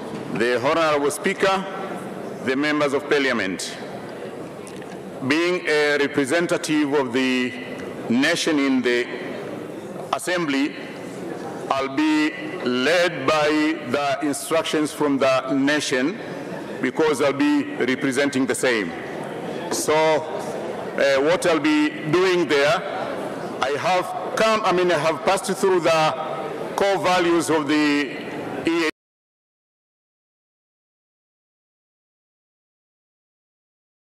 EAC, and I know that team spirit, I'll be obtaining the instructions and the directions from the nation. So there was only one member who was interested in asking a question, so I'm giving you, there's somebody else? Honorable Contestant Charles. Thank you, Madam Speaker, for the chance. I just want to ask one question to Mr. Candidate. As we know for now, Congo DRC have joined to East African community. And among the national interest is to make sure we reach the Congo market. So, Mr. Candidate, when we give you the chance, what are you going to make sure that our country will reach Congo market compared to another East African countries? As I responded to the first question. Wait a second. Mr. Ngulangwa, you have to be called first before you speak, before you address the House. Speaker. So now you have the floor. You have the floor. Yeah, the Honorable Speaker, the Honorable members of the Parliament, as I said before when I was introducing myself, I have the MBA from the Open University of Tanzania, and I also have the other capacities as explained earlier. Being a representative, it doesn't mean that I'm going to represent my party there, but I'll be representing the nation. So I'll be doing what the nation will be is directing me, and also the nation will be expecting from me. Thank you so much. Those were the questions from members of Parliament. And so now I give you 30 seconds to wind up, and then you can take your leave. The Honorable Speaker, the late President of Tanzania,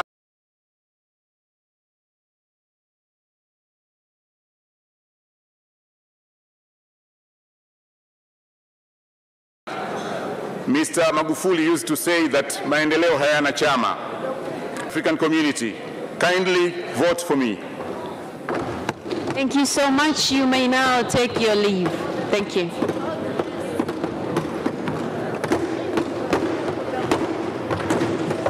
Katibu anayefuata? Anayefuata ni ndugu Thomas Malima.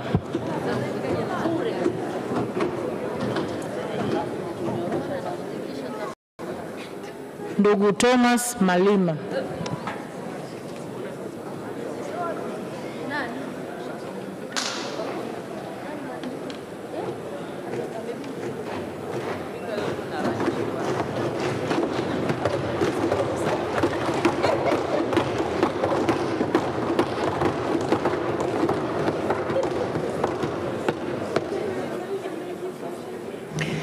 Mr. Thomas Malima, before you are the members of Parliament of Tanzania, and they would like to hear from you why they should elect you to be a country's representative to the East Africa Legislative Assembly.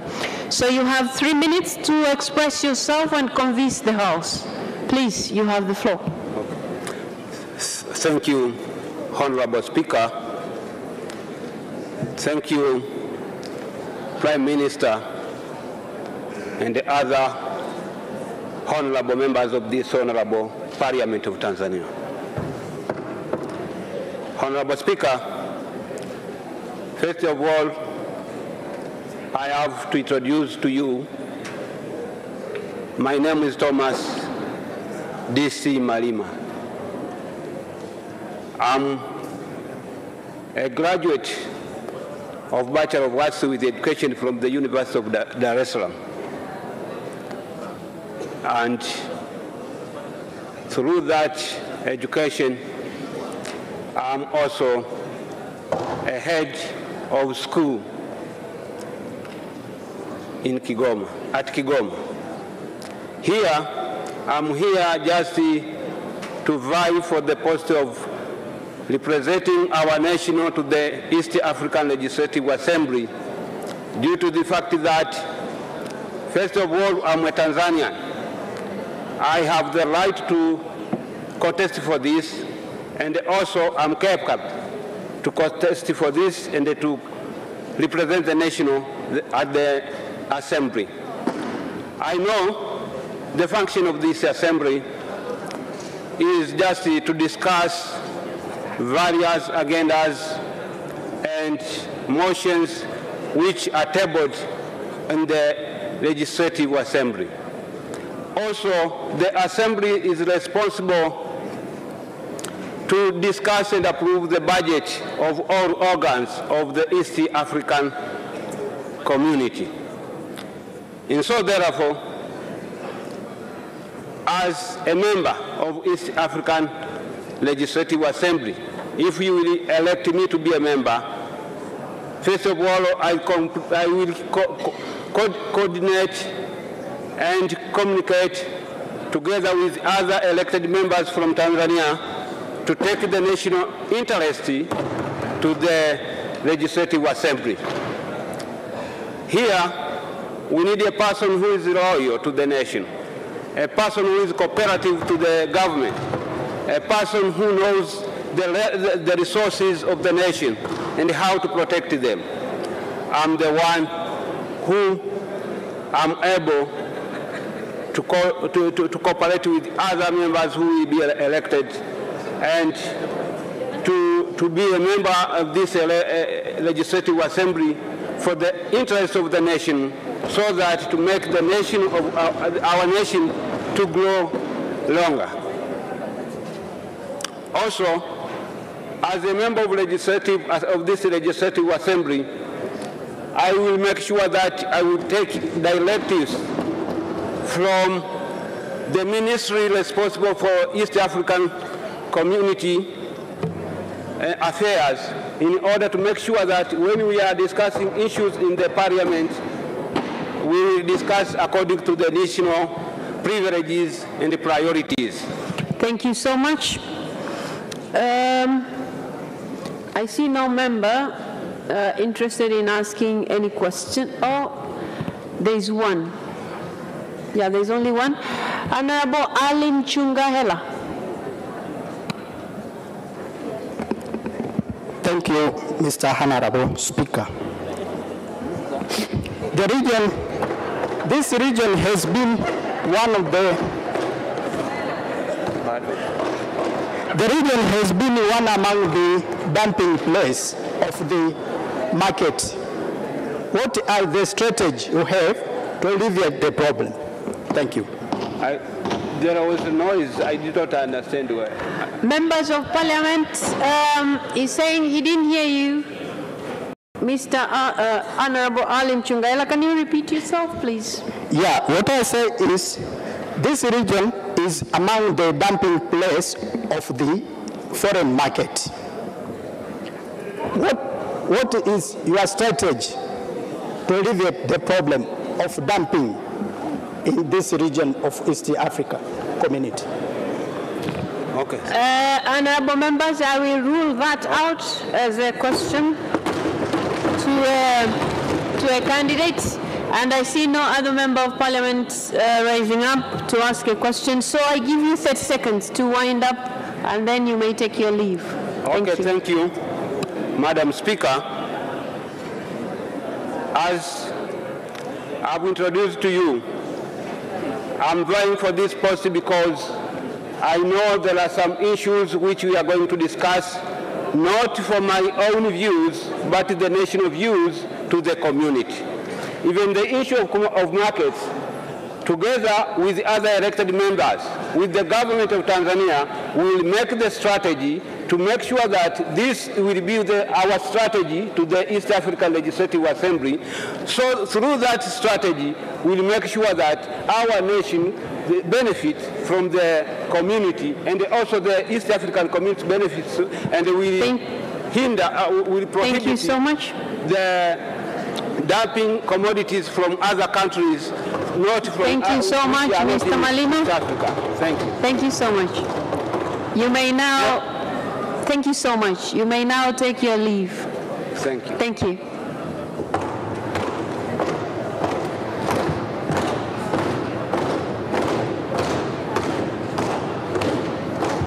Waheshimiwa wabunge, huyu ndio alikuwa mgombea wa mwisho kuja kujieleza mbele yetu. Sasa tunaelekea kwenye zoezi la kupiga kura. Na kwa hivyo niwaombe wabunge wote walioko nje waingie ndani ili tuhesabiane. Na tukishamaliza hesabu, mbunge aliyeko nje, kwa sababu tunataka kutenda haki, hataruhusiwa kuingia tukishamaliza hesabu, ili tusisumbuke kwenye kuhesabu kura. Wabunge wote walioko nje waingie ndani, zoezi la kuwahesabu linaanza mara moja.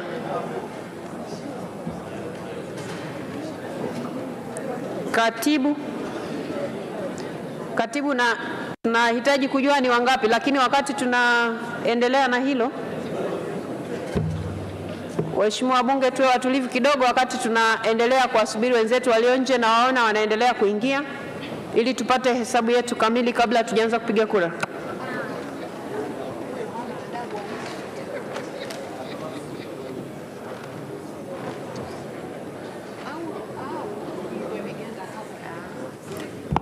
Haya, wakati hesabu inaendelea kupigwa hapa,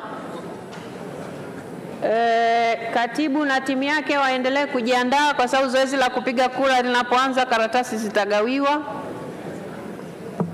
Kwa hiyo maandalizi yaendelee wakati nasubiri hesabu hapa mbele.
Haya, waheshimiwa Wabunge, sasa milango hiyo haitafunguliwa. Nimeshaletewa orodha hapa, sio orodha, nimeletewa idadi ya wabunge waliopo.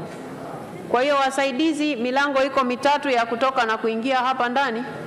Mjipange vizuri ili kama mtu yuko nje, maana yake niletewe kwanza taarifa hapa ndo aingie humu ndani ili tusije tukapata changamoto kwenye kuhesabu kura. Wasaidizi mjipange kabisa milangoni. Asanteni sana.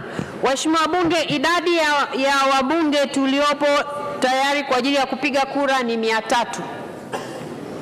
Wabunge tumehesabiwa na tuko 300.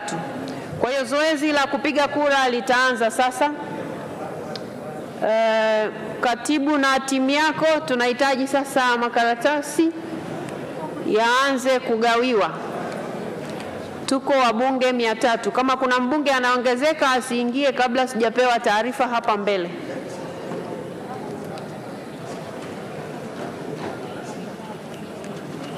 Waheshimiwa wabunge, wakati wanawaletea hizo karatasi, mtapewa karatasi za kupigia kura 4 kulingana na makundi yale 4.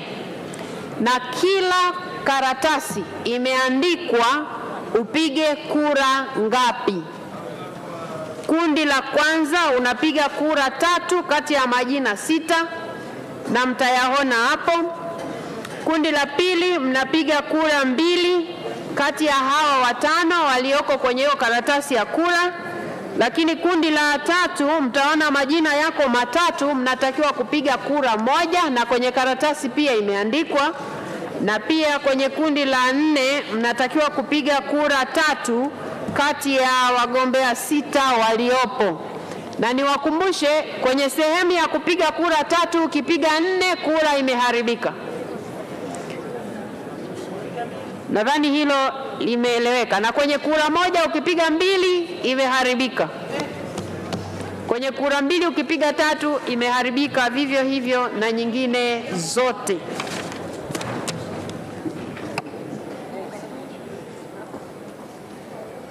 Wasaidizi sasa mtawanyike tayari kwa kugawa kura.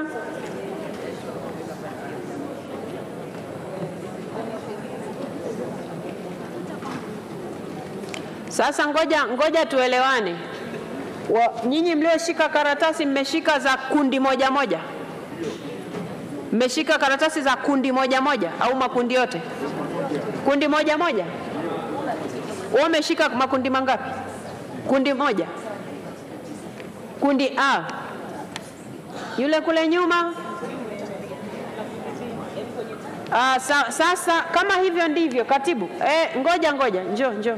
Kama ndivyo, kama mnagawa moja moja, nendeni kwa pamoja. Kama mnagawa moja moja, nendeni kwa pamoja ili mnampa huyu 4 mpaka tutakaposema nani hajapata, tutajua hajapata karatasi ipi, kwa sababu la sivyo tutachanganya mambo.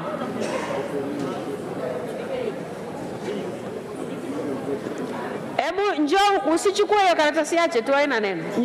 Njoo huku mbele. Wale walioshika kundi A ni wepi? Walioshika kundi A? Haya, kundi la kwanza. Jamani, mwe mnanisikiliza huku. Wewe na wewe umeshika ya kwanza. Huyu wewe. Sogea nyuma kidogo, si wewe. Sogea wewe, mpanda. Sasa mfuatane kwa mtindo huo. Ngoja anzieni hapa kwa Mheshimiwa Sanga. Mpeni, hakikisheni anapata karatasi 4 za makundi yote, mnaenda namna hiyo. Kwa sababu mkitawanyika hatutajua mnaenda kugawa kura namna gani. Sijui nimeeleweka? Yaani anapopita A, anapita na B, anapita na mwingine. Kwa hiyo mwingine anzie pale kwa waziri mkuu. Kwa waziri mkuu A, B, C, D pale. Kwa hiyo mnaenda kwa makundi namna hiyo.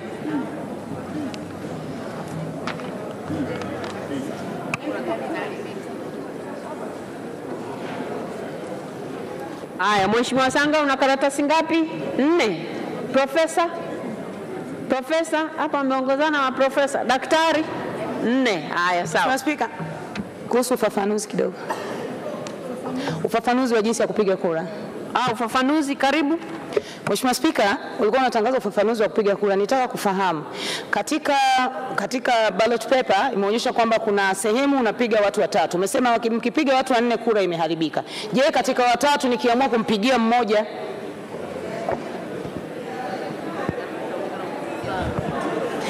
Sawa, sasa masharti tuliyoweka kwenye hizi karatasi za kura na masharti aliyokuwa ameyasoma katibu mapema. Karatasi inaelekeza hivi, kwa mfano kundi A inasema piga kura 3 tu kwa kundi hili. Weka alama ya vema. Weka alama ya vema. Sasa kwa sababu imesema piga kura 3, haijasema piga angalau. Piga kura 3. Usianze hapa na mtaka mmoja tu. Kwa sababu zinatakiwa 3 ndio hesabu zetu ziende vizuri. Wewe nani ambaye hujamsikia hapa mpaka upige kura pungufu jamani? Si mmesikia wagombea hapa jamani? Yani wewe ukose 3 kati ya hawa kweli haiwezekani.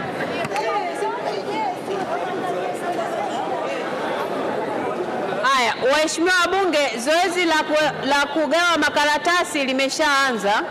Na sasa naambiwa wako wabunge nje wanasubiri kuingia. Sasa kama nilivyosema, zoezi letu ni la wazi. Nataka kujua wako wangapi? Upande huu wako wangapi?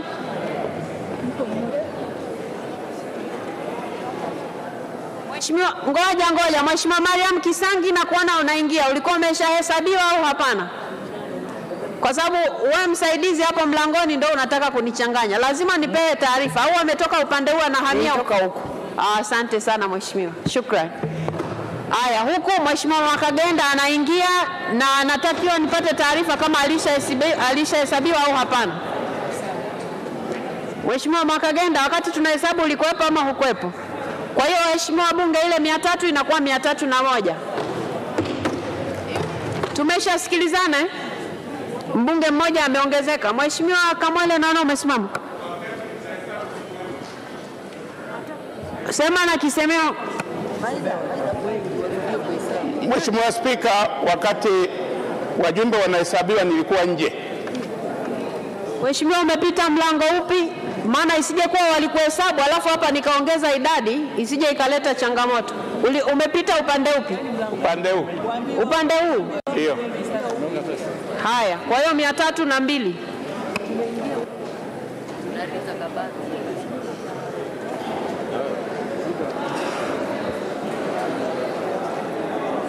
Taarifa Mheshimiwa Spika.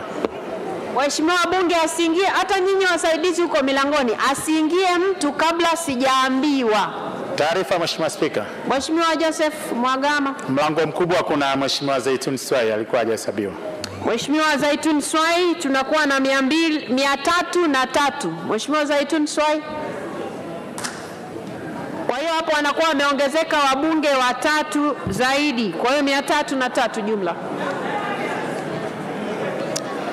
Waheshimiwa wabunge, narejea tena kwa sababu la sivyo mtakuwa hampigi kura na ni haki yenu ya msingi. Kama hukuwepo wakati wa kuhesabiwa, wasaidizi wa milangoni mnaniangusha. Asiingie mtu bungeni kabla sijapewa taarifa. Haya, wabunge ambao walikuwa hawajahesabiwa. Naona Mheshimiwa Rita Kabati umesimama. Umepita mlango upi? Msaidizi hapo mlangoni, unahitaji msaidizi mwenzio aongezeke, maana unaingiza watu wengi sana na uniambii. Haya, namuona Mheshimiwa Catherine Magige, Mheshimiwa Rita Kabati, Mheshimiwa Bona Kalua, Mheshimiwa Mary Masanja. Hao ni wabunge 4 wameongezeka. Kwa hiyo tunakuwa na 307. Msaidizi uliyeko upande huu, mbunge asiingie kabla sijapewa taarifa. Nadhani hilo limeeleweka.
Ngoja sindi hapa. Singoja kwanza. Ongea kwenye mic. Mheshimiwa Spika, taarifa. Mheshimiwa Spika. Mheshimiwa Charles Kajegi. Mheshimiwa Spika, mimi sina okay kama na mimi nimehesabiwa.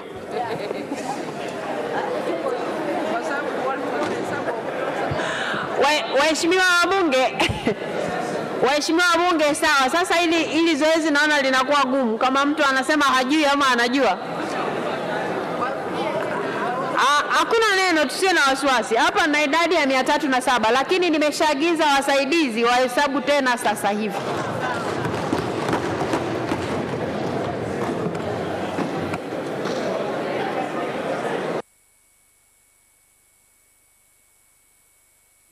Wa Bunge TV, hayo ndio yanaendelea ndani ya ukumbi wa bunge. Na kupiga kura hakujatangazwa bado. Naona kuna watu mmeanza kuweka tiki huko.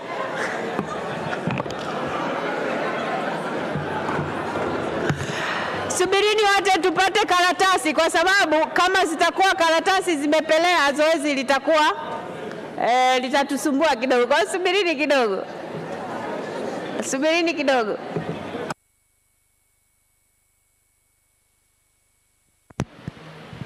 Wakati zoezi la ugawaji karatasi, ambapo hadi sasa idadi inaonyesha wabunge walioko ndani ya ukumbi wa bunge ni wabunge 307, na wakati huo huo zoezi la kuhesabu wabunge walioko ndani likiendelea.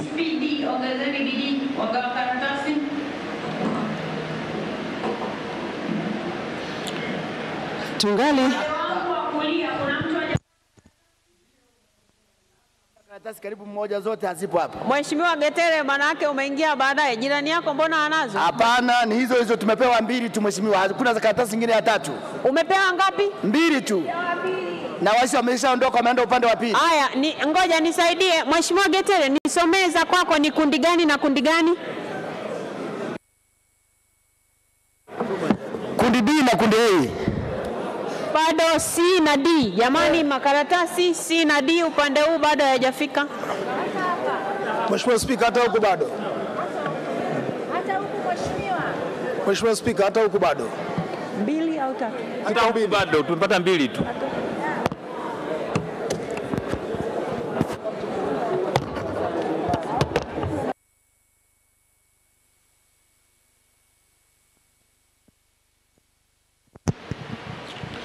Tunaendelea kuangalia, kuyatazama. Ngoja, twende vizuri. Nyinyi mnaogawa makaratasi nisikilizeni. Mtu ambaye ana kundi C na D, hebu anyoshe mkono. C na D. Sio wabunge wanaogawa karatasi C na D. Nani wanazo? Wewe mwenye C hapo katikati. Wewe unaongea na Mheshimiwa Neema Mgaya. Una kundi gani? Njoo malizie kwanza huko. Mwenye D, mwenye kundi D. Nyinyi wasaidizi wa katibu, mwenye kundi D, mmoja arejee huku. Malizeni kwanza upande huu. Maliza hapa, alafu fuata panavyofuata. Rudi hapa, rudi hapa, anzia hapa. Haya, kule nyuma nani hana 4?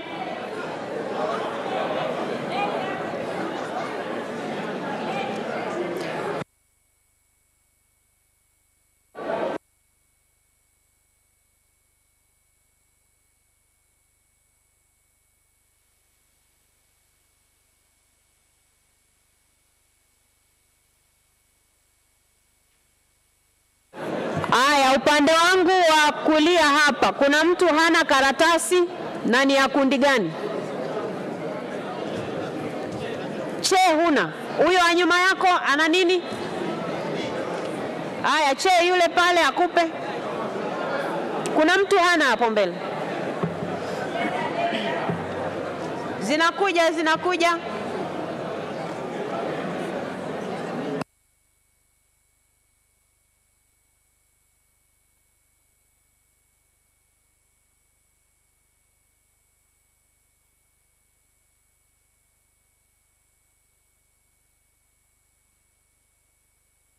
Bunge TV, kinachoendelea ni zoezi la ugawaji karatasi kwa ajili ya zoezi muhimu la upigaji kura.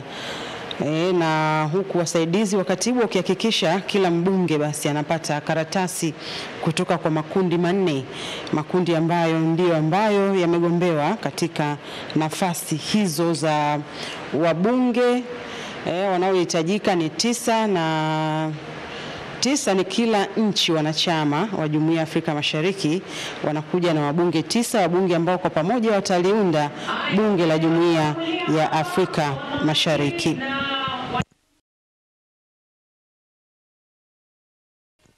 Kule nyuma kuna mtu hana karatasi yoyote hapa? Wote mnazo 4. Mheshimiwa Matei, wote mnazo 4 sasa. Bado ipi? Nini? Aya, kundi D mpelekee karatasi Mheshimiwa Juliet Masaburi.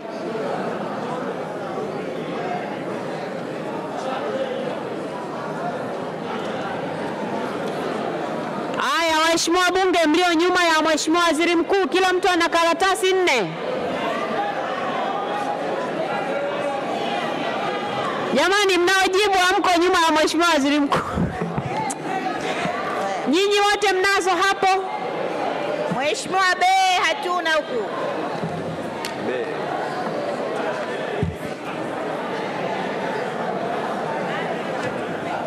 Mheshimiwa Rita Kabati, huna karatasi gani? Aya, A huku mbele, mpelekeni karatasi Mheshimiwa Rita Kabati. Yule anayegawa A ampelekee karatasi Mheshimiwa Rita Kabati. Mheshimiwa Spika, B hatuna hapa. B. Nani anayezungumza?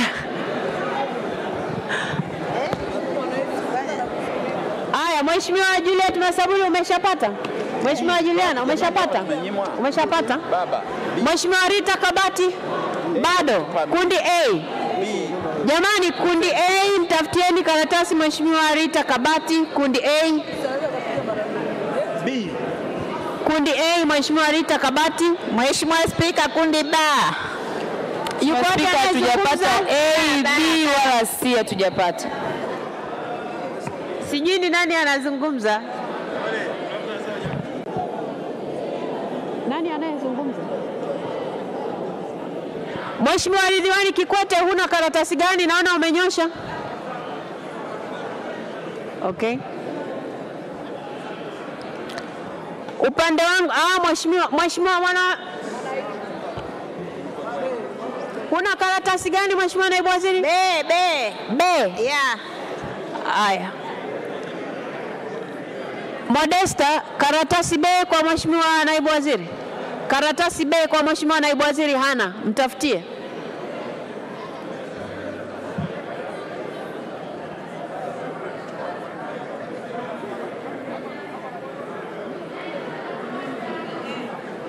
Haya, upande wangu wa kulia Mheshimiwa Mkuchika, una karatasi 4?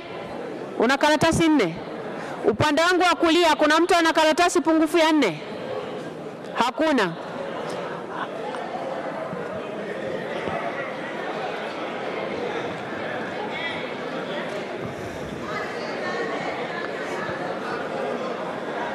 Mheshimiwa Neema Mgaya, huna karatasi namba ngapi? Namba 4 Mheshimiwa Spika, namba 4. Namba D. D, mwenye karatasi D awape Mheshimiwa Neema, Mheshimiwa Lusinde, Mheshimiwa Hussein.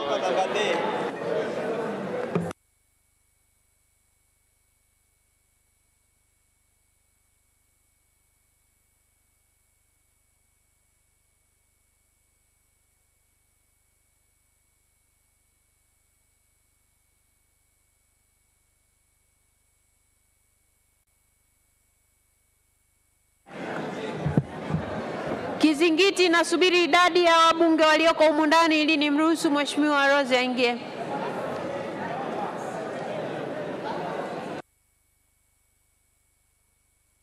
Mgombea Ado Shaibu Ado, Jafari Saidi Mneke na Mashaka Halfani Ngole. Hili ni kundi la vyama vya walio wachache bungeni na hili limetambuliwa kama kundi C. Na kundi D ni wagombea kutoka Tanzania, James Kinyasi Milia, Dr. Ngwalu Jumanne Magembe, wa 4 Adui Seifu Kondo, wa 5 Mohamedi Mshamu Bulangwa na wa 6 ni Thomas Malimba. Hili ni kundi D.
Zoezi la ugawaji karatasi likiendelea ndani ya ukumbi wa bunge, ambapo wasaidizi wakiendelea kugawa karatasi na kuhakikisha kila mbunge anapata karatasi kutoka katika makundi yote manne.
Zoezi la kukusanya kura likiendelea ndani ya ukumbi wa Bunge.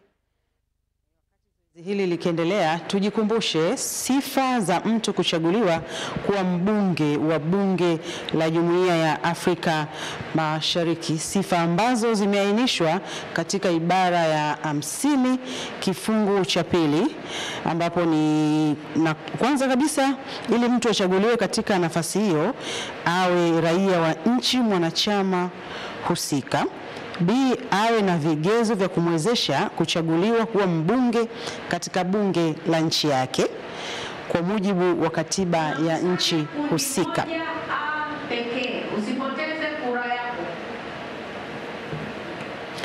Na C, asiwe waziri katika nchi mwanachama. Mheshimiwa Bunge, baada ya uhakiki wa bunge kwa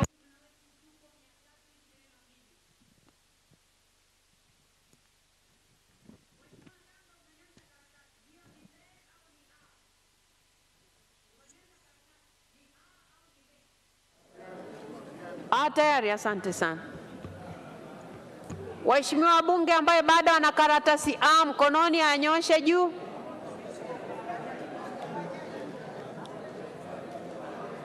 Haya, kundi A mnaokusanya karatasi ongezeni mwendo.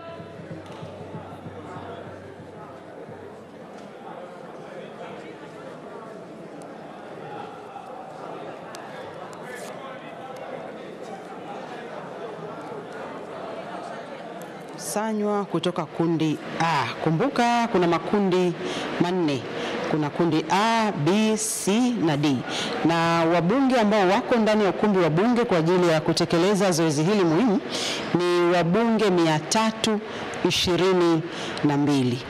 Tunaendelea kuzipitia sifa za mtu kuchaguliwa kuwa mbunge wa Bunge la Afrika Mashariki, na tumekwisha kitizama sifa ya kwanza, ya pili, na sasa tunaendelea na sifa ya tatu, kwamba ili uweze kuchaguliwa kuwa mbunge wa Bunge la Jumuiya ya Afrika Mashariki usiwe waziri katika nchi mwanachama.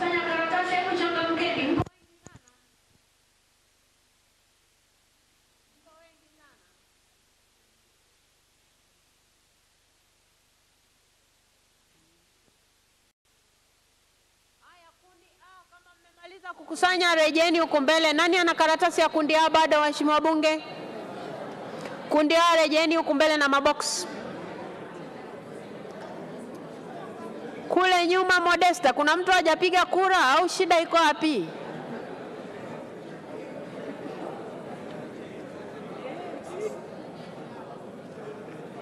Waheshimiwa wabunge, tunawatangazia ili muandae karatasi zenu mapema.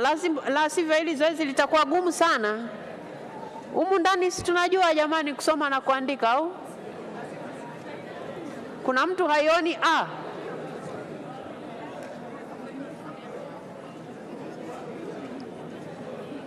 Aya, tafadhali kusanyeni hizo kura zote kwenye box moja, kundi A.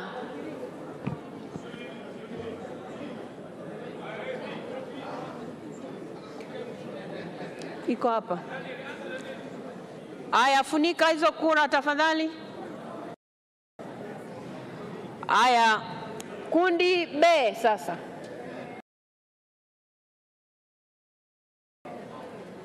Kundi B, nyinyi mko wengi, anzia upande huu wawili, anzia upande huu wawili. Kundi B, Modesta huku, wawili huku. Haya, anzia hapa, ndio maana mnachanganya mambo, au zimejikusanya pembeni? Haya, tunaanza kukusanya kundi B sasa.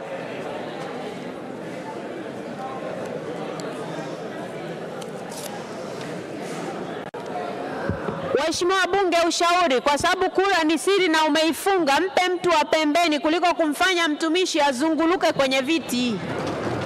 Kura ni siri na umeifunga, mpe mtu wa pembeni ili wapite kwenye hayo maeneo ya kupita.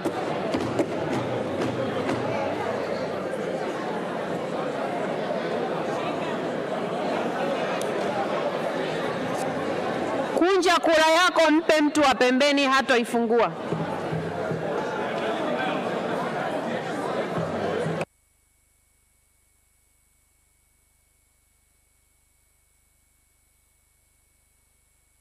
Kusanya kura lipo kundi B, yakiwa yamesalia kundi C na kundi D, nasi tunaendelea kuzitazama. Wabunge ambao bado hawajakusanya kundi B. Haya, zipelekeni pembeni. Zipelekeni pembeni. Upande anaopita mhudumu ndio peleka upande huo.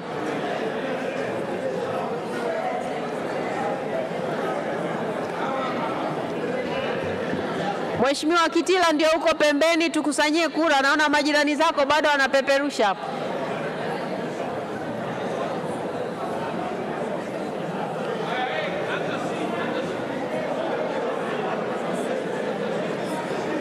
Msichanganye mambo, si hatujaanza. Wenye karatasi B wanyoshe juu. Karatasi B. Haya, B rejeni huku mbele kama mmemaliza kukusanya faster. B rejeni huku mbele na mabox. Waheshimiwa wabunge, andaeni kura C, kundi C. Andaeni kura C na pelekeni pembeni. Andaeni kura C na peleka kwa mbunge aliyeko pembeni. Haya, tunaenda vile vile kundi C sasa. Kundi C, anzia huku, wengine wawili waanzie huku. Nenda kwenye zile za katikati pale.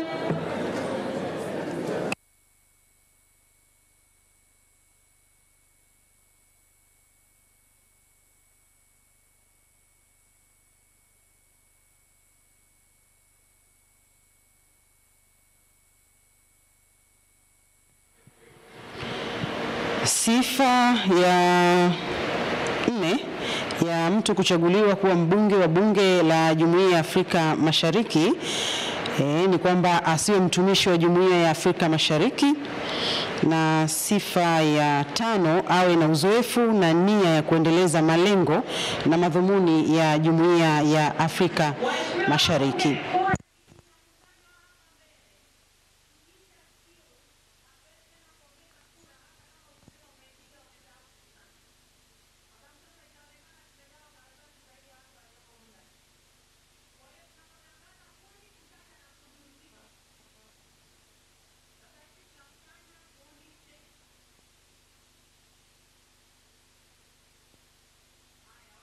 Meshamaliza kukusanya hizo, waanze kujiandaa kukusanya kundi D.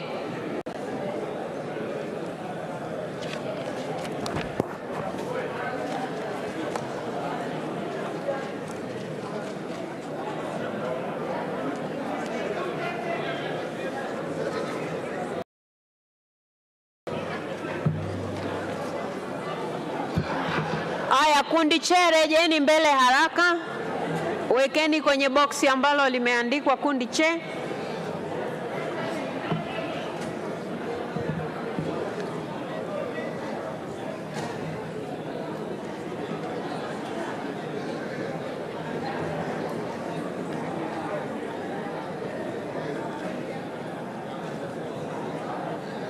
Haya, anzeni kukusanya kundi D. Waheshimiwa wabunge, peleka kwa mbunge aliyeko pembeni. Kundi D zinaanza kukusanywa sasa.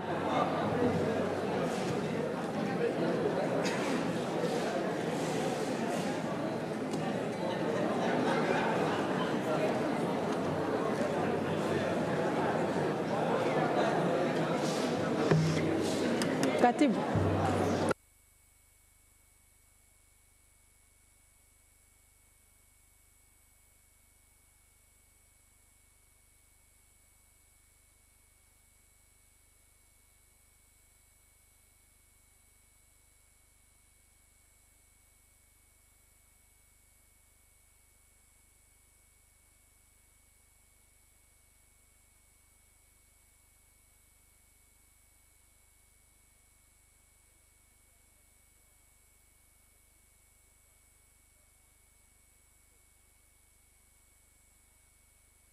Tazama sifa 4 na sasa tunaitazama sifa ya 5.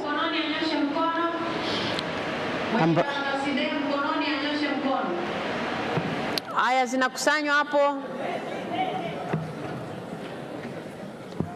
Mwenye karatasi D ainyoshe juu ili ikusanywe. Haya, D mlioenda kukusanya rudini huku mbele. Rudini huku mbele muweke kwenye boksi lililoandikwa.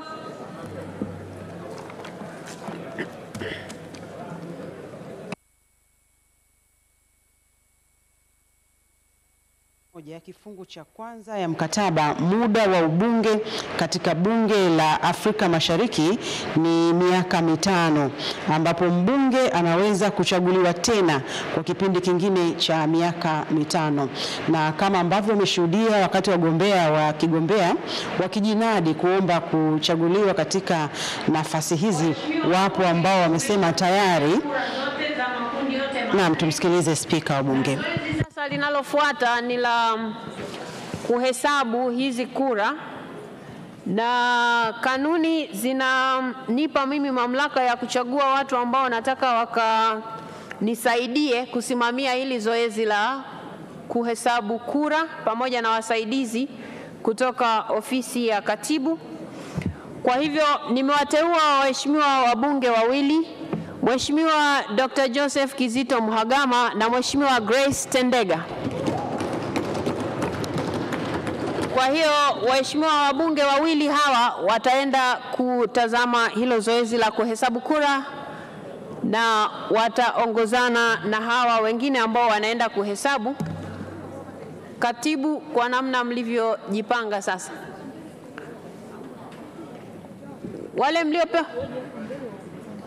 wale mlioteuliwa kwenda kuhesabu kura muongozane na. Aya, asante sana.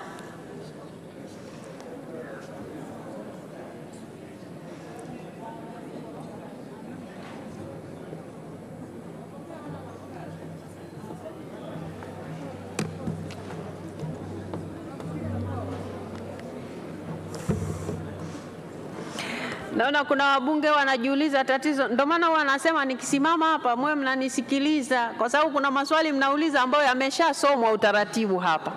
Wagombea wako 20, mnataka kila mgombea akawe na wakala. Kanuni yetu ya 11 inaeleza utaratibu.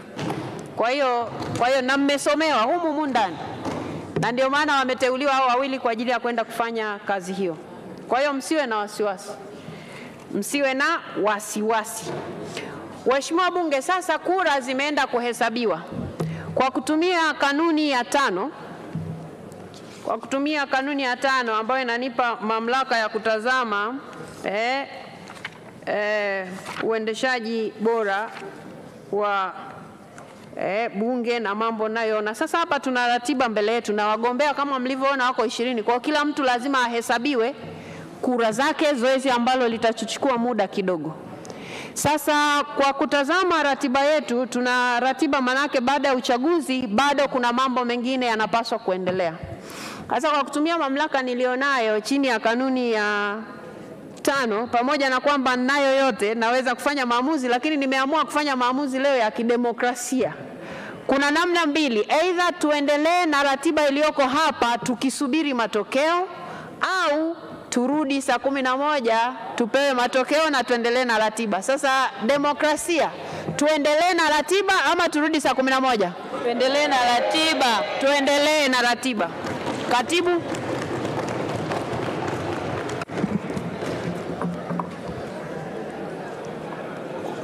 Hoja za serikali, miswada ya sheria ya serikali, mswada wa sheria ya marekebisho ya sheria mbalimbali za fedha wa mwaka 2022, the Written Laws Financial Provisions Amendment Bill 2022, kusomwa mara ya pili.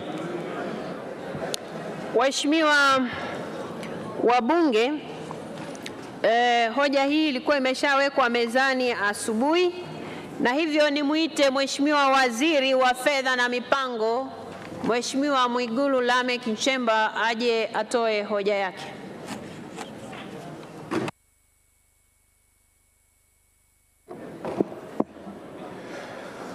Mheshimiwa Spika, naomba kutoa hoja kwamba mswada wa marekebisho ya sheria mbalimbali za fedha mwaka 2022, the Written Laws Financial Provision Amendment Act 2022, pamoja na marekebisho yake sasa usomwe kwa mara ya pili. Mheshimiwa Spika, awali ya yote napenda kutoa shukrani za dhati kwa kamati ya Bunge ya Bajeti chini ya mwenyekiti wake Mheshimiwa Silo Daniel Baran, mbunge wa Babati Vijijini, kwa kujadili kwa kina mswada huu na kutoa ushauri mbalimbali ili kuboresha.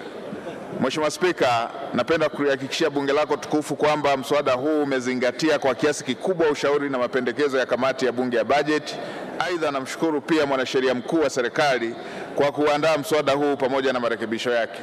Lengo la mswada huu ni kufanya marekebisho kwenye sheria zinazosimamia kodi na mrabaha kwa kubadili viwango vya kodi pamoja na mrabaha na kuweka taratibu za utoaji vivutio kwa wawekezaji ili kuhamasisha uzalishaji kwa viwanda vya ndani ya nchi pamoja vya mbolea pamoja na magunia ya mkonge, pamoja na kuondoa changamoto zilizopo hivi sasa katika utekelezaji wa sheria ya uwekezaji Tanzania sura namba 38. Mheshimiwa Spika, sheria zinazopendekezwa kufanyiwa marekebisho ni sheria zifuatazo. Moja, ushuru wa bidhaa sura namba 147. 2, sheria ya kodi ya mapato sura namba 332. 3, sheria ya madini sura namba 123.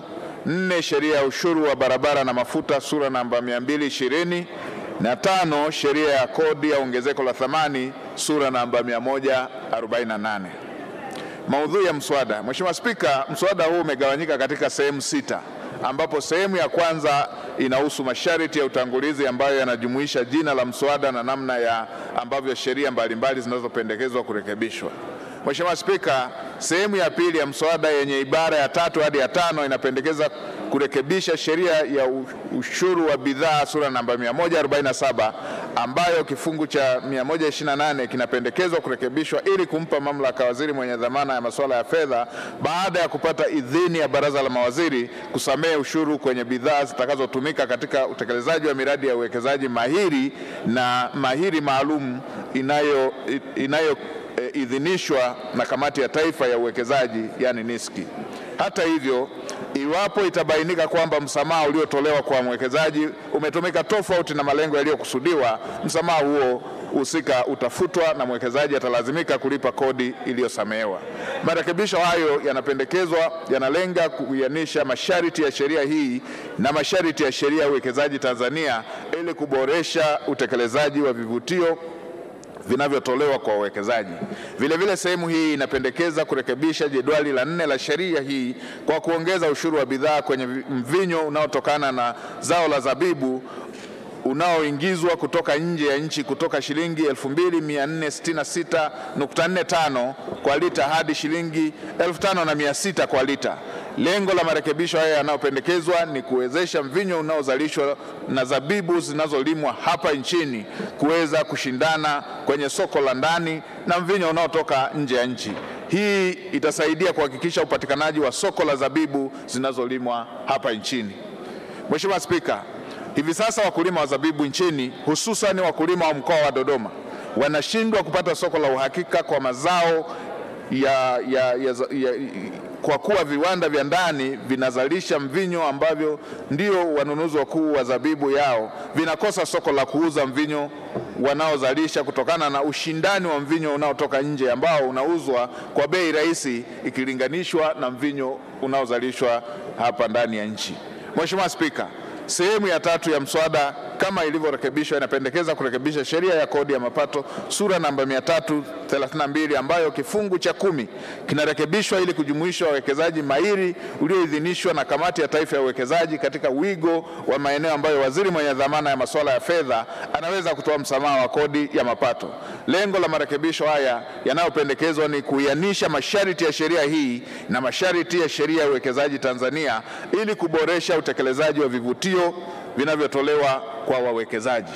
Hata hivyo, marekebisho yamefanyika katika mswada ili kubainisha kwamba serikali inafuta msamaha husika pindi itakapojiridhisha kwamba msamaha husika haukutumika kama ilivyokusudiwa.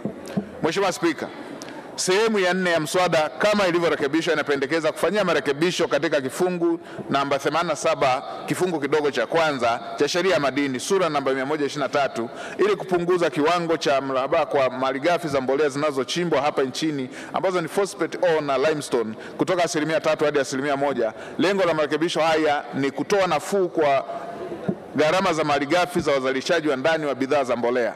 Serikali ina imani kwamba unafuu huu unaotolewa kwa wazalishaji wa mbolea utaleta matokeo chanya kwenye upunguaji wa bei ya mbolea kwa wakulima na hivyo kupunguza mzigo kwa serikali katika utoaji wa fedha za ruzuku kwenye mbolea.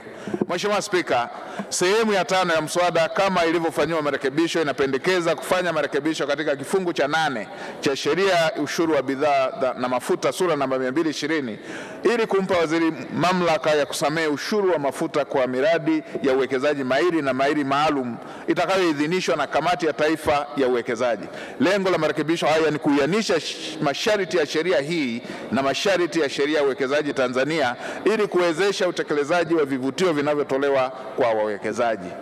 Ili kuhakikisha kwamba mafuta yanayopewa msamaha hayatumiki vibaya, hati za msamaha wa kodi zinazotolewa pamoja na mambo mengine zitabainisha muda wa kuanza na kumalizika kwa msamaha husika, kiwango cha mafuta kinachopewa msamaha pamoja na mradi unaonufaika na msamaha. Vile vile serikali kupitia Wizara ya Fedha na Mipango itaweka utaratibu wa kufanya ukaguzi wa mara kwa mara kwenye miradi husika kwa kushirikiana na Mamlaka ya Mapato Tanzania, Wizara ya Viwanda na Biashara na Uwekezaji, Kituo cha Uwekezaji Tanzania na wadau wengine wa serikali ili kuhakikisha kwamba mafuta husika yanatumika kama yalivyokusudiwa.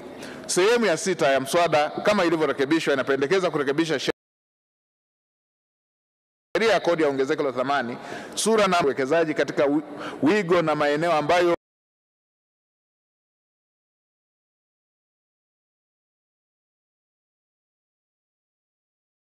waziri mwenye dhamana ya masuala ya fedha anaweza kutoa msamaha wa kodi ya ongezeko la thamani. Lengo la vya kodi kwa wawekezaji. Pili ni kuongeza kifungu cha 55A kwa kutoza kodi ya ongezeko la thamani kwa kiwango cha 0 kwa mbolea inayozalishwa ndani ya nchi ili kuleta unafuu kwa wakulima na watumiaji wa mbolea kwa kupunguza gharama za uzalishaji wa mbolea wa viwanda vinazozalisha bidhaa hii hapa nchini. Hata hivyo, unafuu unaotolewa kwa kipindi cha mwaka mmoja tu ili kutoa nafasi serikali kufanya tathmini na kujiridhisha iwapo unafuu uliotolewa utawanufaisha wakulima hususan kwa kupungua kwa bei ya mbolea inayozalishwa hapa nchini. Tatu, inapendekezwa kurekebisha jedwali la kusamehe kodi ya ongezeko la thamani kwa magunia ya mkonge yanayotengenezwa nchini na yanayotambulika kwa HS code 6305-9000. Lengo la marekebisho haya ni kuwezesha magunia ya mkonge yanayozalishwa na viwanda vya ndani kushindana na magunia yanayoagizwa kutoka nje ya nchi. Hatua hii itasaidia kuchochea kilimo cha mkonge hapa nchini, ajira kwa wananchi na kuongeza mapato ya serikali.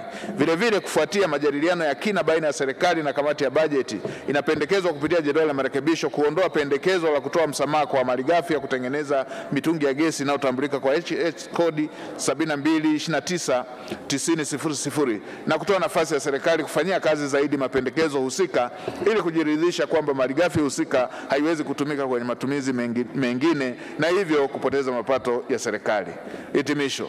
Mheshimiwa Spika, kufuatia maelezo haya, naomba waheshimiwa wabunge mujadili mswada huu na hatimaye mkubali kupitishwa kuwa sheria. Mheshimiwa Spika, naomba kutoa hoja. Waheshimiwa wabunge, hoja imeungwa mkono. Asanteni sana.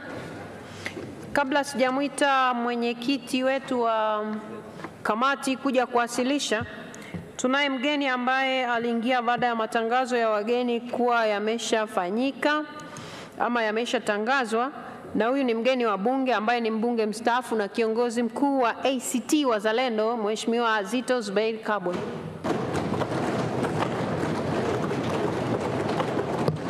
Sijui amekaa upande gani, niliambiwa ameingia humu ndani. Karibu sana. Waheshimiwa wabunge, sasa nimwite mwenyekiti wa kamati yetu ya kudumu ya bunge ya budget, Mheshimiwa Daniel Siro Baran. Karibu sana.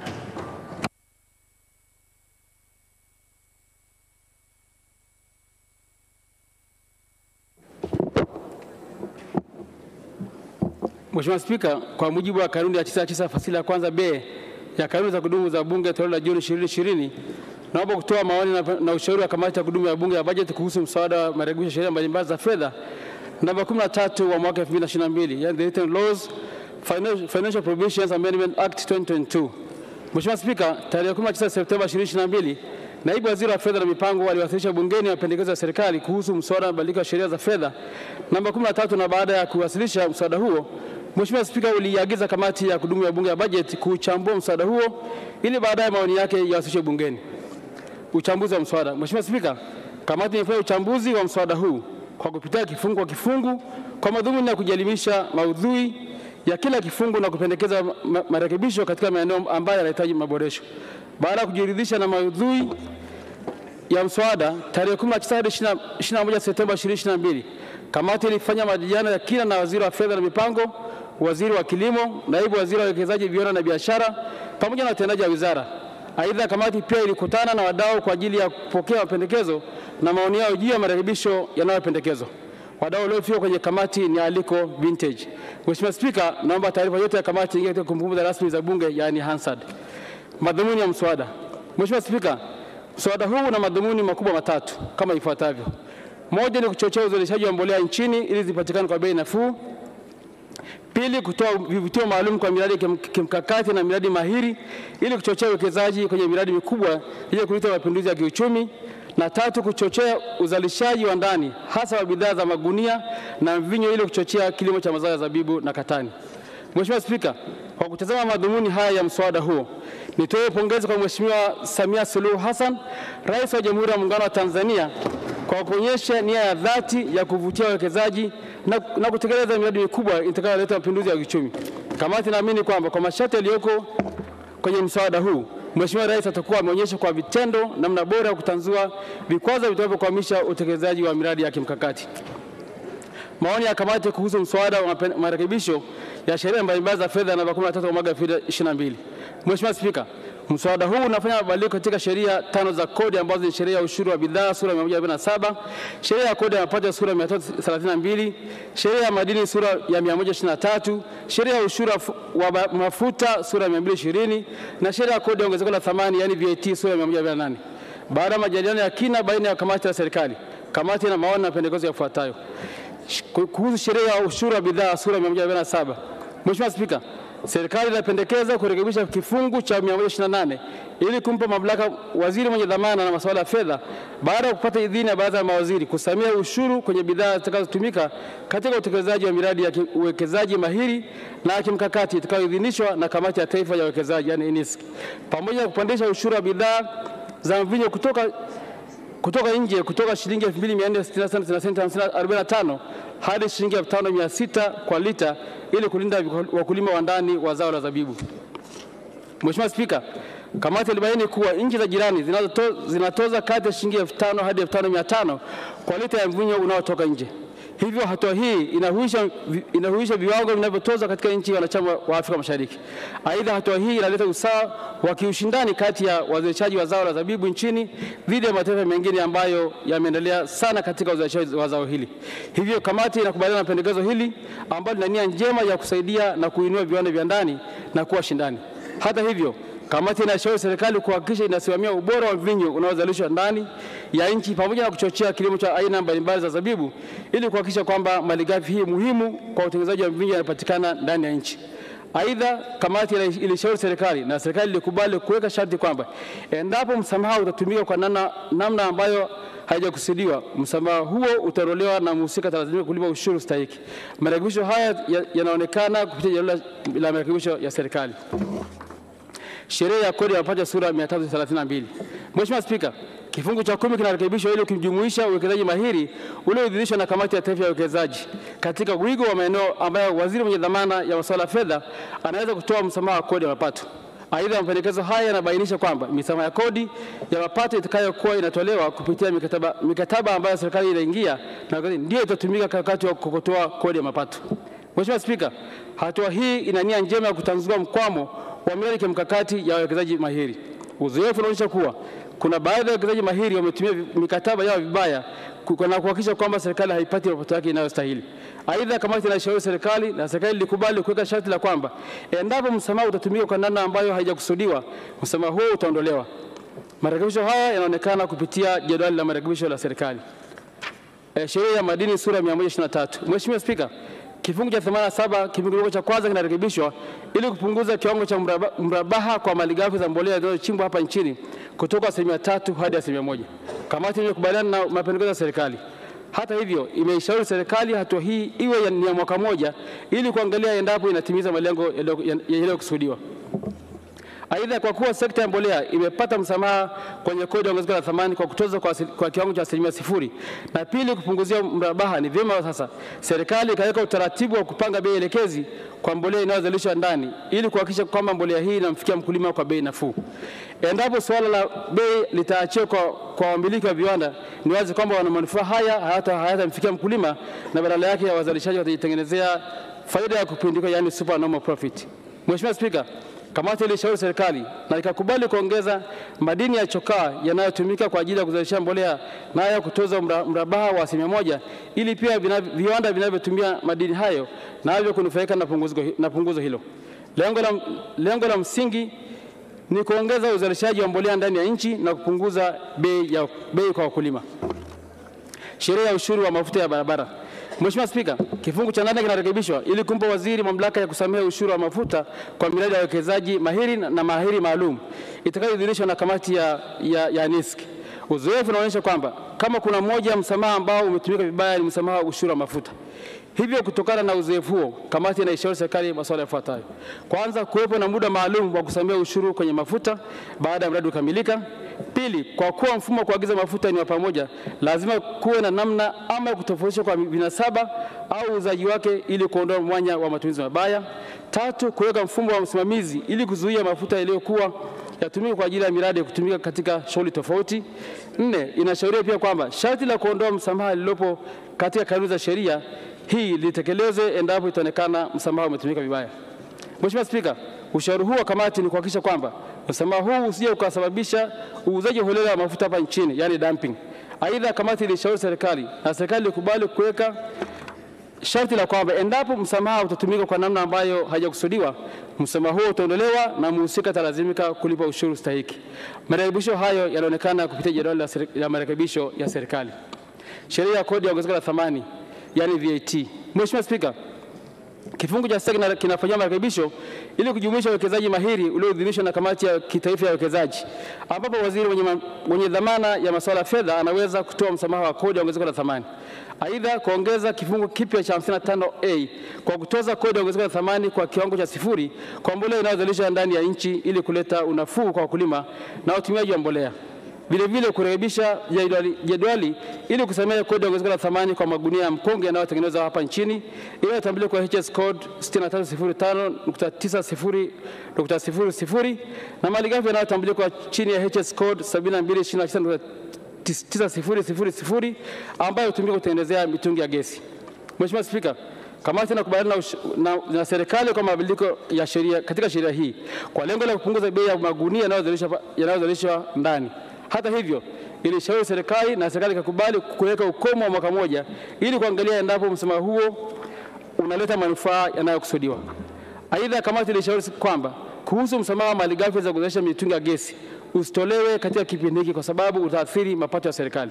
Serikali ilikubali pendekezo hilo la kamati na ibara ya 15B ya mswada iliondolewa kama inavyoonekana kwenye jedwali la marekebisho la serikali.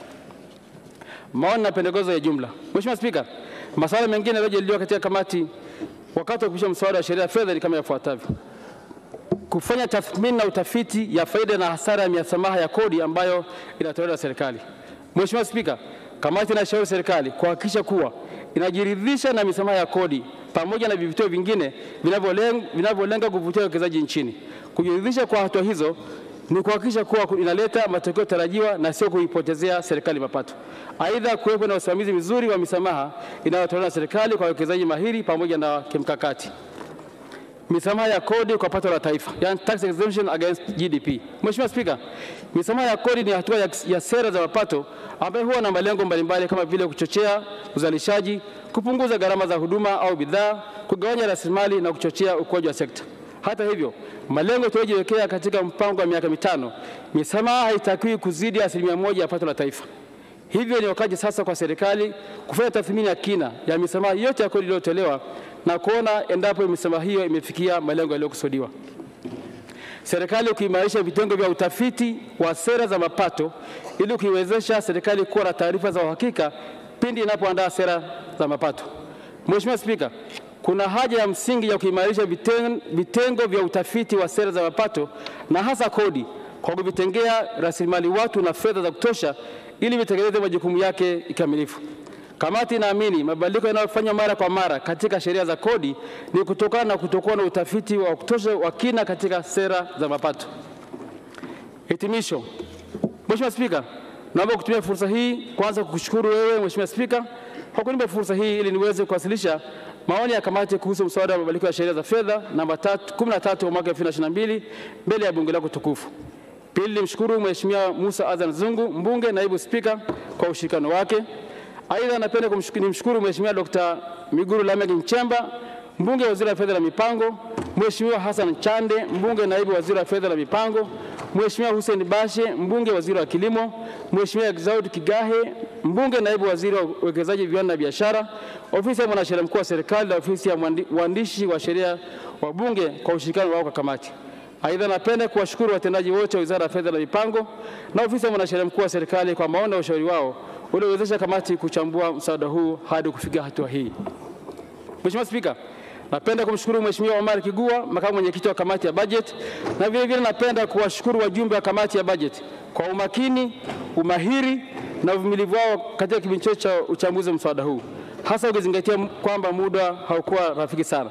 Naomba orodha yao ya majina ya wajumbe hao yaingia katika kumbukumbu rasmi za bunge, yani Hansard. Mheshimiwa Spika, kwa namna ya pekee naomba kumshukuru katibu wa bunge Bi Nenelo Mwihambi NDC pamoja na watendaji wote wa ofisi ya bunge kwa kuiwezesha kamati kutekeleza majukumu yake ipasavyo. Aidha, napenda kuishukuru sekretarieti ya kamati ya budget ikiongozwa na ndugu Michael Kadebe ambaye ni mkurugenzi wa idara ya budget kwa kuratibu shughuli za kamati pamoja na kutoa ushauri wa kitaalamu na hatimaye kukamilika kwa taarifa hii kwa wakati. Mheshimiwa Spika, naomba kuwasilisha na naunga mkono hoja.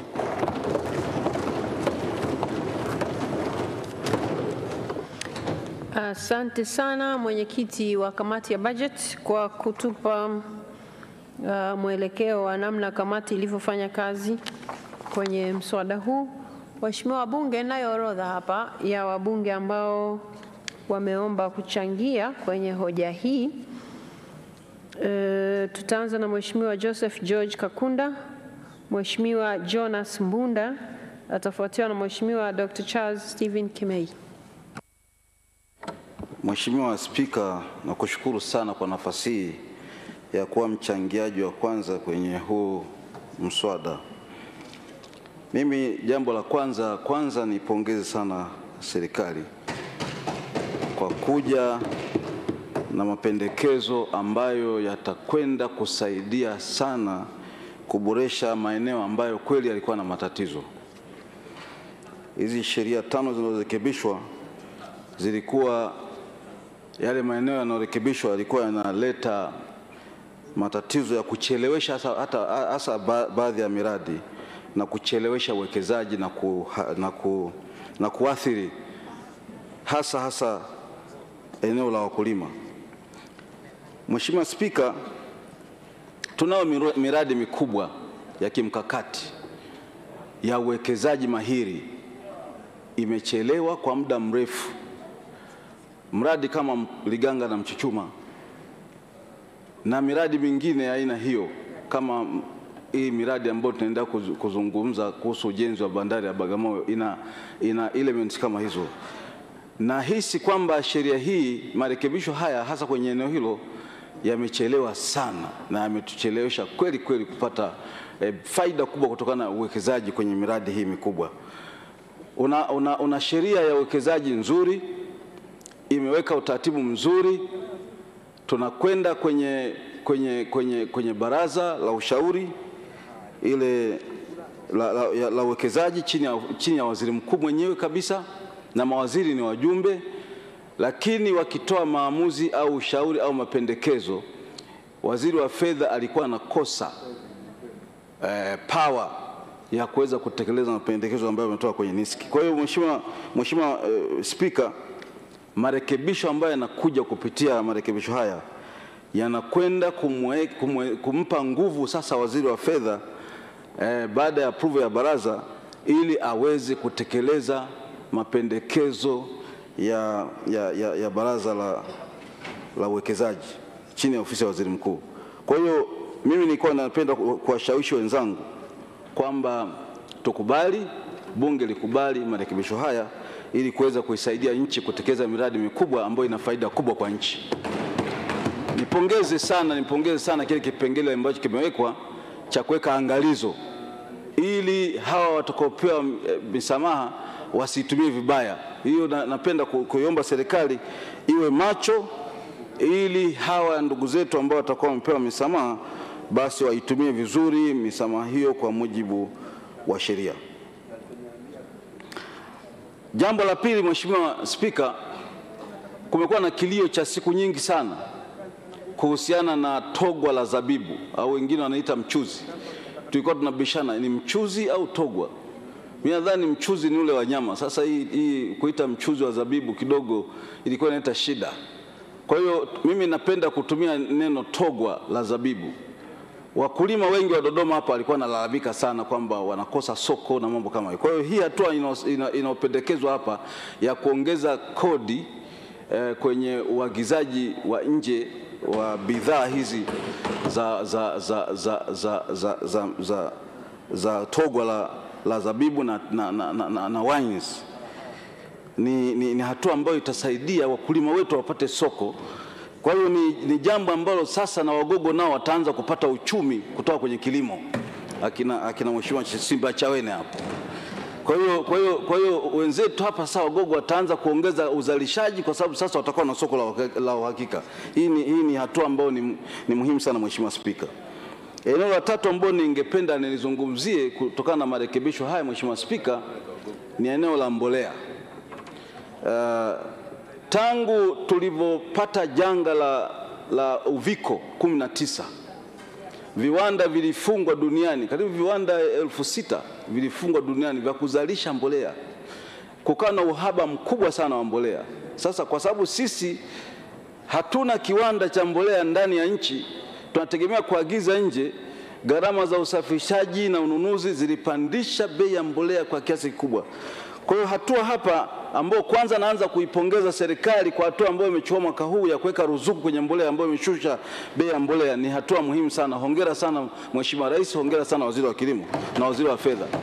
Hiyo ni hatua muhimu sana. Lakini hii hatua ambayo sasa inakuja kutarget kupunguza gharama za uzalishaji kwa kupunguza mrabaha kutoka 3% hadi 1% kwenye phosphate ambayo ni malighafi muhimu kwenye utengenezaji wa mbolea.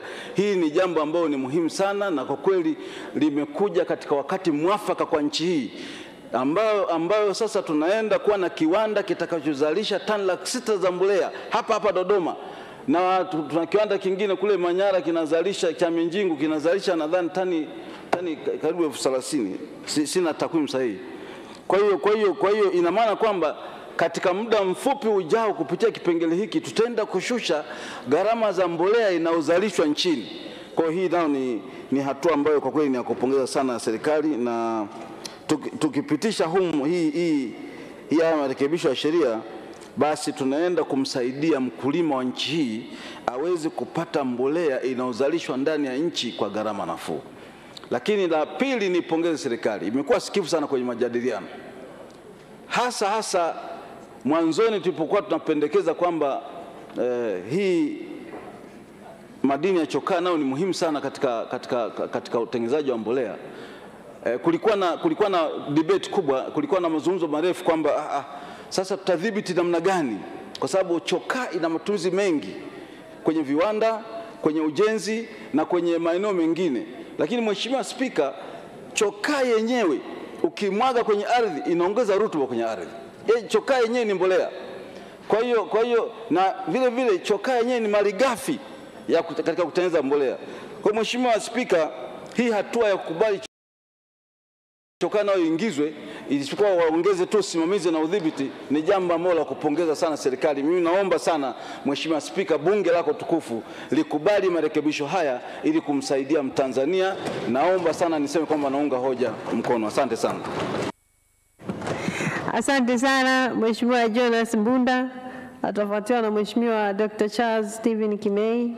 Mheshimiwa Ali Hassan Omar King ajiandae. Asante Mheshimiwa Spika kunipa nafasi ya kuchangia marekebisho ya sheria mbalimbali.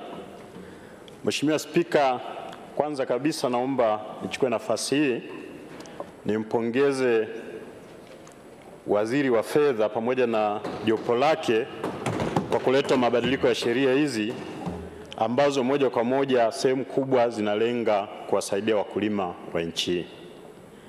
Lakini la pili, naomba nichukue nafasi hii nimpongeze sana Mheshimiwa Rais wa Jamhuri ya Muungano wa Tanzania, Mheshimiwa Samia Suluhu Hassan kwa kutenga kiasi cha shilingi bilioni 150 kwa ajili ya kutoa ruzuku ya mbolea.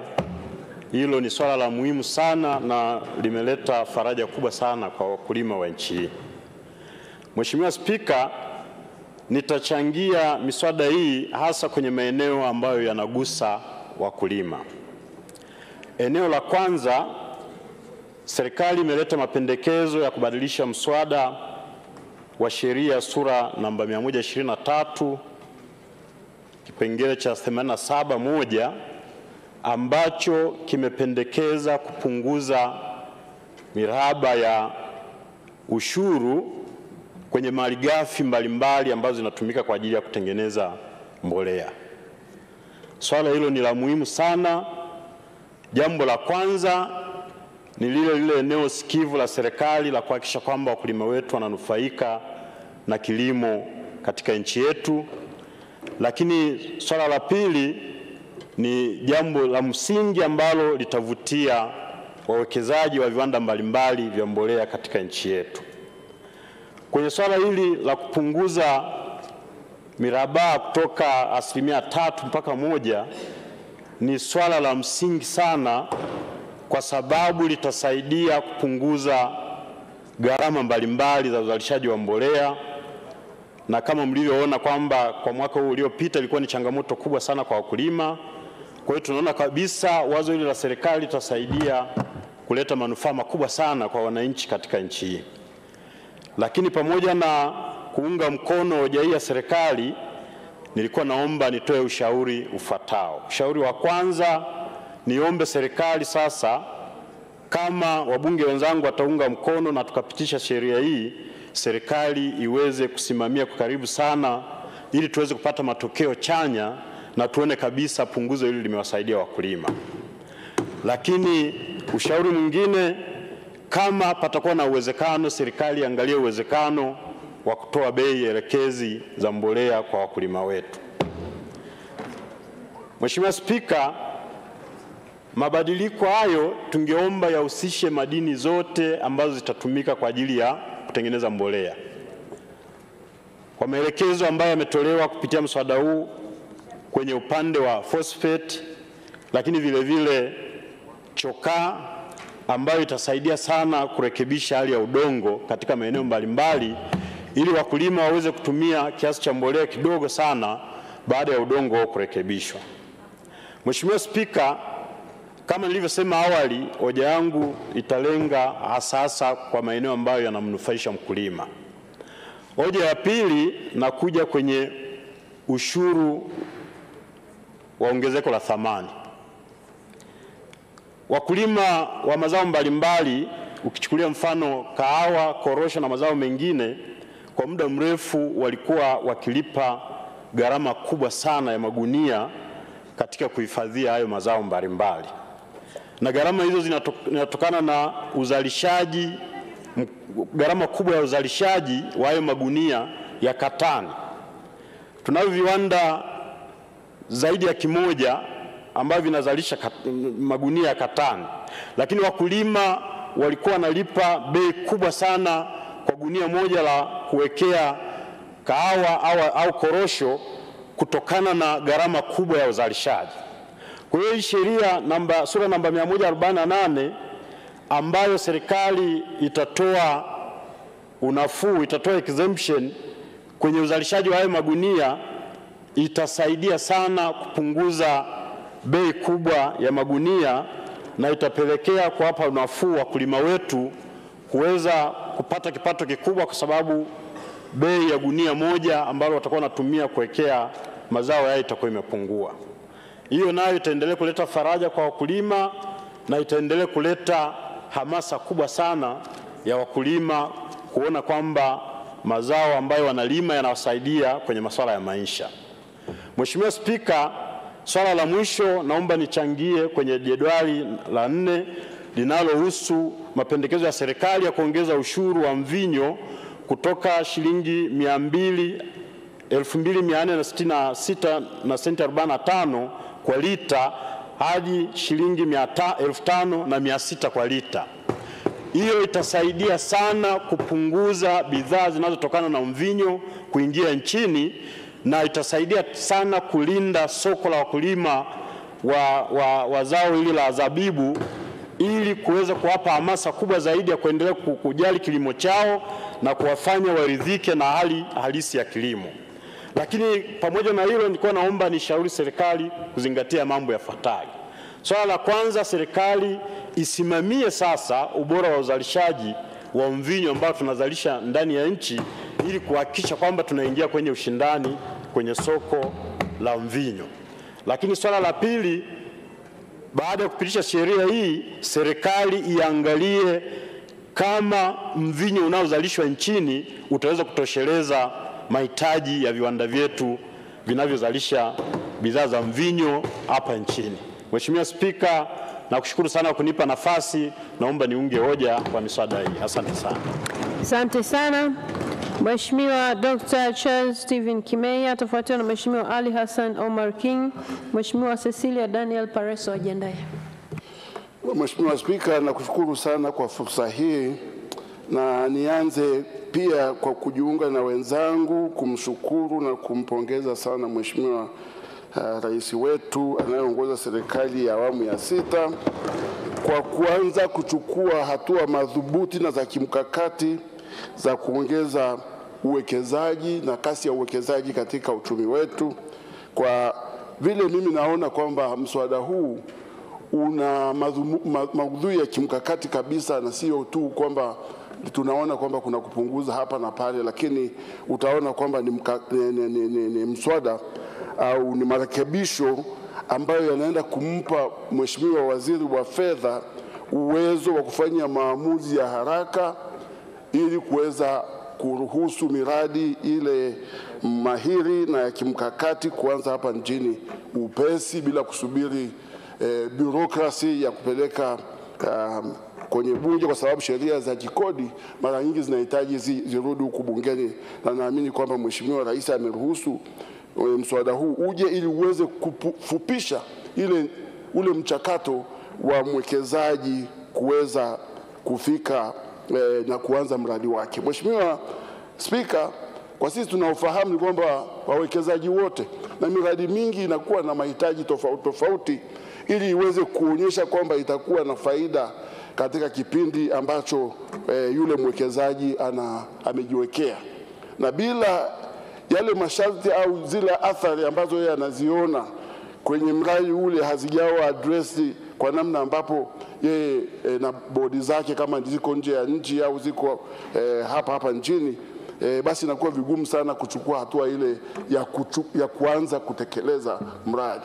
Na mara nyingi watapita kwenye maeneo mbalimbali, wataanza TIC, wataenda kwenye ambao baadaye wataishia hata kwenye National Investment Sharing Council, ile kamati ya uwekezaji ya taifa, lakini kama hawana uhakika kwamba yale wanayojadili, yale walioahidiwa na taasisi hizi hayatatekelezwa haraka, lazima pengine aje bungeni yaulizwe maswali mengi, pengine yasipite, basi inakuwa ni vigumu sana miradi ile kuanza. Na mimi naamini kwamba hili mkakati wake unatokana na hilo kwamba sasa waziri wa fedha na niseme kwamba sio waziri tu wa fedha, na tumeridhika sana kule kwenye kamati yetu kuona kwamba waziri wa fedha atatekeleza haya baada pia kupitia kwenye cabinet kwa maeneo fulani, lakini ni mikakati, ni miradi ile ambayo imepita kwenye kamati ya taifa ya uwekezaji ambayo inasimamiwa na Mheshimiwa Waziri Mkuu,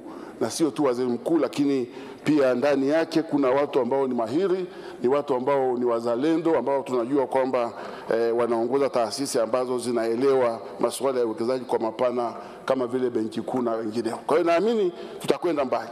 Lakini pia Mheshimiwa Spika, tunajua kabisa kwamba tena tumeambiwa kuna Marekani mmoja, congressman mmoja kule Marekani ambaye amekuwa ametrend sana, na wengi wameona kwamba anatoa changamoto kwamba ukweli tatizo kubwa la uwekezaji huku nchini linatokana na kodi nyingi, na kodi kubwa zile corporate tax, ukienda kwenye VAT juu na nini. Mimi nakubaliana naye kwa namna fulani kwamba kusema kweli tusipoangalia vizuri na tusipoweza kutreat kila mwekezaji kwa namna fulani ambayo kinampa uhakika kwamba zile gharama zinaweza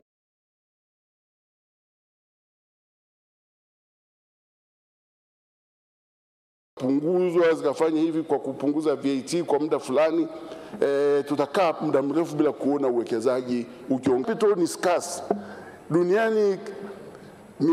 Mitaji haiko tu ovyo ovyo. Mitaji inashindaniwa na nchi mbalimbali na chumi mbalimbali, na kila nchi inajaribu kutoa kwa namna fulani vivutio ambavyo vinaweza kuwezesha wawekezaji wakaingia. Kuna nchi nyingine sasa hivi zimeanza, na natumaini ni nadharia mpya ambayo inakuja kwamba the only way ya kuongeza tax base bila kuongeza kiwango, yani kuongeza government revenue bila kuongeza viwango vya kodi, ni kuongeza uzalishaji. Kuongeza uzalishaji. Sasa kama hatuwezi kuongeza uzalishaji kwa namna hii ya kwamba tunavutia wawekezaji, kitu ambacho hatuna, uzalishaji ambao haupo, lakini tukiwavutia watakuja, tukawapa dispensations fulani, tukawapa misamaha fulani kwa kipindi ambacho kinakubalika, hao wawekezaji wakaja wakaongeza uzalishaji, tukaanza kuvuna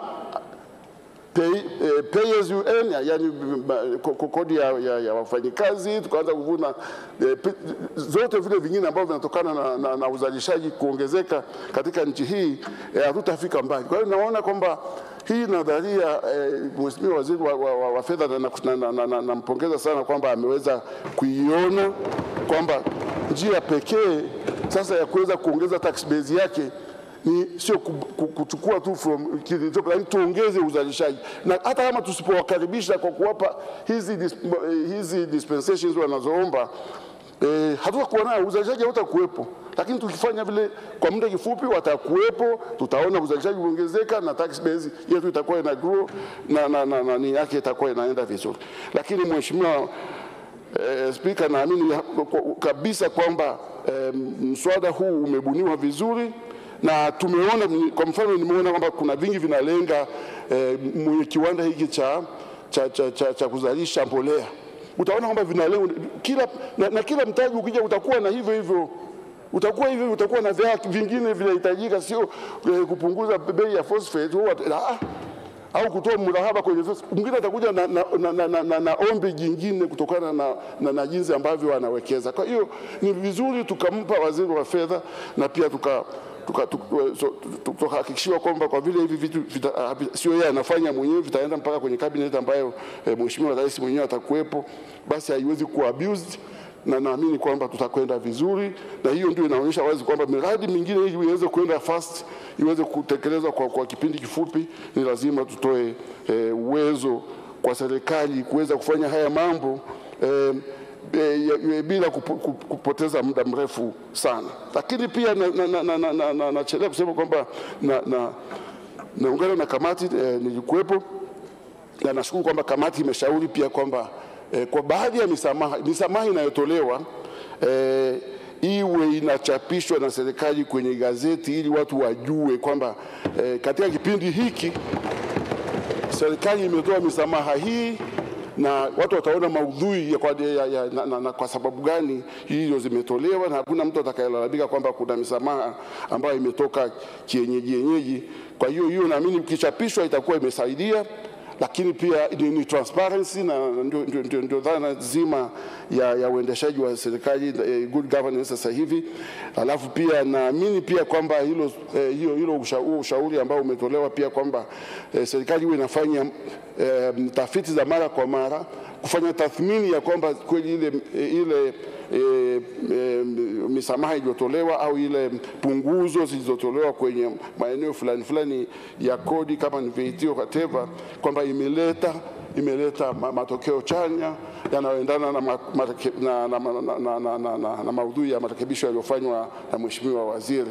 Lakini naamini pia kamati imeshauri pia kwamba kuwe na time frame ya hiyo dakika moja Mheshimiwa, malizia. Utoaji wa time frame iwepo wakati unapotoa ile misamaha, ijulikane pia inaisha ndani ya kutekelezaji wa mradi na pia ndani ya muda mfupi baada ya mradi kutekelezwa na namna hii. Kwa hiyo nashukuru Mheshimiwa Spika, nashukuru sana kwa fursa hiyo. Nataka niseme kwamba naunga mkono hoja iliyotolewa na Mheshimiwa Waziri ya kurekebisha hizi sheria, lakini pia naomba wabunge wenzangu waweze kuona maudhui haya kwa uchanya wake ili waweze kupitisha hoja hii ya Mheshimiwa Waziri wa Fedha. Asante sana. Asante sana.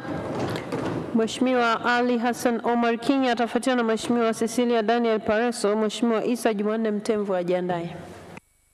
Asante Mheshimiwa Spika.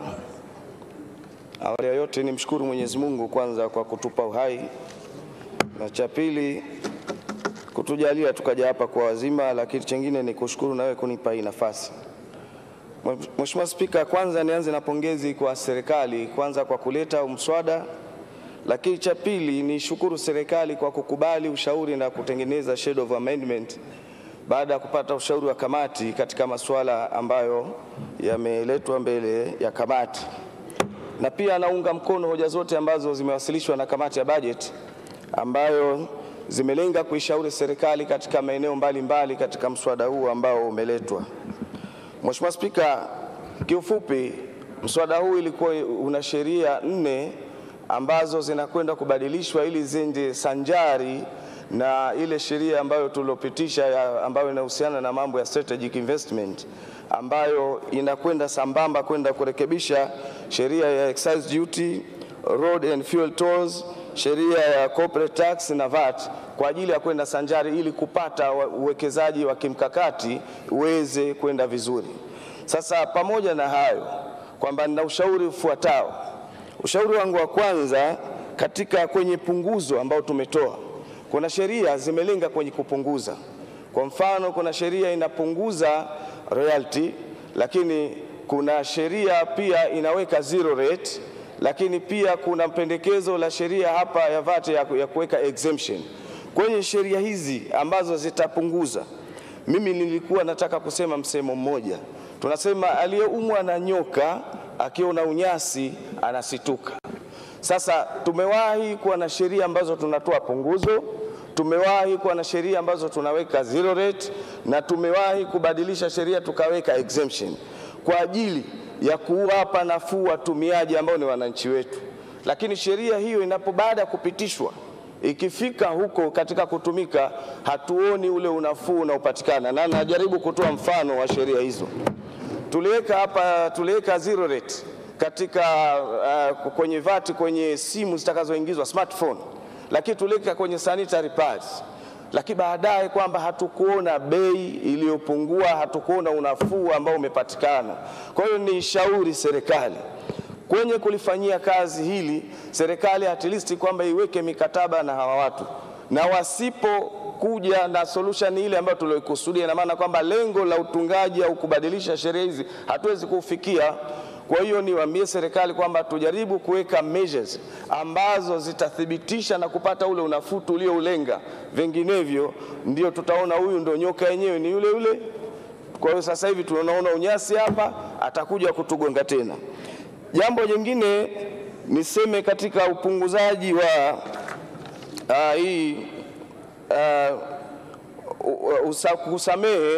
kusamehe excise duty kwa ajili ya miradi ya kimkakati.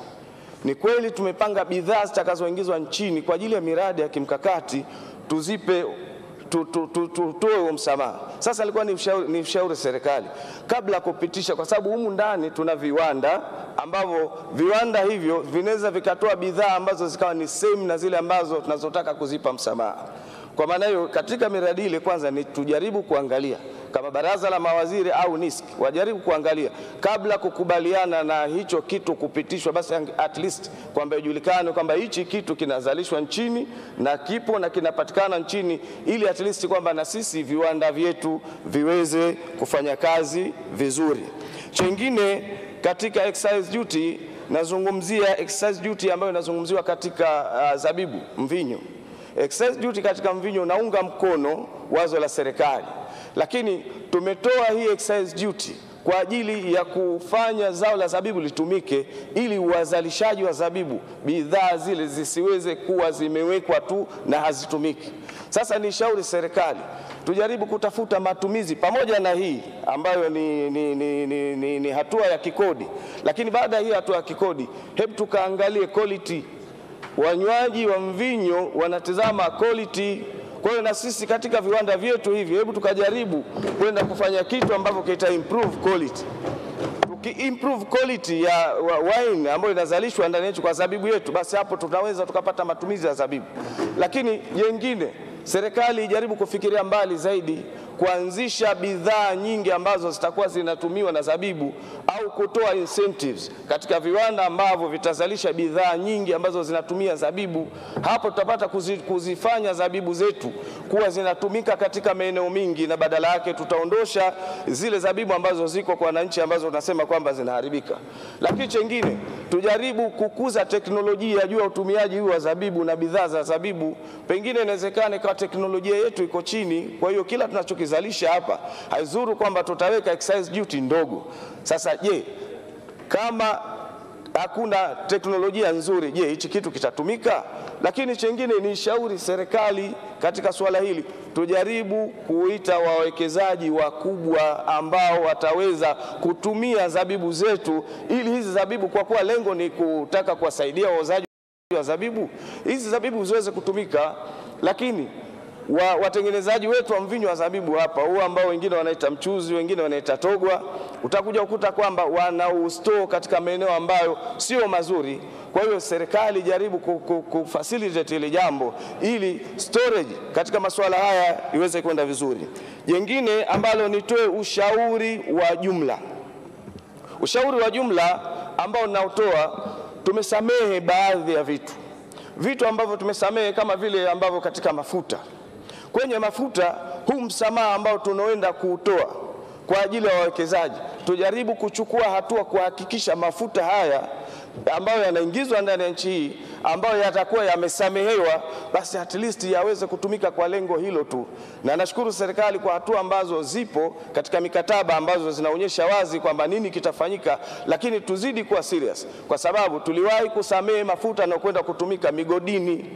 Mafuta yaliyokwenda kutumika migodini, badili yake yalikuwa yanarudi tena. Kwa hiyo yanafunguliwa watu wana visima vya mafuta yale hayatumiki tena kule, yanarudi mtaani, yanauzwa katika bei ambayo katika sio fair price, ambayo biashara nyingine zinakuwa zinapata tabu. Kwa hiyo hili tujaribu kuliangalia kwa vizuri zaidi, ili tuweze kulimudu na kwenda nalo vizuri. Mheshimiwa Spika, naipongeza serikali kwa kuja na mabadiliko haya, lakini kila tulicholenga kutoa nafuu, basi kibakie pale pale kwamba kinakwenda kutoa nafuu. Tulicholenga kwenda kuzidisha, kuimprove uwekezaji, basi kirudi pale pale tuone kinafanya hivyo, na sio kuja kushusha biashara nyingine kwa sababu ya fursa hiyo. Nashukuru Mheshimiwa Spika kwa kunipa nafasi, na naunga mkono hoja 100%. Asante sana. Mheshimiwa Cecilia Daniel Pareso atafuatiwa na Mheshimiwa Isa Jumanne Mtemvu. Mheshimiwa Subira Hamis Mgalu ajiandae. Na kushukuru Mheshimiwa Spika kwa kunipa nafasi niweze kuchangia katika hoja iliyoko mbele yetu ya marekebisho ya sheria. Nitachangia katika maeneo mawili na baadaye nitatoa ushauri. Kwanza ni kuhusiana na sheria ya ushuru wa mafuta ya barabara sura namba 220. Serikali inapendekeza hapa kutoa msamaha wa kodi katika miradi mahiri na mahiri maalum. Sasa kupitia uzoefu huko nyuma kama ambavyo wameeleza pia mheshimiwa aliyotoka kuongea, mara nyingi hii misamaha inaweza ikatumika vibaya kwa sababu wanaofanya haya mambo sio watu, ni watu lakini sio malaika. Kwa hiyo inaweza ikawa ni kichaka cha watu kupitisha bidhaa kupata kwa unafuu na kukwepa kodi. Kama ambavyo amesema mheshimiwa aliyetoka kuongea, huko nyuma tulitoa misamaha kwenye miradi ya migodi. Watu wakawa wanapitisha mafuta, inaingia kwa mujibu wa taratibu, ikifika migodini mafuta inatoka inaenda mtaani, watu wanakwepa kodi. Kwa hiyo pamoja na mambo ambayo mmeeleza, kuimarisha mfumo wa usimamizi, kufanya ufuatiliaji, kuweka kipindi maalumu ambacho itainishwa katika kanuni, sasa haya yanayesemwa ni vema yakasimamiwa ipasavyo kuhakikisha kwamba malengo haya yaweze kufikiwa. Lakini kama haitoshi, ni lazima pia kupitia taarifa ambazo zitakuja bungeni za utekelezaji tuambiwe hii miradi mahiri na mahiri maalumu ni ipi. Kwa sababu ukiacha tu hivyo, wananchi wa kawaida wanaweza wasielewe. Hata sisi wabunge wakati mwingine tunaweza tusizielewe kwamba hii miradi mahiri na mahiri maalum ni ipi. Ni lazima iainishwe na tujue kwamba miradi hiyo ni ipi na itapewa misamaha, na lazima kuwepo na ufuatiliaji na udhibiti kuhakikisha kwamba kweli mafuta hayo hayatatumika vibaya, msamaha huu uliotolewa hautatumika vibaya. Naomba pia nichangie katika sheria ya ushuru wa bidhaa namba 147. Serikali inaleta mapendekezo hapa ya swala la mvinyo au wine, kwamba bidhaa zinazotoka nje wanaongeza ushuru kutoka shilingi 2,466 kwa lita hadi shilingi 5,600 kwa lita. Ukiangalia kwa takwimu ni figa kubwa ambazo zinaongezeka. Lakini sababu ya haya marekebisho mnatuambia ni kulinda viwanda vya ndani. Sasa Mheshimiwa Spika, kulinda viwanda vya ndani kwa bidhaa zinazotoka nje, hiyo inaweza kuwa ni sababu mojawapo katika sababu nyingine nyingi. Inawezekana nyinyi mmelenga kwa mtizamo wa kupata mapato, alafu mkajificha kwenye kichaka cha kusema tunalinda viwanda vya ndani. Mheshimiwa Spika, bidhaa zinazotoka nje kwenye hii mvinyo au wine, soko la ndani lina bidhaa inayotoka nje iko kwa kiwango cha 70%, na soko na bidhaa ya ndani nieleze hivi, bidhaa za nje, wine inayotoka nje ya nchi kwenye soko letu iko kwa 70%. Wine inayozalishwa nchini kwa bidhaa za ndani ziko kwa 30%. Sasa mnasema mtalinda viwanda vya ndani. Sawa, mtalinda viwanda vya ndani. Lakini kwa nini viwanda vya ndani vinaingia sokoni kwa 30%? Maanake kuna changamoto. Moja, ubora wa wine husika. Ni lazima tunapolenga kuhakikisha kwamba kweli tunaongeza ushuru huo ili kulinda bidhaa za ndani, lazima tuangalie wazalishaji wetu wakoje, mazingira yao wa uzalishaji ukoje, bidhaa inayozalishwa hapo ina ubora. Leo hutamlazimisha mtu anunue wine kutoka ndani wakati haina ubora, akinywa labda inakereketa hapa kwenye koo, au akinunua inakuta haina ule ubora unaotakiwa. Ni lazima kuhakikisha kama lengo ni kumsaidia huyu mkulima wa mvinyo hapa nchini, kumtengenezea mazingira na kumwezesha atoe bidhaa ambayo ina quality na ingia sokoni, akihakikisha kwamba anaingia kwenye soko na anashindana. Lakini kama haitoshi, lazima wajitangaze na kuhakikisha namna gani tunawasaidia kupata mitaji kama serikali, na inawezekana hawana mitaji ya kufanya hii biashara. Kwa hiyo lazima tuangalie pia kwenye swala la kuwawezesha kimitaji waweze kufanikiwa na wao waweze kuingia sokoni, ili sasa ile 70% iwe ya ndani na 30% iwe ya nje. Kwa hiyo lazima tutizame kwa mtizamo huo. Tunaposema kulinda viwanda vya ndani, tuiseme kwa matendo, kwa kuwasaidia. Ni vyema sana serikali ikalitizama hili. Swala lingine Mheshimiwa Spika ni ushauri wa jumla. Maoni ya kamati yameeleza vizuri sana. Wamependekeza kuimarisha kitengo cha utafiti wa sera za mapato. Ni jambo muhimu sana. Mheshimiwa Spika, kitengo hiki ni lazima kiimarishwe. Kwa nini nasema hivi? Kiimarishwe ama kirasilimali watu au kifedha au kiujuzi. Kwa sababu hawa ndio ambao mwisho wa siku kupitia wizara yako Mheshimiwa Waziri wanatuletea mapendekezo hapa bungeni ya aina ya vyanzo vya mapato vinavyokuja hapa bungeni tuvipitishe ili serikali muweze kuenda kutekeleza. Sasa huko nyuma tumeona mapendekezo ambayo yamekuja na yako mengine ambayo leo ni kelele kwa wananchi. Mfano huko nyuma kulikuwa kuna sintofahamu kubwa sana kwenye kodi ya majengo ambayo ilipendekezwa. Kuna sintofahamu kubwa sana kwenye tozo ya miamala ya simu. Miamala ya kibenki na simu ambayo juzi umetoa kauli hapa ya kusema unaziondoa. Lakini kuna tozo za simu. Haya yote yanakuja na leo tunakuja kufanya marekebisho manake kuna tatizo mahali. Inawezekana katika kufikiria vyanzo vipi vya mapato hiki kitengo kuna shida ama ya kuwezeshwaji ama upungufu wa rasilimali watu ama mafunzo na ujuzi. Tukitaka tuone namna gani ya kufanikiwa katika aina ya mapato au kuwa na sera bora za mapato ambazo zitakuwa ni za uhakika na za endelevu, ni lazima tukiimarishe hiki kitengo. Kamati imeshauri vizuri sana. Kwa ni vyema sana serikali mkalitizama haya. Lazima tuwe na namna ya kuona namna gani tunampunguzia mwananchi mzigo. Hizo tozo zimekuwa kelele, ndio mnafanya marekebisho lakini imekuwa kelele sana. Lazima tufikiri hilo. Lakini jambo lingine muhimu, waziri alisema juzi hapa kwamba wanaenda kuhakikisha wanapunguza matumizi ya serikali. Haya yaliyoyasemwa Mheshimiwa Spika ni vema sana yakaonekana kimatendo. Wakati tunapitisha bajeti hapa waziri anahitimisha alisema hivyo. Lakini leo pamoja na kusema hayo kwamba tunaenda kupunguza matumizi yasiyokuwa ya matumizi makubwa ya serikali, bado tunayaona. Mnasema mnapunguza, lakini leo ukiona mtaani serikali mmenunua magari mapya new model haya ambayo iko sokoni sasa hivi. Sasa Mheshimiwa Spika, serikali ikisema haya basi tuyaone kwa matendo. Tumetoka tu hapa kwenye bajeti tunakutana na magari mtaani. Lakini hata haya matumizi ya magari ya serikali kwa kweli Mheshimiwa Spika, mimi nadhani sijui tufanyaje kama bunge. Lazima yatizamwe kwa upya. Magari ya serikali baadhi, sio yote. Baadhi kwa kweli yanatumika ndivyo sivyo. Yako mengine ambayo yanapeleka maafisa ambao wanatumia magari ndio yanapeleka watoto wao shuleni, ndio yanaenda sokoni, bosi akikaa ofisini ndio anaenda kufanya kazi za ziada. Inapeleka watoto shule, inaenda kuwachukua watoto shule, inaenda sokoni, yani inaenda kufanya shughuli ambazo sizo. Waziri ulisema hapa kwenye bajeti yako tunatamani kuona utekelezaji wa kivitendo sio wa kimaneno. Haya ambayo mmeyasema tuyaone kweli, tuone kweli. Na kuna siku pia Mheshimiwa Spika ulipendekeza vizuri kweli. Utakuta gari linamsubiri bosi linakaa masaa 6 au 8 liko on.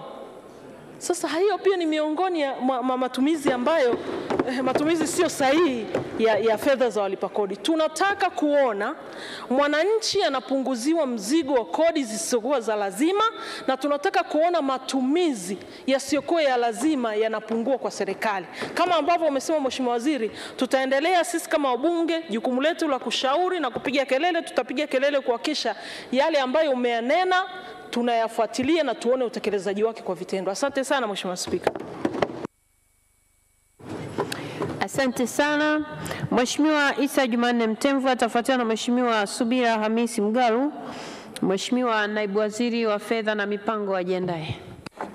Nikushukuru Mheshimiwa Spika kwa kunipa nafasi na mimi nichangie kidogo kwenye mswada huu wa mabadiliko ya sheria za fedha namba 13 wa mwaka 2022. Mheshimiwa Spika, nikiwa mmoja wa mjumbe wa kamati ya bajeti, tumejadili vizuri jambo hili, mswada huu ukiwa ni mswada muhimu kwa maudhui yake yote. Mheshimiwa Spika, kabla sijasema lolote, nimshukuru sana na kumpongeza Mheshimiwa Rais mama yetu Samia Suluhu Hassan. Kwa kweli tunaendelea kusema mama anasikia kwa haraka sana na anatoa maelekezo kwa haraka sana kwa ajili ya utekelezaji wa mambo mengi sana ili yaweze kwenda kwa wakati. Mheshimiwa Spika, Kwenye hili pongezi kubwa kwa Mheshimiwa Rais ni kwa sababu ameona kuna kila sababu ya kurekebisha sheria kadhaa ili kuvutia wawekezaji kutekeleza miradi mikubwa ya kimkakati na kielelezo kwenye nchi yetu. Lakini vile vile mswada huu unakuja kuonyesha ukweli juu ya Mheshimiwa Rais anaonyesha kwa vitendo juu ya namna bora ya kutanzua vile vikwazo vilivyopo wakati tunatekeleza miradi yetu ya maendeleo. Mheshimiwa Spika, pamoja na sehemu 5 au sheria ndogo 5 ambazo zipo ndani ya mswada huu, mimi nitajielekeza katika maeneo mawili. Moja ni sheria ya ushuru wa bidhaa sura ya 147. Mheshimiwa Spika, hapa tunarekebisha kifungu cha 128 ambacho Mheshimiwa Waziri mwenye dhamana ya Wizara ya Fedha anapewa sasa anapata idhini ya Baraza la Mawaziri katika kusamehe ushuru kwenye bidhaa ambazo zitatumika kwenye miradi hii maalum mahiri maalum. Mheshimiwa Spika, hiyo imetusaidia kwenye marekebisho hayo kwenda kwenye hili jambo ambalo wengi wamejadili, kupandisha ushuru wa bidhaa za mvinyo kutoka karibu shilingi 2,466 mpaka shilingi 5,600. Jambo hili limekuwa ni muhimu sana. Mheshimiwa Spika, umuhimu wake mkubwa unaenda kuinua kilimo chetu cha mvinyo. Wengine tumesema togwa, wengine tumezungumza lugha nyingine, lakini kubwa sana kilimo chetu cha zabibu na vilimo vya aina hiyo kuweza kupata nafasi. Na ni ukweli hatujafikia tu kusema 5,600 kutoka 2,466. Tumeangalia kwenye nchi kadhaa za Afrika Mashariki kama comparative.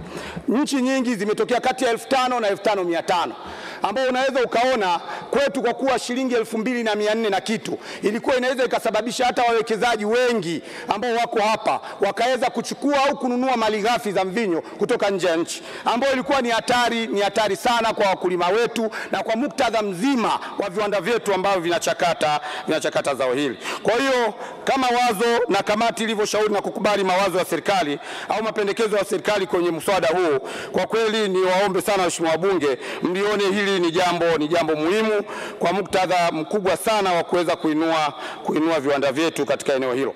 Lakini ni lazima, wengi wamesema Mheshimiwa Spika, katika jambo hili kuna maangalizo kadhaa. Kinywaji cha mvinyo hichi ni luxury. Wengine watumia kama dawa.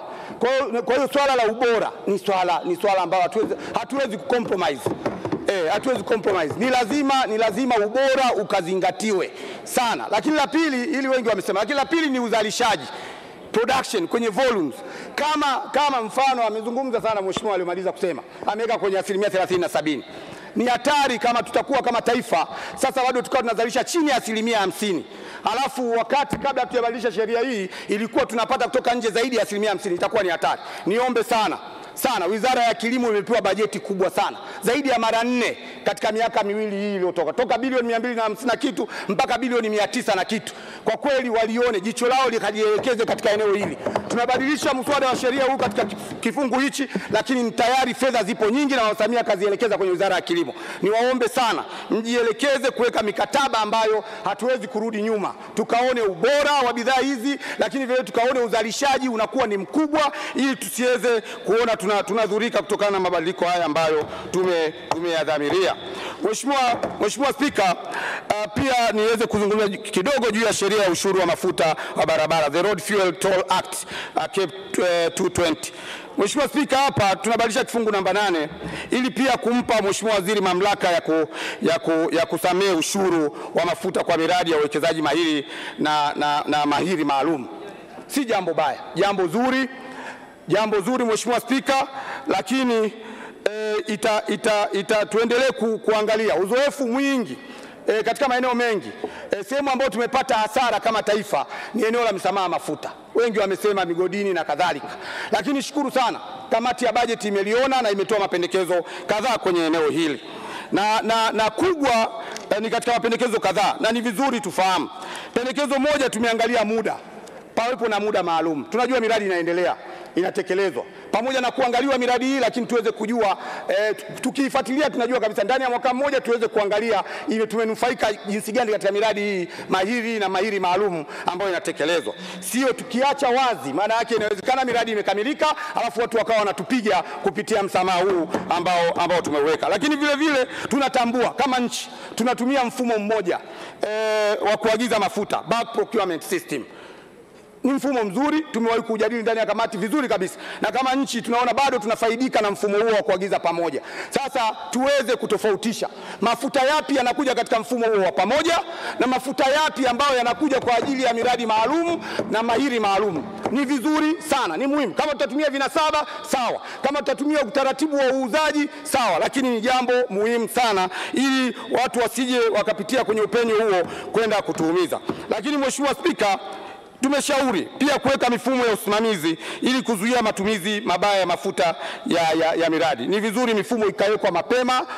Wizara, Mheshimiwa Waziri amesema kwenye taarifa yake wana mpango jinsi ya kufuatilia kwa karibu sana juu ya mafuta haya yanavyoingia. Mimi ninaona kwa umahiri na umakini wa Mheshimiwa Waziri kwenye jambo hili atatia nguvu sana na jicho kubwa na wataalamu wake ili tusiweze kuanguka. Mheshimiwa Spika, pamoja na hayo niseme juu ya maoni ya jumla. Kamati imeshauri sana misamaha ya kodi hii lazima iangaliwe kwa pato la taifa. Spika, pamoja na hayo niseme juu ya maoni ya jumla. Kamati imeshauri sana misamaha ya kodi hii lazima iangaliwe kwa pato la taifa. Ndani ya mpango wetu wa miaka 5 tunaoendelea nao tumejikubalia wenyewe, tumejiwekea wenyewe misamaha ya kodi isizidi ya 1%. Mheshimiwa Spika, hili ni jambo zuri. Sasa huu ni wakati, kamati inatoa ushauri, ni wakati umefika tuweze kufanya tathmini ya kina, tuweze kuona mpaka sasa kwa misamaha yote ambayo imetolewa nchini imekaa vipi, ina ubora kiasi gani, tumefanikiwa au hatujafanikiwa, na kama haijazidi imezidi 1% au haijazidi 1%. Hili ni jambo muhimu sana. Mheshimiwa Spika, niliona ni muhimu sana nichangie katika maeneo hayo mawili, na nitumie nafasi hii kuwaomba sana waheshimiwa wabunge wenzangu waweze kuridhia mswada huu wa sheria namba 13 wa mwaka 2022 uweze kupita bila kikwazo chochote kwa maslahi mapana ya nchi yetu na wananchi wake. Asante sana Mheshimiwa Spika, naunga mkono hoja. Asante sana. Mheshimiwa Subira Hamis Mgalo atafuatiwa na Mheshimiwa Naibu Waziri wa Fedha na Mipango. Mheshimiwa Waziri wa Fedha na Mipango ajiandae. Mheshimiwa Spika, nakushukuru kwa kunipa nafasi mchana wa leo na mimi kuweza kuchangia kwenye mswada huu wa sheria ya marekebisho ya sheria mbalimbali za fedha kwa mwaka 2022. Nianze kwanza kwa kuipongeza sana serikali inayoongozwa na Mheshimiwa Rais Mama Samia Suluhu Hassan kwa kuwasilisha marekebisho haya, lakini na kwa kuwa na utaratibu wa kufanya mapitio ya sheria mbalimbali, kwa sababu sheria si msahafu wala Biblia.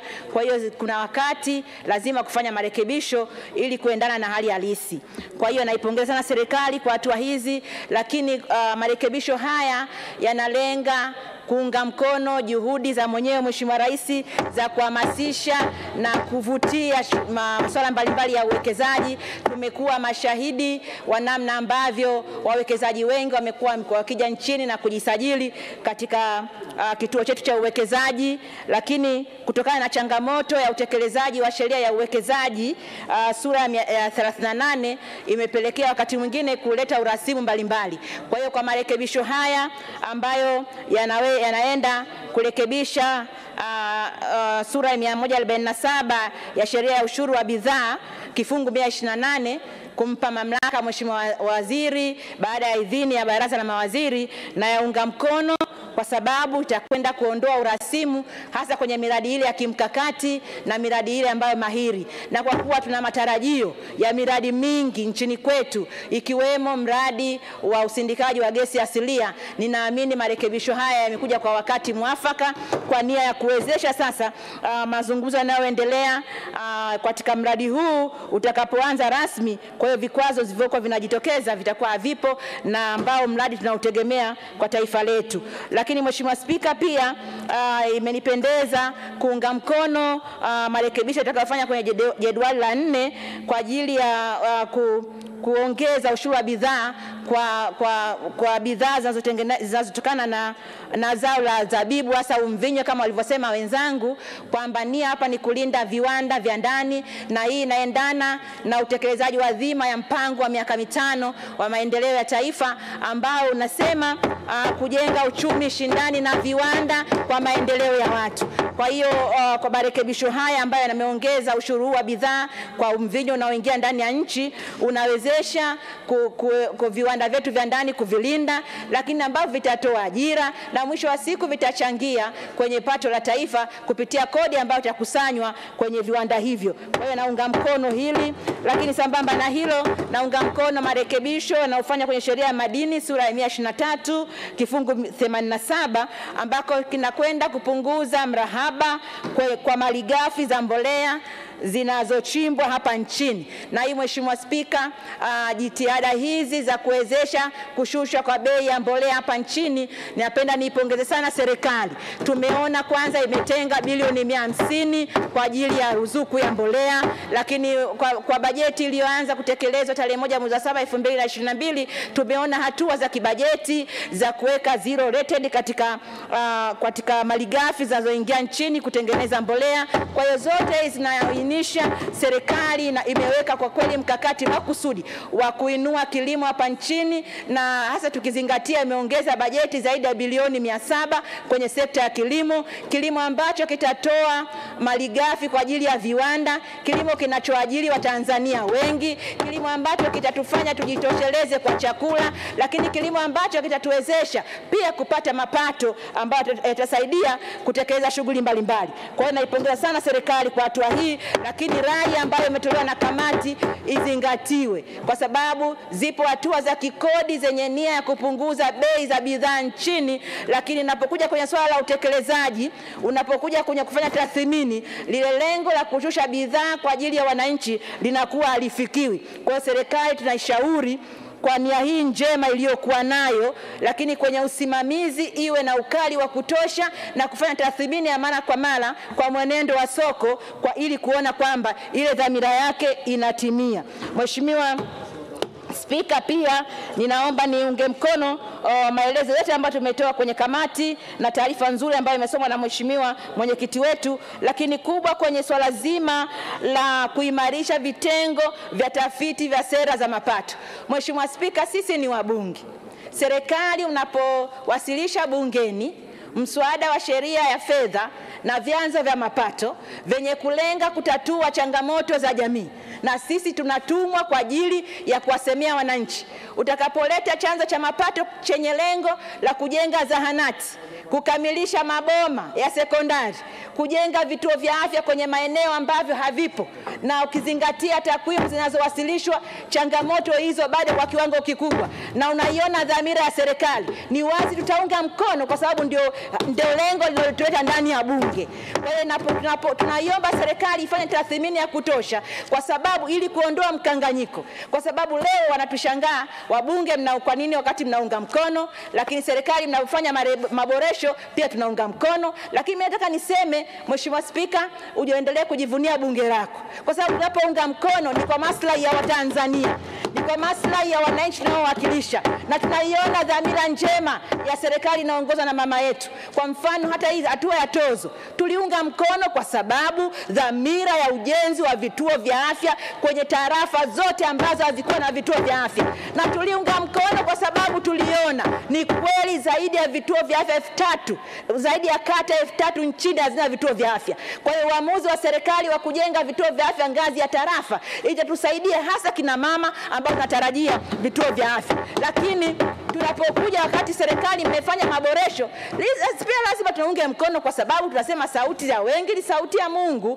Kwa hiyo tunaipongeza serikali pia kwa kusikiliza, lakini dhamira ya nia njema inabaki pale pale, mchango wa kodi hiyo au tozo unabaki pale pale, na historia itakuwepo kwamba hata hiyo tozo imeleta ukombozi, kwa sababu kwa mara ya kwanza vituo vya afya 234. Kwa hiyo bunge lako limejijengea heshima ya kukubali vyanzo hivyo, kwamba nimeenda kutoa mchango sasa hivi, zahanati ni nyingi, vituo vya afya ni vingi, lakini pia itajenga heshima pia kwamba maboresho yamefanyika, wananchi wamesikilizwa. Kwa hiyo mimi hapa kwa lugha ya Kiswahili ni bila, lakini maendeleo yameonekana.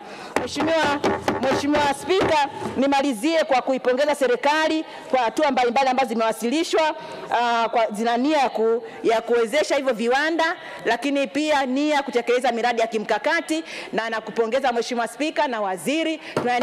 Tunaomba tu historia ya misamaha ambayo itumika vibaya isijirudie. Serikali muweke mikakati madhubuti, hii misamaha itumike kwa lengo lilokusudiwa, na wale watakaobainika kutumia misamaha hii kwa faida yao wachukuliwe hatua kali, ikiwemo ya kulipa hiyo kodi stahiki. Asante sana Mheshimiwa Spika na kushukuru. Asante sana.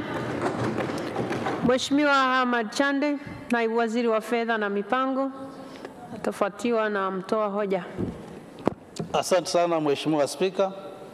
Awali ya yote naomba nimshukuru Mwenyezi Mungu Rahim ambaye ametuwezesha kuwepo hapa tangia asubuhi hadi sasa tukiwa katika hali ya uzima na afya pamoja na amani. Pili, Mheshimiwa Spika, naomba nikushukuru sana kwa kunipa fursa hii nami kuwa sehemu ya wachangiaji katika hoja hii iliyoko mezani. Mheshimiwa Spika, nimshukuru pia waziri wangu, Waziri wa Fedha na Mipango, kwa namna anavyonisaidia na kunielekeza. Lakini pili, ni mshukuru mwenyekiti wa kamati ya budget pamoja na makamo wake na wajumbe wote wa kamati husika, na washukuru sana kwa mashirikiano yao na maoni yao na maelekezo yao. Lakini kwa jumla ni washukuru waheshimiwa wabunge wote kwa mashirikiano yao wanaotuonesha ndani ya bunge hili tukufu. Mheshimiwa Spika, mimi niende tu moja kwa moja katika mambo mawili ambayo kwa jumla ni maoni ambayo yametolewa na waheshimiwa wabunge. Maoni haya yote yapo kwa lengo la kujenga taifa letu na kwa maslahi ya serikali yetu na wananchi kwa jumla. Mheshimiwa Spika, maoni ambayo yametolewa na kamati pamoja na wachangiaji, moja ni usimamizi na ufuatiliaji wa matumizi ya serikali. Hili niseme Mheshimiwa Spika, kwa niaba ya Waziri wa Fedha na Mipango, tumelipokea na tutalifanyia kazi kwa maslahi ya wananchi wetu. Lakini jambo la pili ni kufanya tathmini ya kina katika misamaha yote ambayo inatolewa na serikali kwa miradi mahir. Nalo hili Mheshimiwa Spika tunalichukua na tunaahidi kwamba serikali italifanyia kazi kwa nguvu zake zote. Asante sana Mheshimiwa Spika kwa kunipa nafasi hii. Asante sana. Waheshimiwa bunge sasa yake. Mheshimiwa Waziri wa Fedha na Mipango.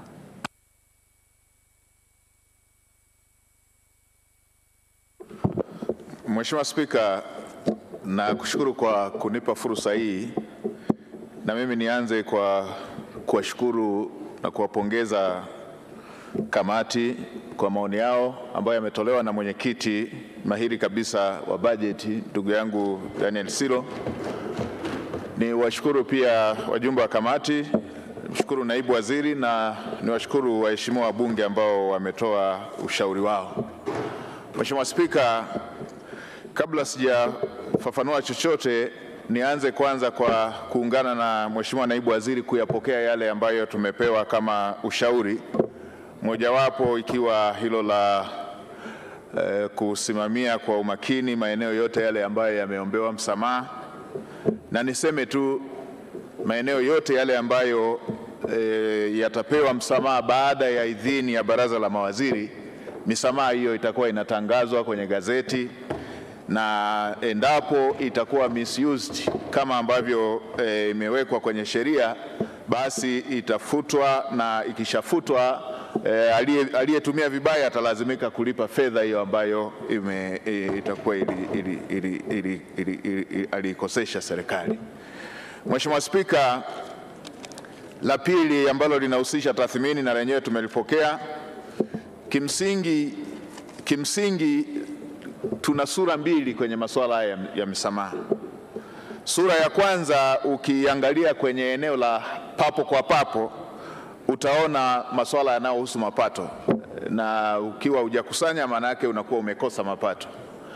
Lakini ukiangalia kwa sura ya muda mrefu na matatizo ya kiuchumi kwa ujumla, utaweza kuona kwamba tunahitaji uwekezaji kwa kiwango kikubwa zaidi ili kuweza kutengeneza ajira na kuweza kutatua tatizo la ajira na kuongeza mapato katika muda mrefu, kwa maana ya kutengeneza uwekezaji na kutengeneza fursa mpya za uzalishaji kama ambavyo Mheshimiwa Dr. Kimei alivyosema.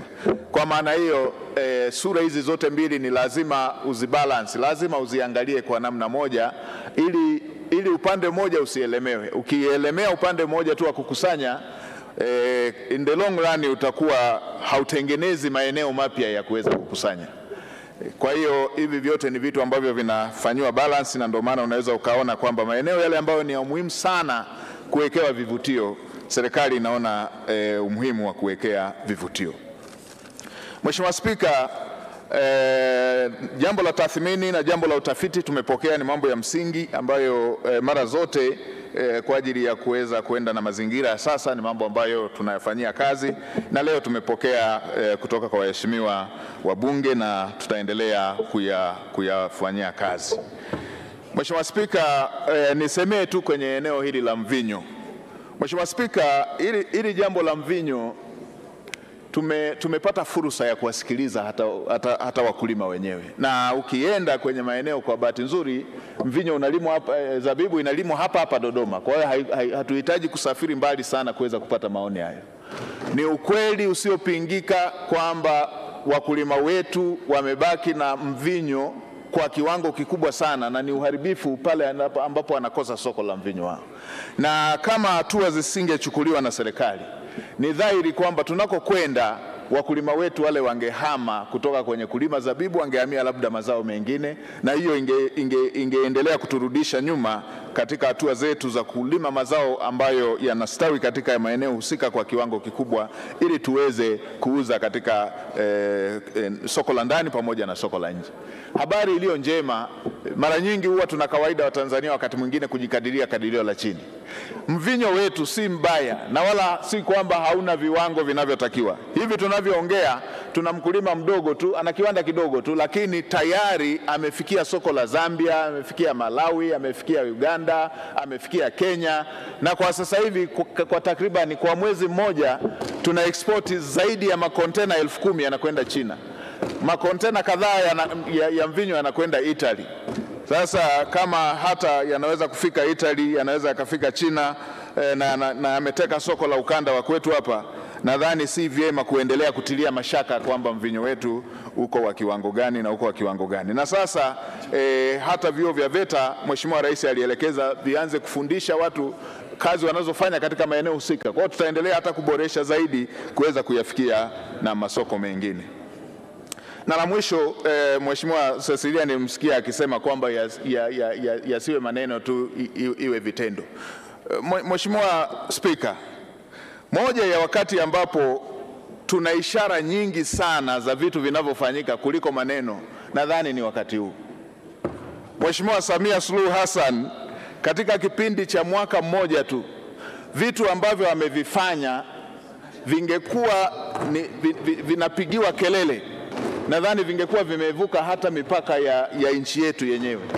Na mimi ningeambiwa nimwelezee Rais Samia Suluhu Hassan kwa sentensi moja, kitu kimoja tu ambacho ningesema, sentensi hiyo ingekuwa nchi inasonga mbele kwa kasi kubwa sana.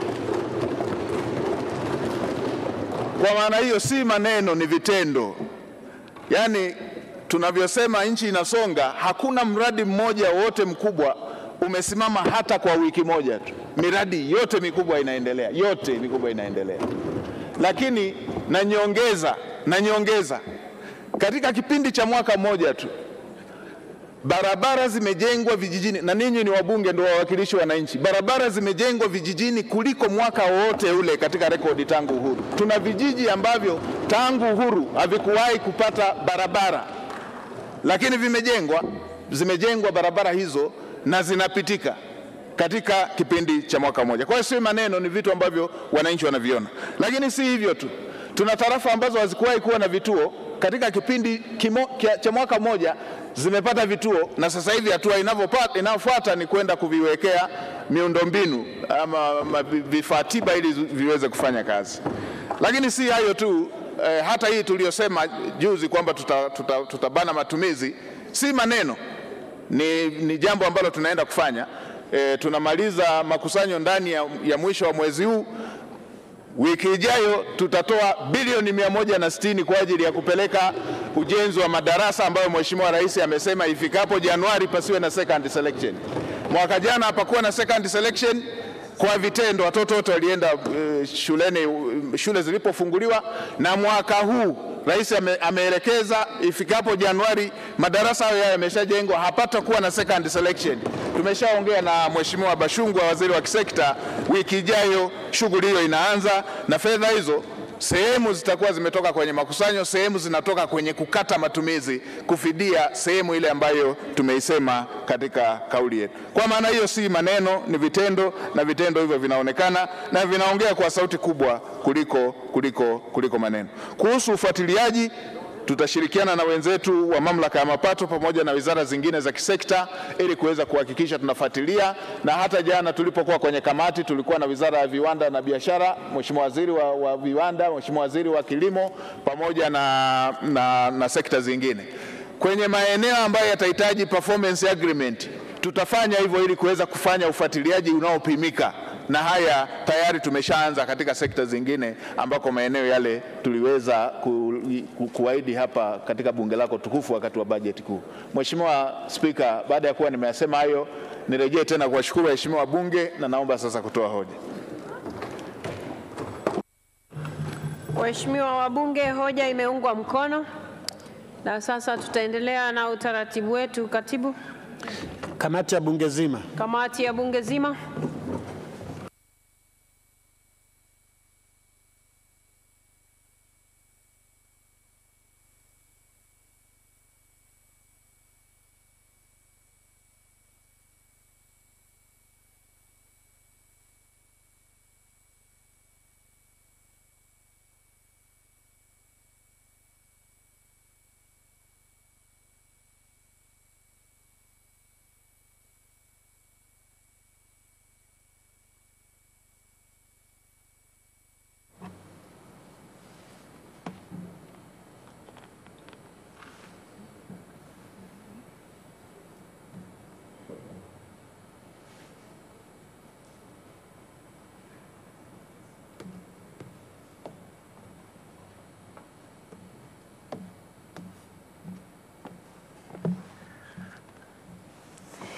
Mheshimiwa wabunge, tukae.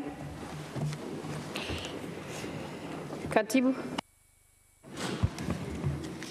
Muswada wa sheria ya marekebisho ya sheria mbalimbali za fedha wa mwaka 2022. Kifungu cha kwanza. Kifungu kinafikiwa? Kifungu cha pili. Kifungu kinafikiwa? Kifungu cha tatu. Kifungu kinafikiwa? Kifungu cha 4 kina marekebisho ya serikali. Kifungu cha 4 pamoja na marekebisho ya serikali kinafikiwa? Kifungu cha 5. Kifungu kinafikiwa? Kifungu cha 6. Kifungu kinafikiwa? Kifungu cha 7 kina marekebisho ya serikali. Kifungu cha 7 pamoja na marekebisho ya serikali kinafikiwa? Kifungu cha 8. Kifungu kinafikiwa? Kifungu cha 9 kina marekebisho ya serikali. Kifungu cha 9 pamoja na marekebisho ya serikali kinafikiwa? Kifungu cha 10. Kifungu kinafikiwa? Kifungu cha 11 kina marekebisho ya serikali. Kifungu cha 11 pamoja na marekebisho ya serikali kinafikiwa? Kifungu cha 12. Kifungu kinafikiwa? Kifungu cha 13. Kifungu kinafikiwa? Kifungu cha 14 kina marekebisho ya serikali. Kifungu cha 14 pamoja na marekebisho ya serikali kinafikiwa? Kifungu cha 15 kina marekebisho ya serikali. Kifungu cha 15 pamoja na marekebisho ya serikali kinafikiwa? Mheshimiwa Mwenyekiti, napenda kutoa taarifa kwamba kamati ya bunge zima imekamilisha kazi yake. Bunge linarejea.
Mheshimiwa Bunge, tukae. Mtoa hoja taarifa.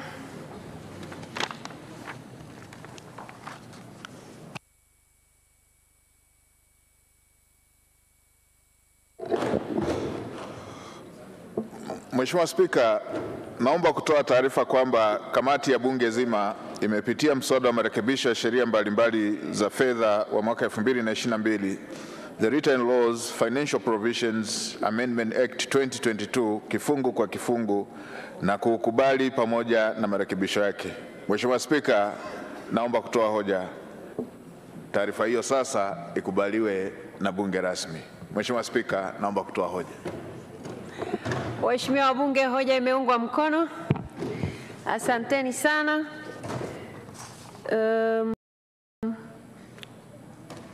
Katibu. Mswada wa sheria ya marekebisho ya sheria mbalimbali za fedha zipatazo 6 kwa lengo la kuondoa mapungufu ambayo yamejitokeza wakati wa utekelezaji wa baadhi ya masharti katika sheria hizo. A bill for an act to amend certain written laws in order to keep the laws updated with some challenges observed in its implementation. Kusomwa mara ya 3. Waheshimiwa wabunge, hoja imeshasomwa. Mswada umeshasomwa kwa mara ya 3 na sisi tumemaliza kwa hatua yetu. Sasa ni wahoji. Naona hapa nilipaswa kuwahoji kabla ya kusoma kwa mara ya 3. Katibu. Waheshimiwa wabunge, sasa ni wahoji. Wabunge wanaoafiki hoja ya Mheshimiwa Waziri wa Fedha kuhusu mswada wa sheria marekebisho ya sheria mbalimbali za fedha wa mwaka 2022, yani the Written Laws Financial Provisions Amendments Bill 2022 waseme ndio. Wasioafiki waseme sio. Hakuna ambao hawajaafiki, wote wameafiki sheria hii kupitishwa na bunge. Na sasa nimpe fursa katibu ya kusoma kwa mara ya 3. Mswada wa sheria ya marekebisho ya sheria mbalimbali za fedha zipatazo 6 kwa lengo la kuondoa mapungufu ambayo yamejitokeza wakati wa utekelezaji wa baadhi ya masharti katika sheria hizo. A bill for an act to amend certain written laws in order to keep the laws updated with some challenges observed in its implementation. Kusomwa mara ya 3.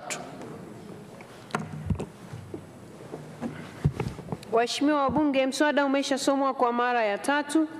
Na sasa sisi kwa sehemu yetu tumeshamaliza zoezi la kutunga sheria, na kwa mswada huu ulivyokuwa tulikuwa tunabadilisha baadhi ya sheria, vifungu ambavyo vilikuwa vinaleta changamoto kwenye utekelezaji, ambavyo pengine kwa namna moja au nyingine vilikuwa vinaleta changamoto kwenye uwekezaji na vingine kwenye mambo mengine kama kuwasaidia wakulima hasa kwenye eneo hili la zabibu.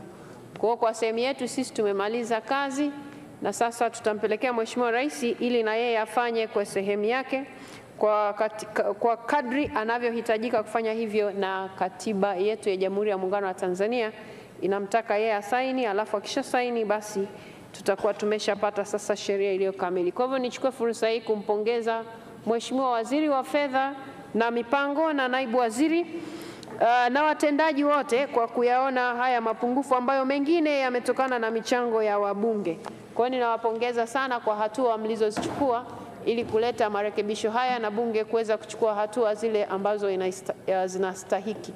Lakini nishukuru pia kamati yetu ya budget kwa kazi nzuri walioifanya ya kutumia muda mfupi ambao walipewa, wameweza kufanya kazi hii vizuri. Na sisi wote ni mashahidi kwa mapendekezo ambayo waliyatoa, wakajadiliana na serikali ikayakubali, pamoja na kwamba muda ulikuwa mfupi. Kwa hiyo tunawapongeza sana kamati yetu ya budget na wabunge wote kwa ujumla ambao mmeshiriki kwenye zoezi hili. Wengine si wajumbe wa kamati ya budget, lakini mmepata fursa ya kuchangia humu, na kama Mheshimiwa Waziri alivyosema na Naibu Waziri alivyosema kwamba mawazo yenu wameyachukua, hata yale ambayo hayakuwa yanahusu moja kwa moja utungaji wa sheria, na wataendelea kuyafanyia kazi, na mengine yale ambayo watahitaji kuyatumia katika utekelezaji wa haya mabadiliko basi watafanya hivyo, na sisi tunawatakia kila laheri katika hayo. Na ni muhimu sana sasa, hasa katika lile eneo ambalo wabunge wamesisitiza kuhusu hii misamaha itakayokuwa inatolewa, kuendelea kufuatilia isilete changamoto ambazo ziliwahi kujitokeza huko nyuma. Hilo ni la kwanza. Jambo la pili ni kuhusu huu mchuzi wa zabibu, tunaosema mchuzi sijui togwa ya zabibu, lakini ni muhimu viwanda vyetu viwe na huo mchuzi wa kutosha, maana isije kuwa tumezuia kuingia alafu kilimo cha zabibu kikaanza kusuasua, na sasa hivi kilimo wameshaongezewa pesa nyingi na Mheshimiwa Rais kwenye bajeti yao ililetwa na bunge ikapitisha. Kwa tunaamini mtakuwa mmeweka mazingira ambayo huu mchuzi utatosheleza viwanda vyetu hapa ndani, na usitengeneze mazingira ambayo sasa viwanda vitakuwa vinahitaji mchuzi alafu hapa sheria tumeshabadilisha, alafu hayo matokeo yake yanazifanya bidhaa tena ziende juu kwa sababu bidhaa itakuwa ni adimu. Kwa tunawatakia kila laheri katika kuhakikisha sekta hizi zinafanya kazi kwa pamoja kuhakikisha mambo yanaenda vizuri, na wabunge wamefanya kwa sehemu yao kwa uaminifu kabisa kuwapa ninyi vitendea kazi ama nyenzo, na tunaamini mtazitumia vizuri ili tuendelee kuisaidia nchi yetu isonge mbele. Waheshimiwa wabunge, kwa kuwa ratiba yetu ile, kabla hatujaenda kwenye miswada ya sheria ya serikali, kuna ratiba tulikuwa hatujaikamilisha pale juu, sasa ndio wakati wa kuikamilisha. Kwa hivyo nimwite katibu atusomee matokeo ya uchaguzi. Asante Mheshimiwa Spika. Naomba tuanze na kundi A, wagombea wanawake. Kura zilizopigwa ni 322. Matokeo ni kama ifuatavyo. Ndugu Angela Charles Kiziga amepata kura 322. Ndugu Nadra Juma Mohamed amepata kura 310. Ndugu Shogo Richard Mlozi amepata kura 322. Ndugu Zainab Ham Abdu amepata kura 1. Ndugu Queen Juliet Lugembe amepata kura 9. Na ndugu Sonia Juma Magogo amepata kura 2. Kundi B, wagombea wa Zanzibar, idadi ya kura ni 322. Kura zilizoharibika ni 11. Matokeo ni kama ifuatavyo. Dr. Abdullah Hasnu Makame kura 305. Ndugu Machano Ali Machano kura 291. Ndugu Husna Muhammad Abdalla kura 4. Ndugu Muhammad Habibu Mnya kura 7. Na ndugu Anderson Ndambo kura 2. Kundi C, wagombea wa vyama vya walio wachache bungeni, idadi ya kura zilizopigwa ni 320 na kura 1 imeharibika. Matokeo ni kama ifuatavyo. Ndugu Ado Shaibu Ado kura 78. Ndugu Jafar Saidi Mneke kura 7. Ndugu Mashaka Halfan Ngole kura 234. Kundi D, wagombea wa Tanzania bara, kura zilizopigwa ni 322, kura 9 zimeharibika. Matokeo ni kama ifuatavyo. Ndugu Ansar Abubakar Kachwamba kura 300. Ndugu James Kinyasi Milia kura 312. Dr. Ngwaru Jumanne Magembe kura 311. Ndugu Adui Saif Kondo kura 10. Ndugu Mohamed Msham Gulangwa kura 3. Na ndugu Thomas DC Malima kura 3. Asante sana katibu. Waheshimiwa wabunge, tumesomewa matokeo ya kura na sasa ni kazi yangu kuwatangaza washindi kwenu kwa mujibu wa kura hizi zilizosomwa na katibu. Tulikuwa tunahitaji kuchagua wabunge 9 kwa ajili ya kwenda kutuwakilisha, na mimi nitawatangaza hao 9 ambao wameshinda kwa mujibu wa kura zilizosomwa na msimamizi wa uchaguzi. Wa kwanza ni ndugu Angela Charles Kiziga. Mbunge wa pili, sasa hii sio kwa idadi ya kura, hawa wanasomwa kwa kadri walivyoandikwa hapa mbele. Ndugu Nadra Juma Mohamed. Watatu ni ndugu huyu ni daktari jamani, Dr. Shogo Richard Mlozi. Wanne ni Dr. Abdullah Hasnu Makame. Watano ni ndugu Machano Ali Machano. Wa sita ni ndugu Mashaka Halfan Ngole. Wa saba ni ndugu Ansar Abubakar Kachwamba. Wa nane ni ndugu James Kinyasi Milia. Wa tisa ni Dr. Ngwaru Jumanne Magembe. Waheshimiwa wabunge, pamoja na kuwapongeza sana hawa ndugu zetu, kama ingekuwa katika utaratibu ule wetu wa kawaida na zoezi kama lisingechukua muda mrefu, kwa sababu wakishachaguliwa namna hii hawapati tena fursa ya kuingia humu ndani, na ni siku ya leo tu ndio tumetengua kanuni ili wao waruhusiwe kuingia humu ndani. Kwa hiyo kama tungekuwa hatujakaa muda mrefu sana, ningewapa fursa ya kuwashukuru waheshimiwa wabunge kwa kura mlizowapa. Lakini hata hivyo sitawaruhusu kuzungumza nanyi, lakini nitawaruhusu wote kwa pamoja waingie humu ndani, watatoa ishara ya shukrani kwenu waheshimiwa wabunge. Kwa hiyo wale wabunge sasa ambao tumeshawachagua wanaosubiri kuapa, wanaruhusiwa sasa kuingia humu ndani ili watoe shukrani zao, na watatoa kwa ishara badala ya kuzungumza. Ndugu Angela Charles Kiziga, ndugu Nadra Juma Mohamed, ndugu Shogo Richard Mlozi, Dr. Abdullah Hasnu Makame, ndugu Machano Ali Machano, ndugu Mashaka Halfani Ngole, ndugu Ansar Abubakar Kachwamba, ndugu James Kinyasi Milia na Dr. Ngwaru Jumanne Magembe. Haya, waendelee kuingia kwa kadri ya majina yao. Ndugu Angela Charles Kiziga, wote mnaingia kwa pamoja. Ndugu Angela Charles Kiziga. Anafuatiwa na Nadra Juma Mohamed kama alikuwepo bado. Alafu Dr. Shogo Richard Mlozi. Haya, Dr. Abdullah Hasnu Makame. Ndugu Machano Ali Machano. Songeni tu mbele. Ndugu Mashaka Alfan Ngole. Ndugu Ansar Abubakar Kachwamba. Haya, ndugu James Kinyasi Milia. Ndugu Ngwaru Magembe Jumanne. Haya, huyo anayefua hao walioongozana, haya wakishafika hapa mbele, karibuni sana. Karibuni sana. Wabunge 9 ambao wamechaguliwa kwenda kuiwakilisha nchi yetu ni hawa hapa mbele yenu.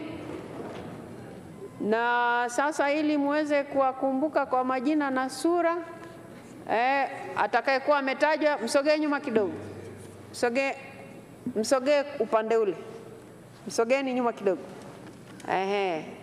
Sogeni nyuma kidogo. Haya, atakayetajwa anapita mbele, anainama, anawageukia wabunge, anarudi nyuma. Ndugu Angela Charles Kiziga.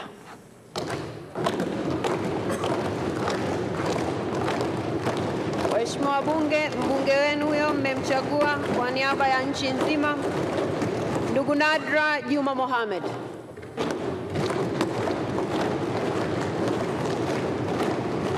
Haya, waheshimiwa wabunge, mwakilishi wetu huyo Dr. Shogo Richard Mlozi.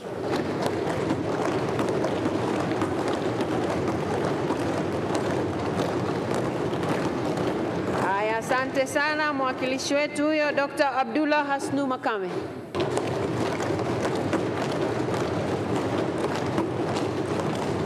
Mwakilishi wetu mwingine huyo ndugu Machano Ali Machano.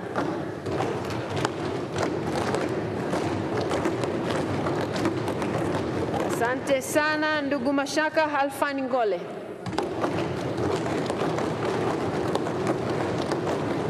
Mwakilishi mwingine huyo ndugu Ansar Abubakar Kachwamba.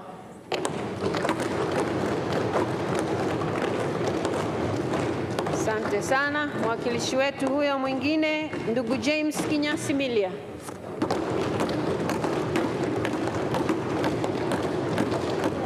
Mbunge wetu mwingine huyo na Dr. Ngwaru Jumanne Magembe.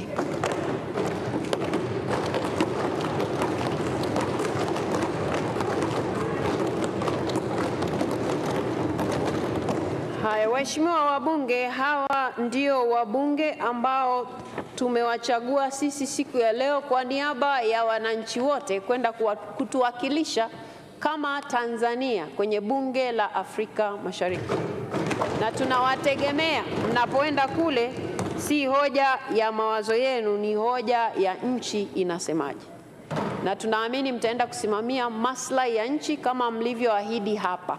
Sisi humu ndani tumewachagua kwa niaba ya Watanzania wote. Mnaenda kuwakilisha Watanzania wote. Pamoja na kwamba sisi ndio tumewachagua. Lakini jambo lingine ni umuhimu wa kuzingatia kazi zile ambazo mnapaswa kuzifanya huko. Huku lazima mtuletee taarifa za kazi zenu kwa kadri ambavyo mnatakiwa kufanya hivyo na kanuni. Lingine, kulikuwa na maswali hapa na pale, niwape tu ushauri kama ambavyo sisi huwa tunaenda majimboni kwetu, nyinyi jimbo lenu ni hili hapa kwa niaba ya Tanzania nzima. Kwa hiyo tunawatakia wabunge wote hawa, mimi nazungumza kwa niaba yao, wanawatakia utumishi mwema na wanaamini mtaenda kufanya vizuri na mtaenda kufanya tofauti. Kila la heri. Asanteni sana. Sasa mnaweza kwenda.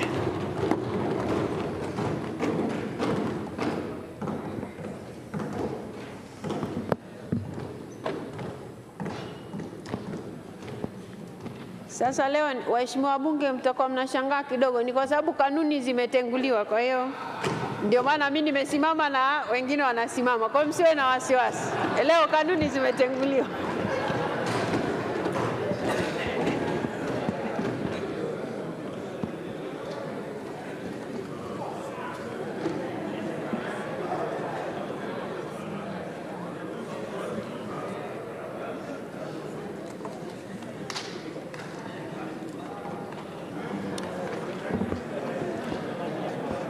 Waheshimiwa wabunge, sasa kwa sababu bado nimesimama hapa, nipeni muda nimalize alafu tukawapongeze hapo nje kidogo. Waheshimiwa wabunge, naona mnawakaribisha na kwenye viti kabisa. Haya, asanteni sana. Asanteni sana. Waheshimiwa wabunge, ni washukuru sana kwa uvumilivu wenu kwa siku ya leo, maana kulikuwa hakuna mapumziko na tumeanza kazi tangu asubuhi na tunamaliza muda huu. Ninawashukuru sana kwa uvumilivu wenu wa kufanya kazi hii, lazima ikamilike. Asanteni sana. Na baada ya kusema hayo, waheshimiwa